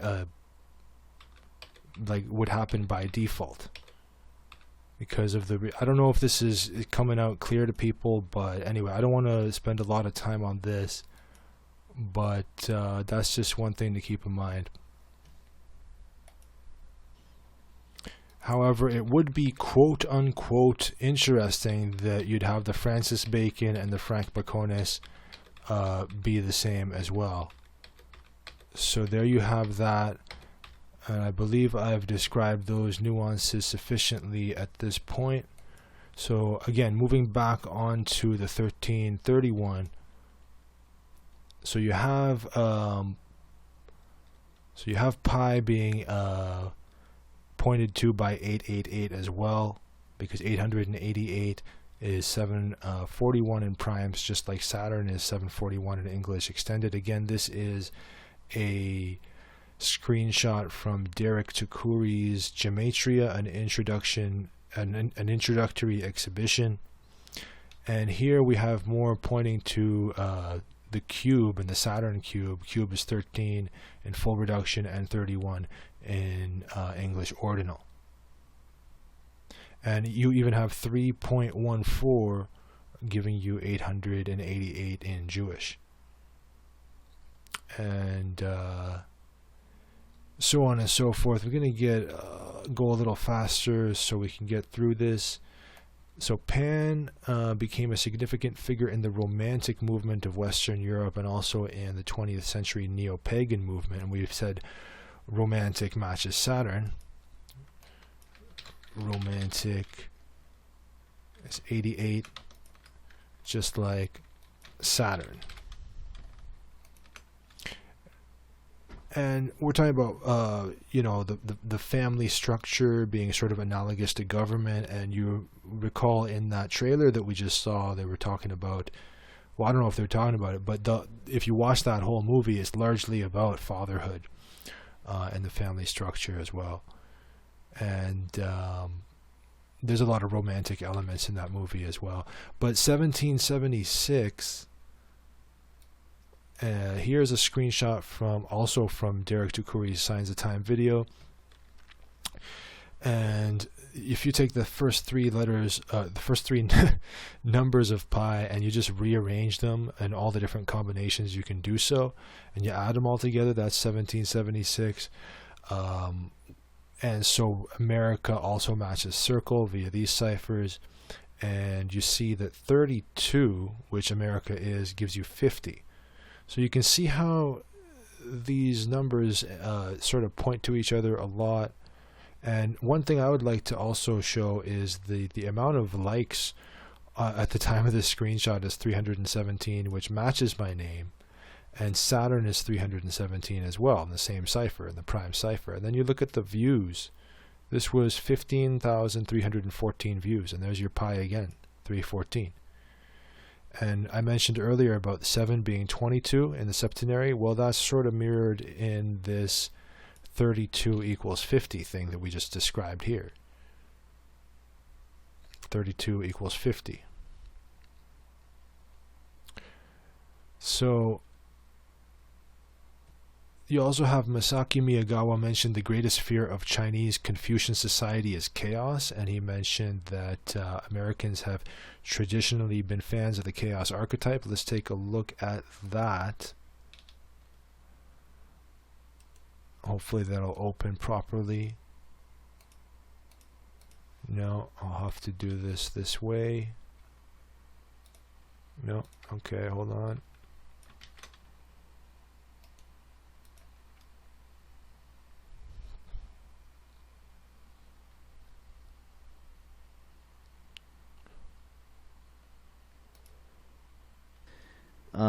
I think the greatest fear of the Chinese Confucian society is what they call luan. It's chaos, disorder. And here's another different versions of luan. And, to America, we kind of like, that rock star disorder, the hedonist, Dionysian archetype.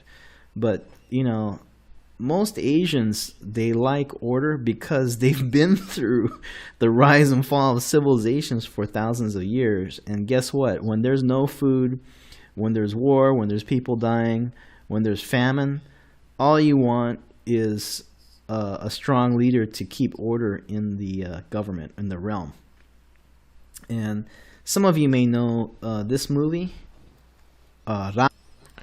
So there you have that. Now, the reason I showed that was because the pure chaos, because he's talking about chaos versus order.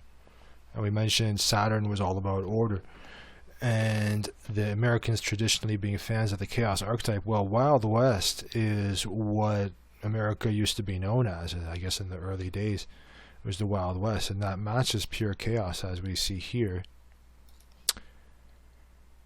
So moving on, water also gives you 227.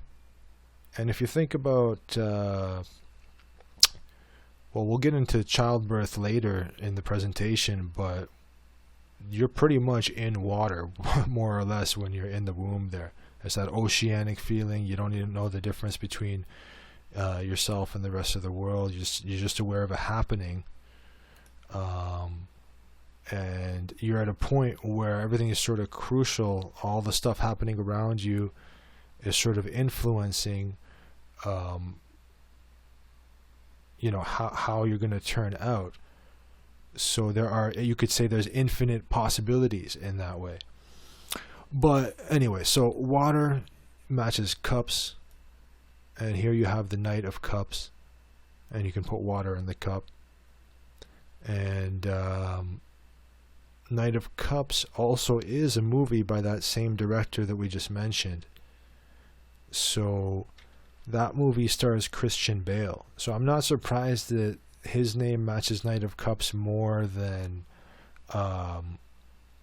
the director himself, which was Terrence Malick, who also directed To the Wander, because he was more sort of taking the, yeah, he that movie wouldn't have been the same without Christian Bale, I think. Whereas this one, I haven't seen. It's been a while since I saw this one, but this one, more of the credit would seem to go to Terrence Malick. Now, Malik in Arabic sounds like Malik sounds like the Arabic word for king, and so Malik is 22, just like king. And here we have some really interesting screenshots. Let me just make this smaller, because these are some screenshots from the Knight of Cups film. I'm not going to show the trailer just for the interest of time, but you know, one thing that's associated with Saturn is the black goo as well. So I don't know, in my web brain, let me see, black goo. This part of the web brain should be expanded as time goes on, but there are a lot of things that play into that. Neo Tokyo is a film, and there's a screenshot of the black goo in Neo Tokyo as well. So there you have that.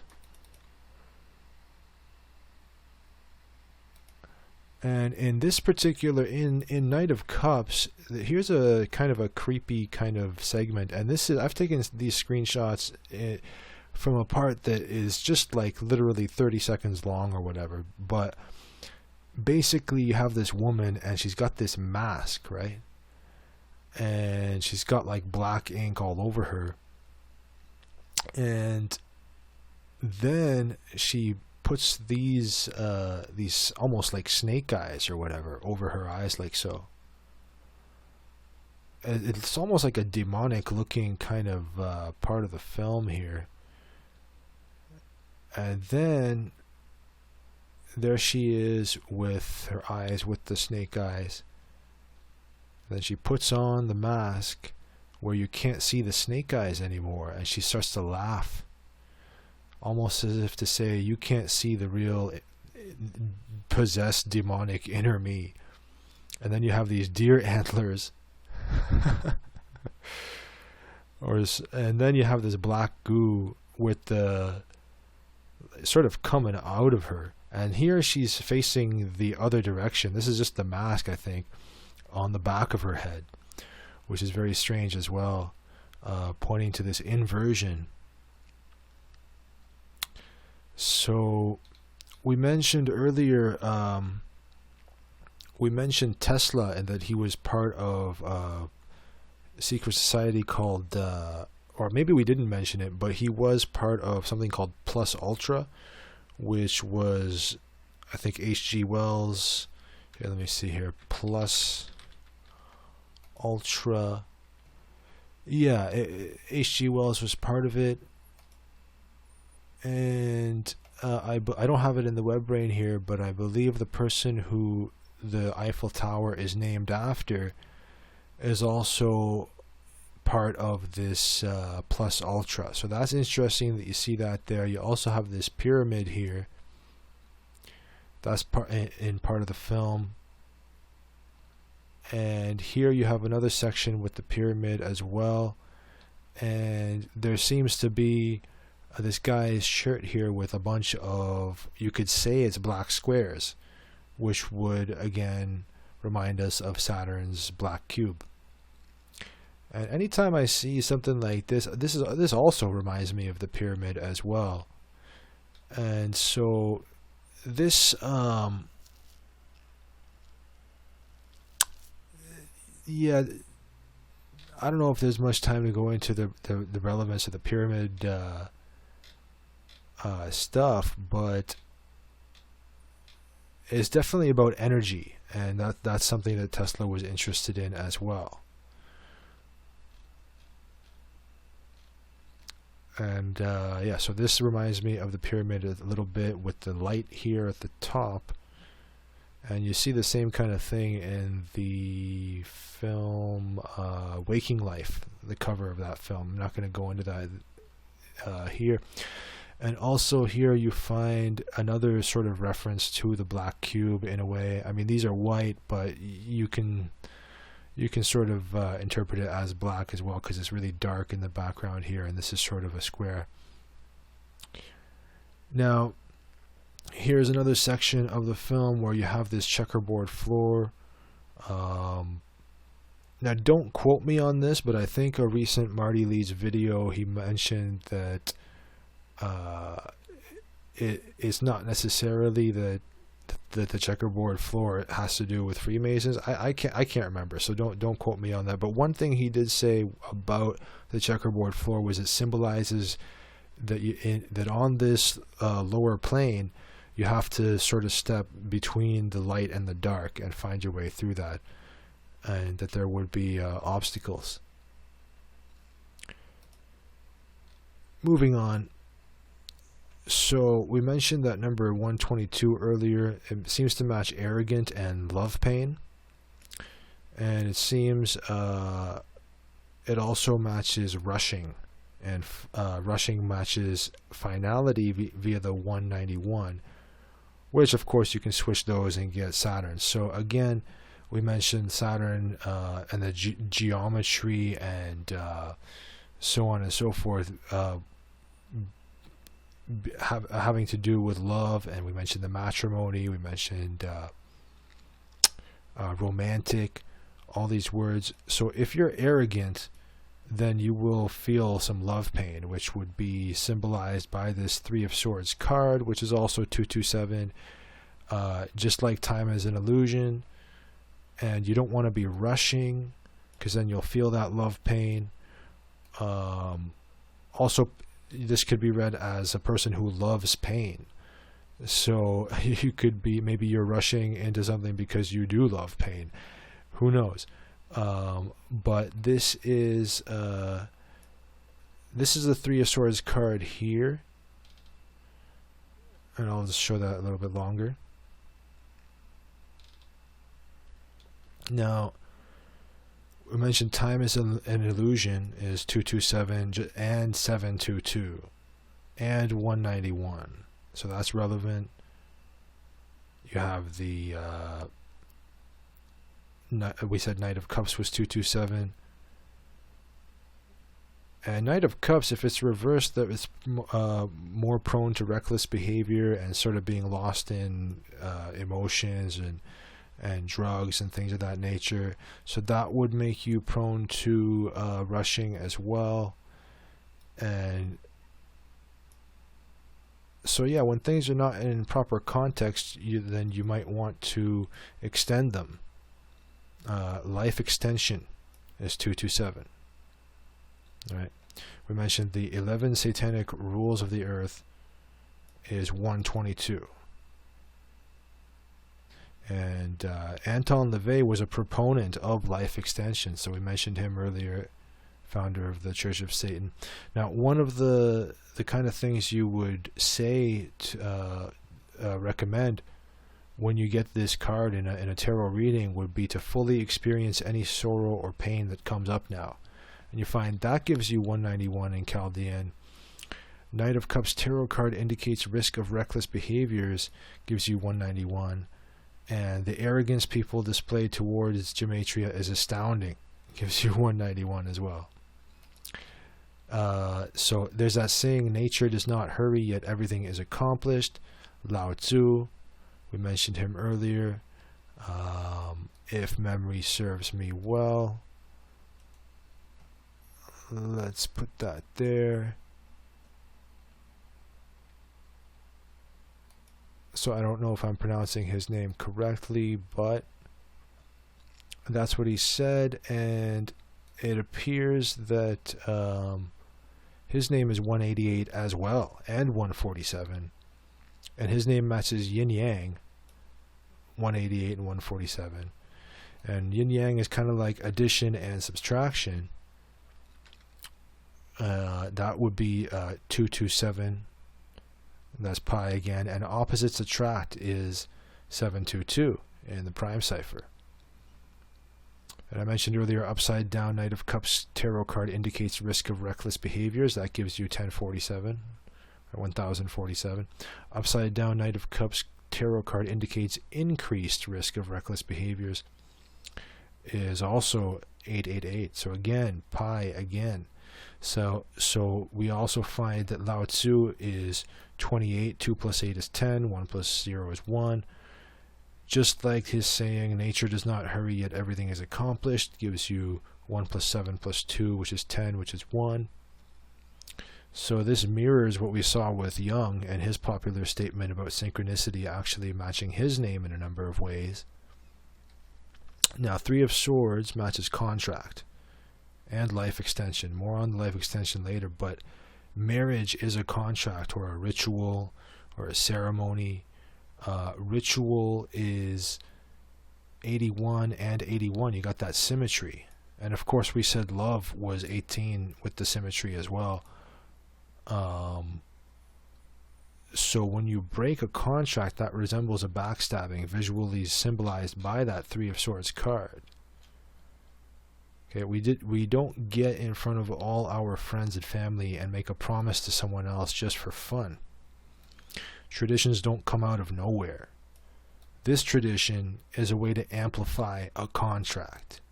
It reflects the value of the spiritual currencies, time and attention. We say spending time, paying attention. Spending and paying are the spiritual currencies, not just invested by the parents of the bride and groom in creating these adults, but likewise invested by the parents of their parents, etc. Just as in the case of the friends who attend the wedding. This is energy, culmination, and consolidation from many different aspects of the bride and groom's life. Long-term goals, karma, social circle, family history of the members of the social circle, etc. So we mentioned arrogant above. It's somewhat arrogant to ignore the aforementioned energy, culmination, and consolidation. So that's why when this contract is broken after everyone sees this, it's kind of like a backstabbing. So ritual matches marriage, which matches God number, and Three of Swords matches marriage as well. And contract is 402, just like Lao Tzu is 402, just like Saturn is 42. We got God numbers 1404, just like marriage. And here I'll have to make this large, so you can see how that plays in. So God number matches judgment. Placenta is 144. More on placenta below. You got physics is 99. And pi is 99. Physics is 36, just like follow pi. Okay. Here's the judgment card. It's a call to action. this higher sort of thing here, saying, "Come on, guys," and all these people here is they're like, "Whoa, this is like a higher calling," and if I don't do it, then I'm gonna be like sort of seen for what I am. So I got to do the right thing, because these people are all naked. You can see that right there. They're naked before the higher calling type of thing. So judgment matches call to action in the Jewish cipher. Let's go back to this here just so we can have that be consistent with the way we were presenting it earlier. Okay, so judgment tarot card is 73, just like call to action in the full reduction cipher, and you'll notice that's just a switching of the numbers. You just put 7 before the 3, you get 73. So you have that symmetry thing kind of going on here. Not really symmetry in the sense that I mentioned earlier, but it's that full reduction, reverse full reduction thing. Now, call to action matches accountability in the Chaldean cipher. So you can begin to see how much, if by now the value of Gematria is not clear, then I don't know what to say. But accountable for your actions gives you 1776, which we just mentioned. We just mentioned that. Now, there's going to be some adult words below, not too many, maybe like a split second or whatever, but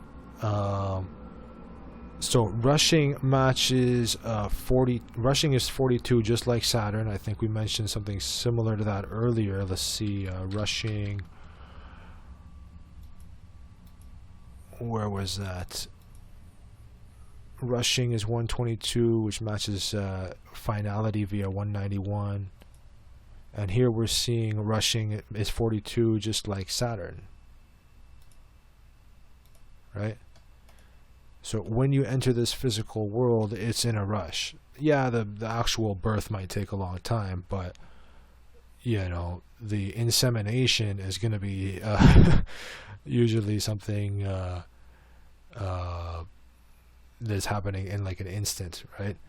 And so birth matches Saturn, and ideally even if the birth takes a long time, you're still trying to get that baby out of there as fast as you can. You don't want to be, you don't want them to be stuck in there or halfway out or whatever. So in birth matches Saturn and insemination via this 42.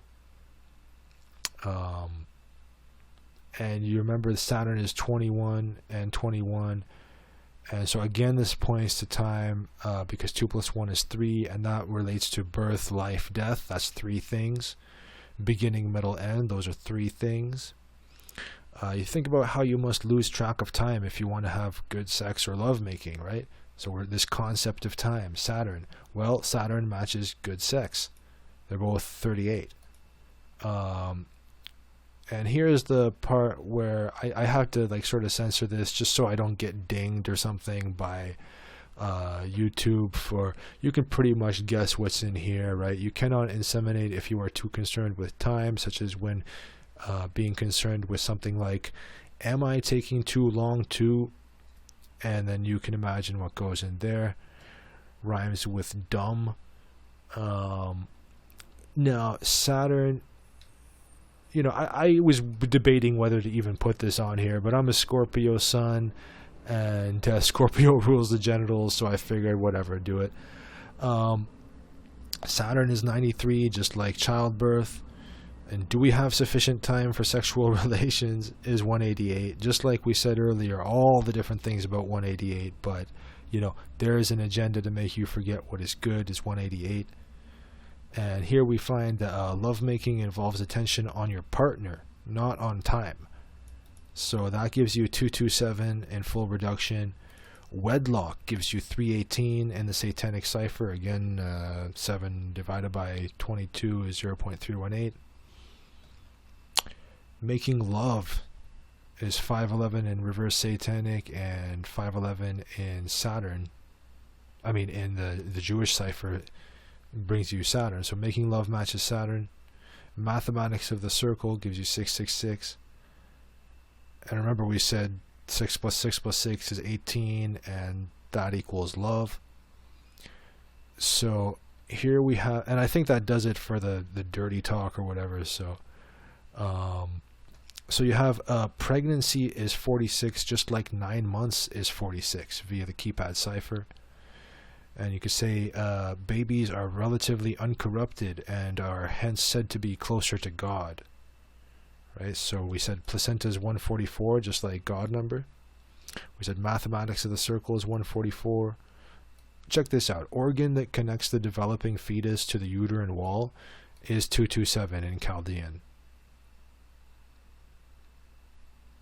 So here you see it written as fetus, but over here is with an O.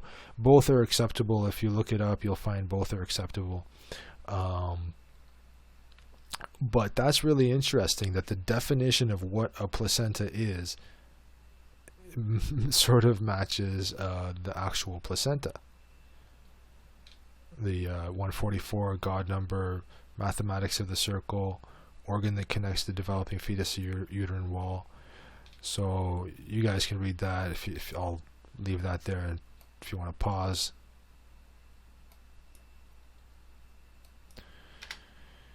So fortunately, we're getting near the end here, so that's good. So here's another.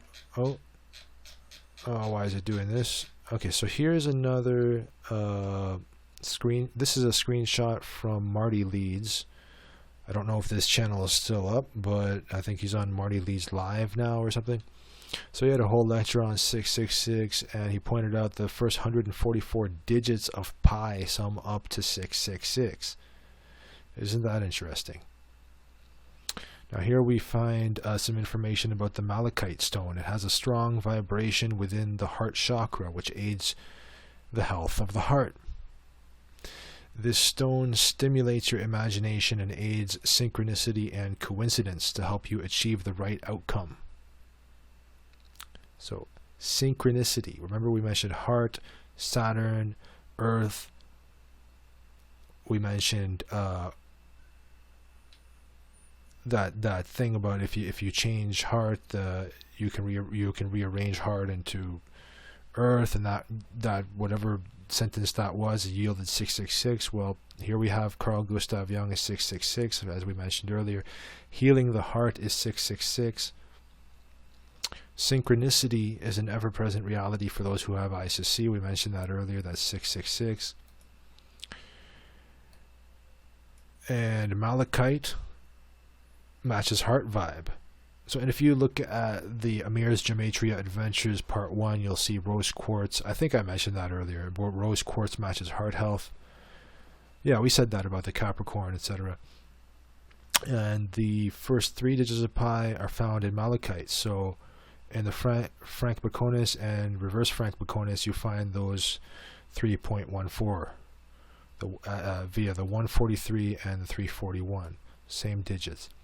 Mathematics of the circle is 666 and 1026 in English extended, and malachite's 1026. And the first we just said the first 144 digits of pi sum to 666. So many connections here to pi. 144 we mentioned earlier is 108. Just like geometry, which has that symmetry, just like love, we mentioned that a billion times. Symmetry, geometry matches malachite, same cipher. First 3 digits of pi are found in geometry as well. So you have 134 in Francis Bacon and 134 in reverse Francis Bacon.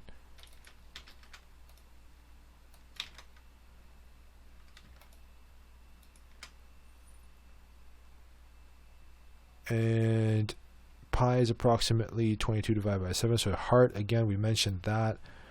So time gives you 144, just like God number 144 and 1404.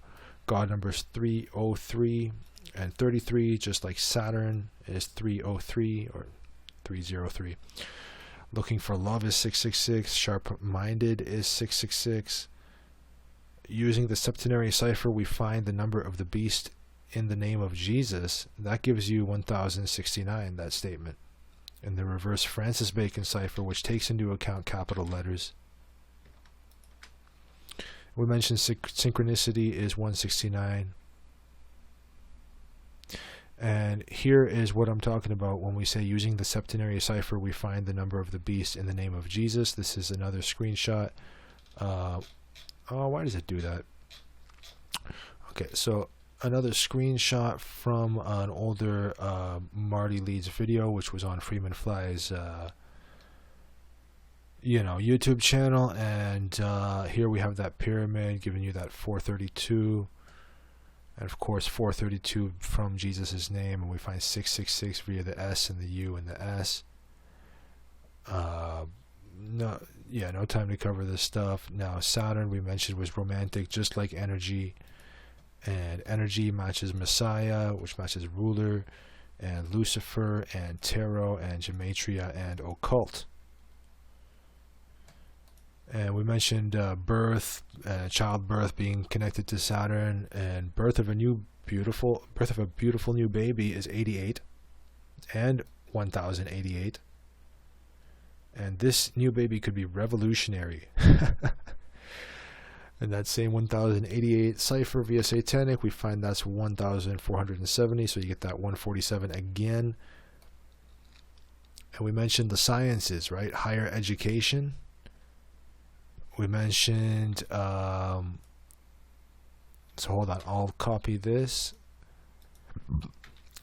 The sciences.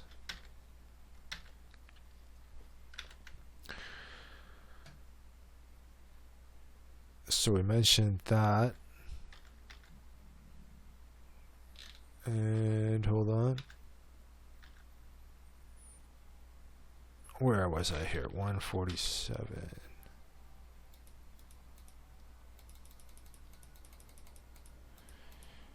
So yeah, the sciences, 147, higher education, and Keiichi Masuda was the guy who made that hyper reality film depicting the future of mixed reality and augmented reality. His name is also 147.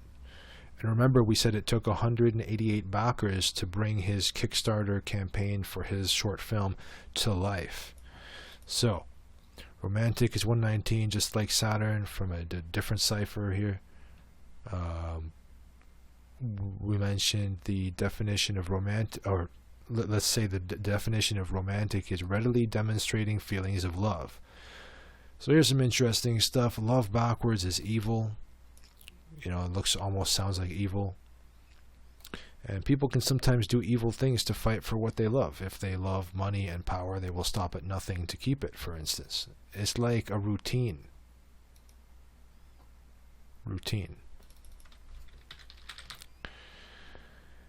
Which is 42, just like Saturn. If you love your routine and get stuck in it, you might not be able to see past it. So I'm a Virgo rising, so I have an affinity for routine. So I'm very familiar with this getting stuck in a routine type thing. Now, Zoltan Istvan, who led the U.S. Transhumanist Party, appears to fear death and pushes for life extension. Remember I told you we'd get back to life extension? So he seems to love the idea of living forever.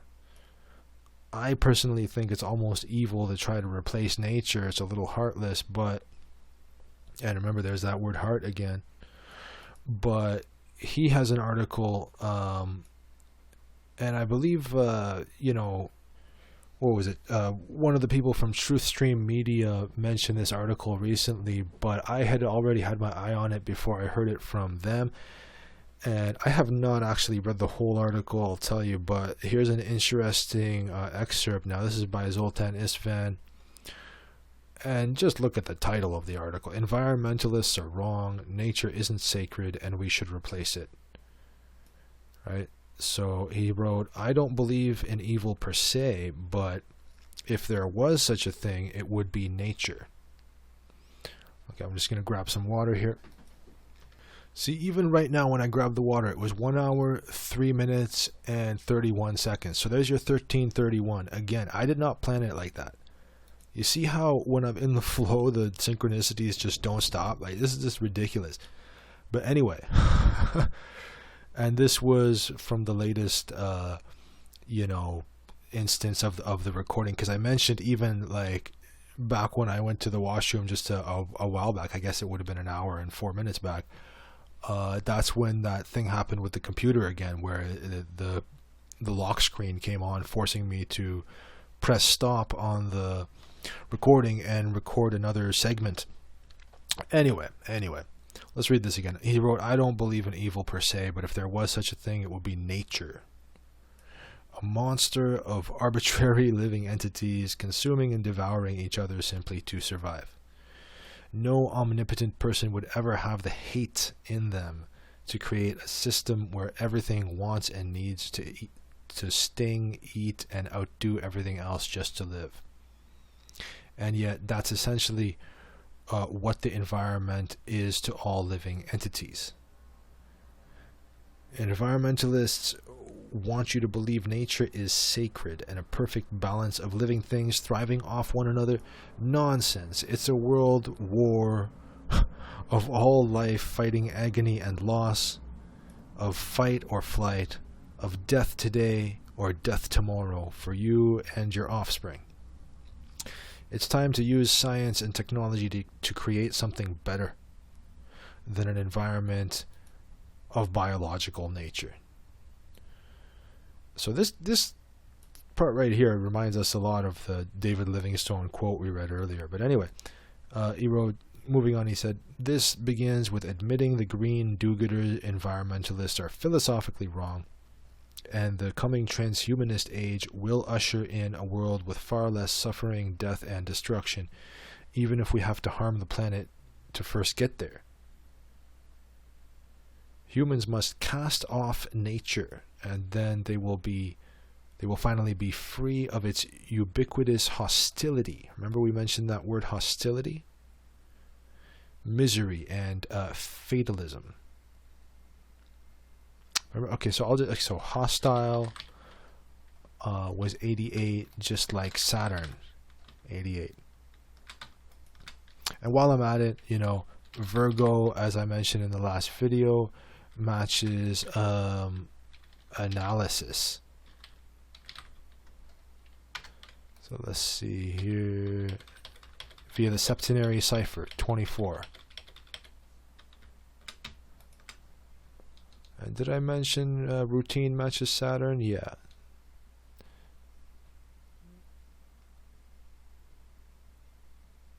So and Virgo is an earth sign, by the way. But yeah, so he says humans must cast off nature, and then they will finally be free of its ubiquitous hostility, misery, and fatalism. Let's rise above the cultural push of environmentalism because it's antithetical to our future.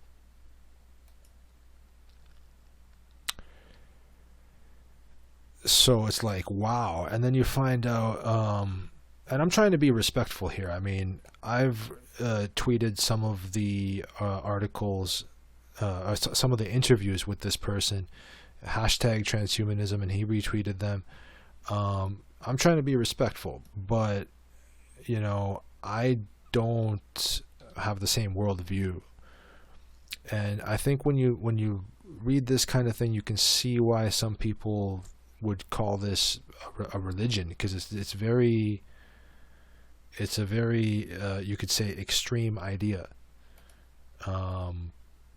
There's not much elbow room here. And so environmentalists are wrong. Nature isn't sacred and we should replace it. Gives you 911. So that's Saturn backwards again. So just to do a tiny little recap here, we're almost finished, but so we see Saturn matching the physical and the swords cards sort of matching Saturn via a 666, with the swords also matching air, while earth or heart, which Jesus is supposedly is in your heart. That word earth reveals 227, which is pi, and God number is 144, while the first 144 digits of pi sum to 666. but also 666 is in Jesus' name via the J and the E and the S via the septenary cipher, and the first 3 digits of pi show up in the first 3 letters of Saturn via the Chaldean cipher, and the description of Earth having the same letters as heart reveals 666 again, and the Chaldean definition of 18 reminding us of love and hostility and materialism striving to destroy the spiritual side of nature.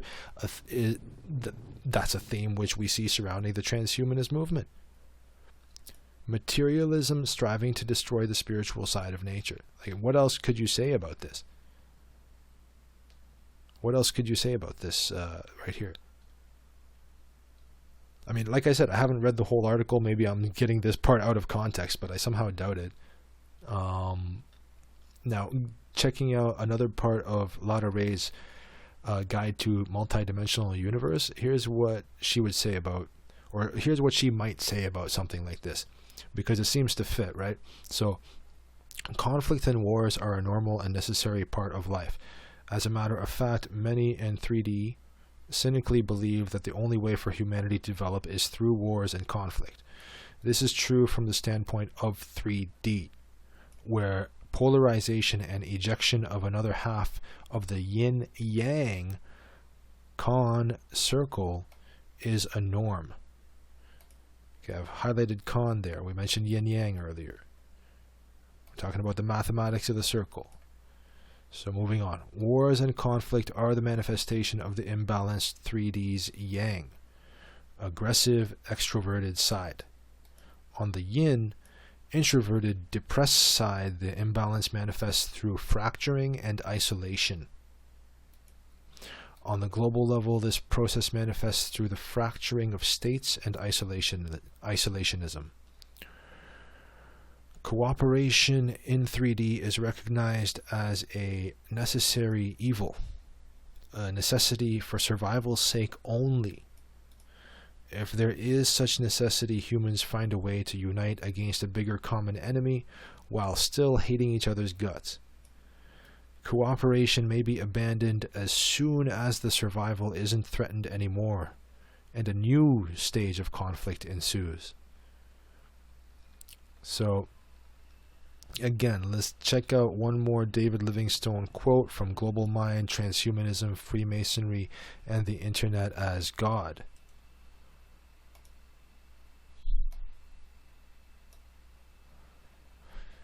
So, it could be said that transhumanism is Freemasonry for the technological age, but Freemasonry forged the technological age. In effect, the history of modern times is the efforts of an occult underground led by Freemasons and other occult secret societies who represented their agenda as science pitted against religion.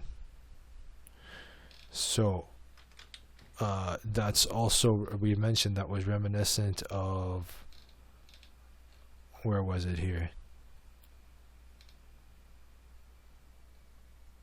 It's time to use science and technology to create something better than an environment of biological nature. Right, so that kind of reminds you of what we just read here. Their agenda as science pitted against religion. So you know, nature isn't exactly religion, but I think you get the picture here. Freemasonry is founded on the belief that magic empowers man to become like a god. Their goal is to harness the powers of nature, both known, which is real science, and hidden, which is occult. This agenda begins with the founders of Rosicrucianism, the sorcerer John Dee and Francis Bacon, who is credited with introducing the scientific method, which opened the way for the scientific revolution. Most of the leading scientists of Western history have been secretly adherents of the occult, including Isaac Newton, who was a member of the Royal Society, and Benjamin Franklin, a Freemason and member of the Hellfire Club. So remember, we mentioned there was a cipher called the Francis Bacon cipher. So even the people who are into this science stuff are also into that other stuff, which is not the accepted mainstream science, you could say. But it's still a science. It's just an occult science. And here, Truthstream Media tweeted out the Transhumanist Party logo here. In Magic in Theory and Practice, Aleister Crowley wrote, "The great work is the raising of the whole man in perfect balance to the power of infinity." Now look at the Transhumanist Party logo. You got that 8 right there.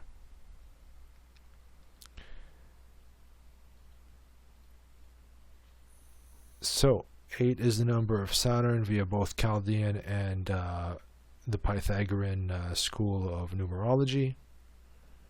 And 8 is the infinity sign. And here you have someone replied to this saying, well, if you look at the infinity symbol, it's a figure 8 on his side, thus reflecting how Satan is caught in an infinite loop below heaven, God's design. Now, I'm not sure. I'm throwing a lot of this stuff out as food for thought. I'm still in a learning phase. I know that if you, as I said, if you put that number 8 on the barcodes, that will sort of, I've seen it actually neutralize the negative energy from the barcodes, and I've tested this via the pendulum. So I guess, things can be used or abused or whatever.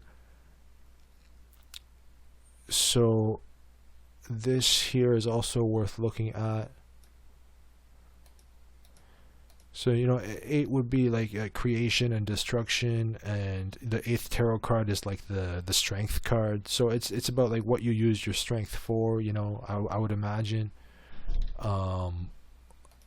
So here someone said, you mean like the daughter of the founder of the Temple of Set being a transhumanist and a developer of AI or robotics? And so here's Kate Aquino, and here we have the black cube in the transhumanism logo. Transhumanist logo, as one of them is right there, the black cube, the hexagon version of it. And here you have the symbol of Saturn, as well as Jupiter right there. I would say that if you turn Jupiter upside down, it almost looks like the symbol of Saturn. And we mentioned earlier how Jupiter and Saturn were sort of almost two sides of the same coin. Moving on. So, in thinking about all this and like why does pi seem to apply to everything, I found this answer on Quora. What if pi is God? Because I had already been sort of toying with this idea and looking at it from the Gematria standpoint. Here you find, all this stuff that I found here. Follow pi 108, that's symmetry. And pi holds the clues. Pi is an infinite number. Pi is approximately 3.14. 314, 3.14, 227, all this stuff. There's a lot of interesting things tying in all these. And so this guy wrote, in response to the question, what if pi is God? He wrote, or I don't know if it's a guy, but anyway, this person wrote, there are real possibilities because pi knows everything about everything.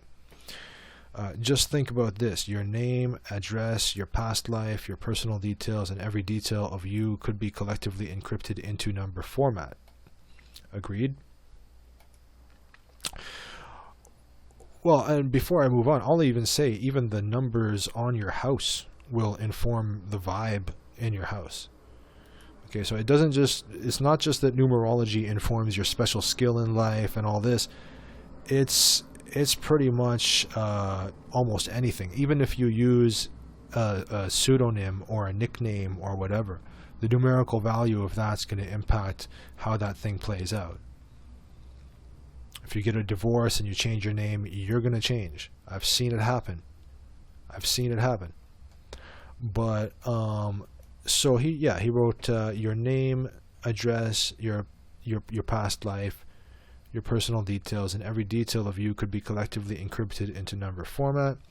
And no matter how complex the encryption process could be, no matter how many digits those numbers contain, no matter how you crazily no matter how crazily you arrange those numbers, no matter how sporadic the pattern of the number occurs, pi contains that exact number sequence somewhere in its never-ending digits. The same applies for everything in this world. Pi knows what did happen, what is happening, what will happen in the future. Every detail you can think of, and every detail that is out of your consciousness is already known to pi. So pi has the information about everything. Also, if all the list of events right from the starting of the universe could be encrypted, hold on, this is distracting me here. If all the list of events right from the starting of the universe could be encrypted into a number format, pi still has the exact number somewhere in its digits. Maybe pi could be the dictator of events, as it has the possibility of all the combination of events within it. The great mathematician Pythagoras, who I think in a recent video by Marty Leeds, he might have said that Pythagoras might not be a real person, or that there's controversy around that. Do not quote me on that, but I think that's what I heard. And so this guy's writing, this person here, the great mathematician Pythagoras believed that God is actually a number, and everything in the universe has been manifested from numbers. The overriding dictum of Pythagoras' school was all is number, or God is number. Maybe we are now actually looking at our God. So this was answer on Quora, and just to give this person credit, this was Subhash Chandra, identifies as an alchemist, lives in India. Anyway, so this thing, I mean, I had already, even before I read this, I put pi is God in the web brain here. It gives you 1008. Remember we said 18? 18 for love and 108 for geometry. So all his number is 1008 in trigonal.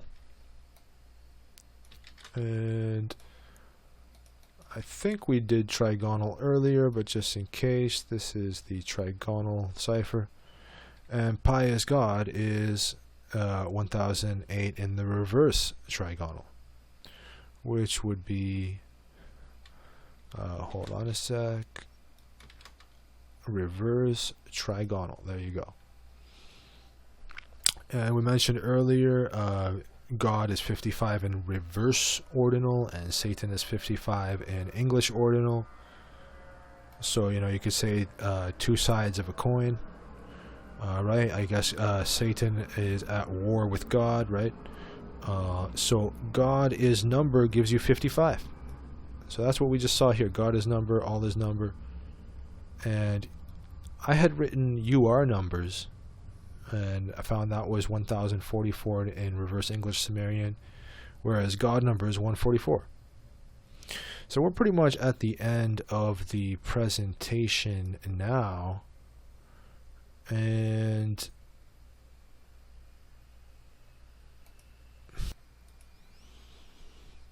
so just to wrap it up, here, I'm just going to say the following. So again, my name matches Synchronicity and Gematria of Tarot, which is also 147, as we mentioned. And I think it's very clear by the end of this presentation now that we covered a very wide breadth of information, and very wide breadth is also 169 and 314, which is pi again. Now, even the title of this would be Amir's Gematria Adventures episode number 2, and some other words, but this part of it would be 188. So I found that to be really interesting.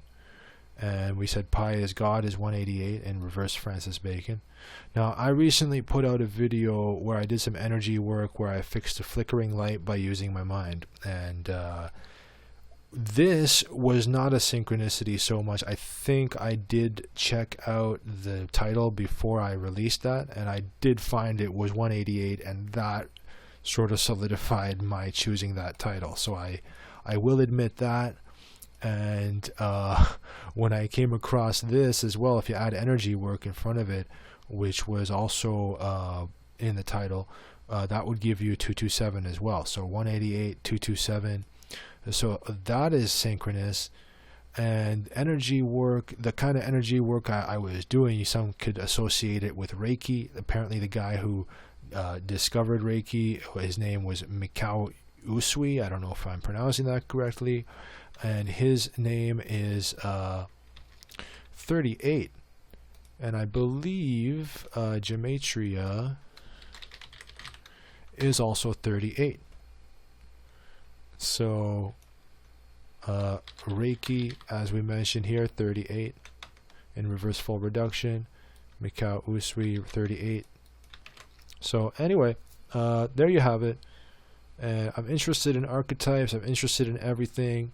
And I think the best thing to do now would be to end with a clip talking about Satan, so that we can have that in proper context.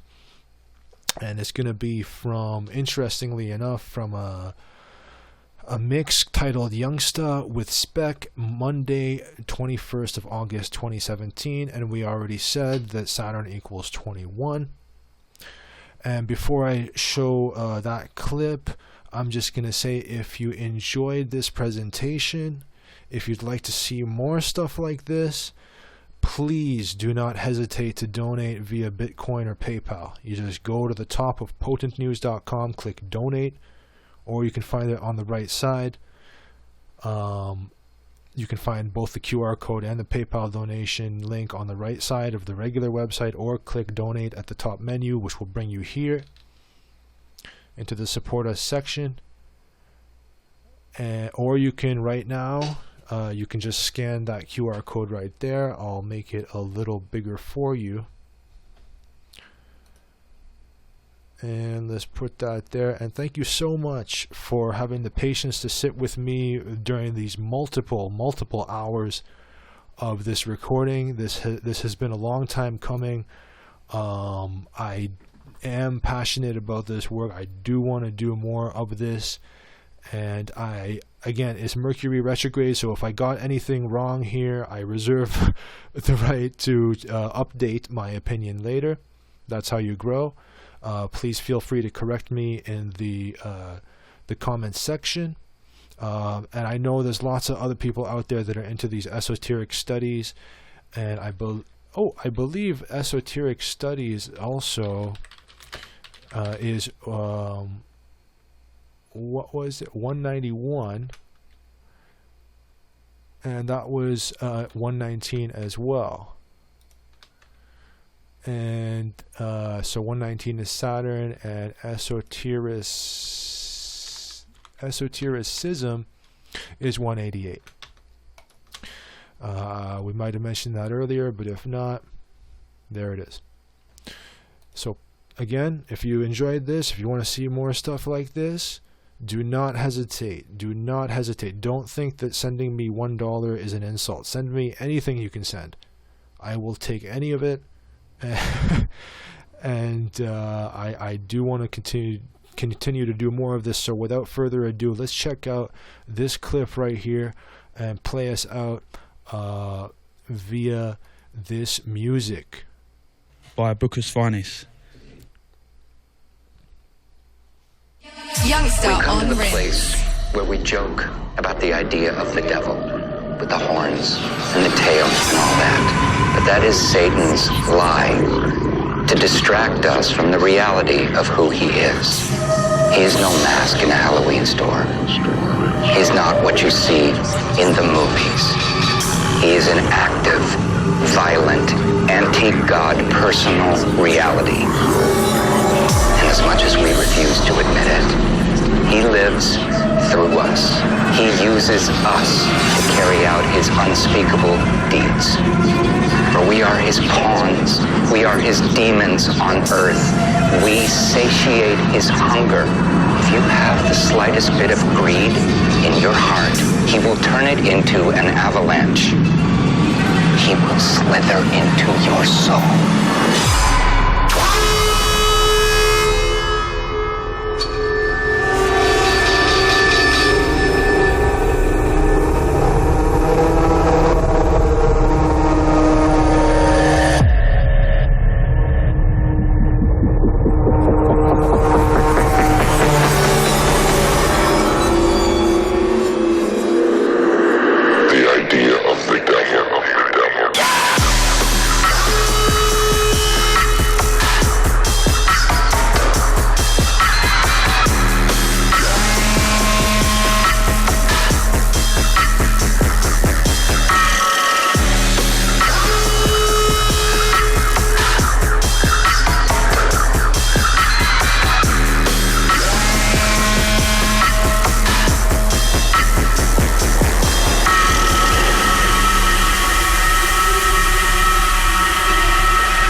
Satan's lie to distract us from the reality of who he is.